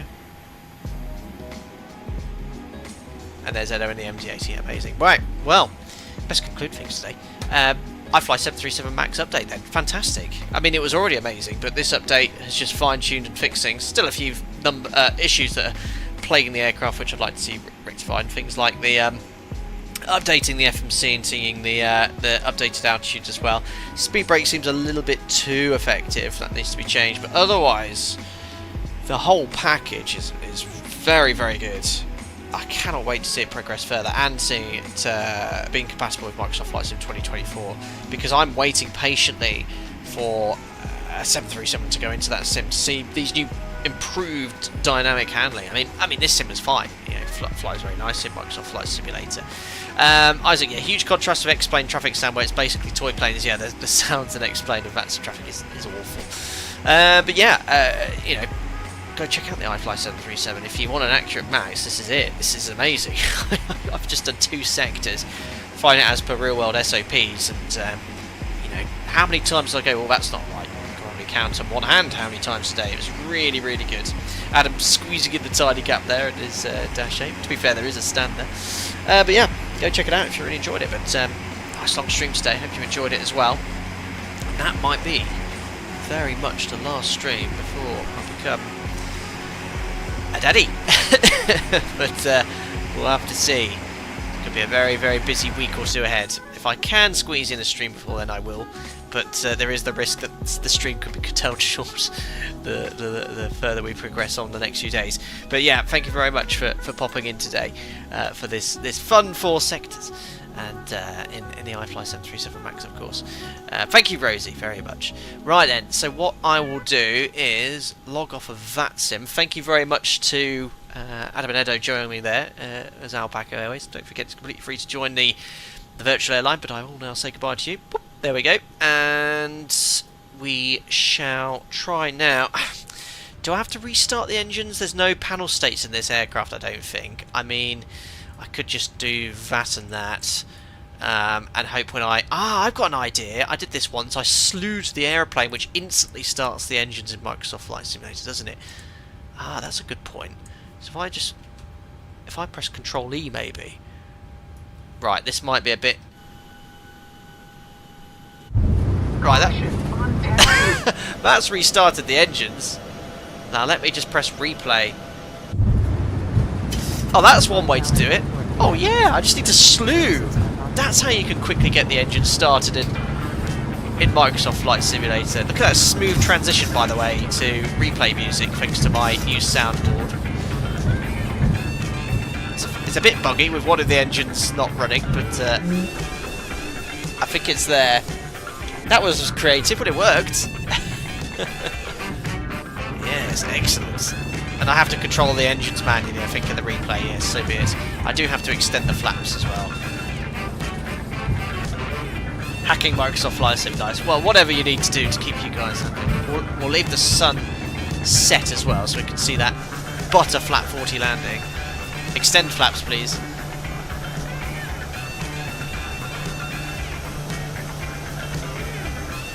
Let's have a look at what it looked like from here.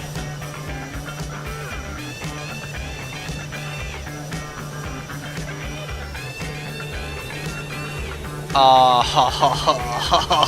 that was superb. Oh, look at the nose wheel on the centre line. Those brakes would have been hot, though. Yeah, aircraft in the sim land just fine. do miss X-Plane for that. I will say that every stream because it's good. It ain't quite the same. Isaac, yeah, I need to look into that Airfoils Max. I've not even looked into it. Looking forward to trying it out when it's available. Oh, that was just super. Look at the nose wheel.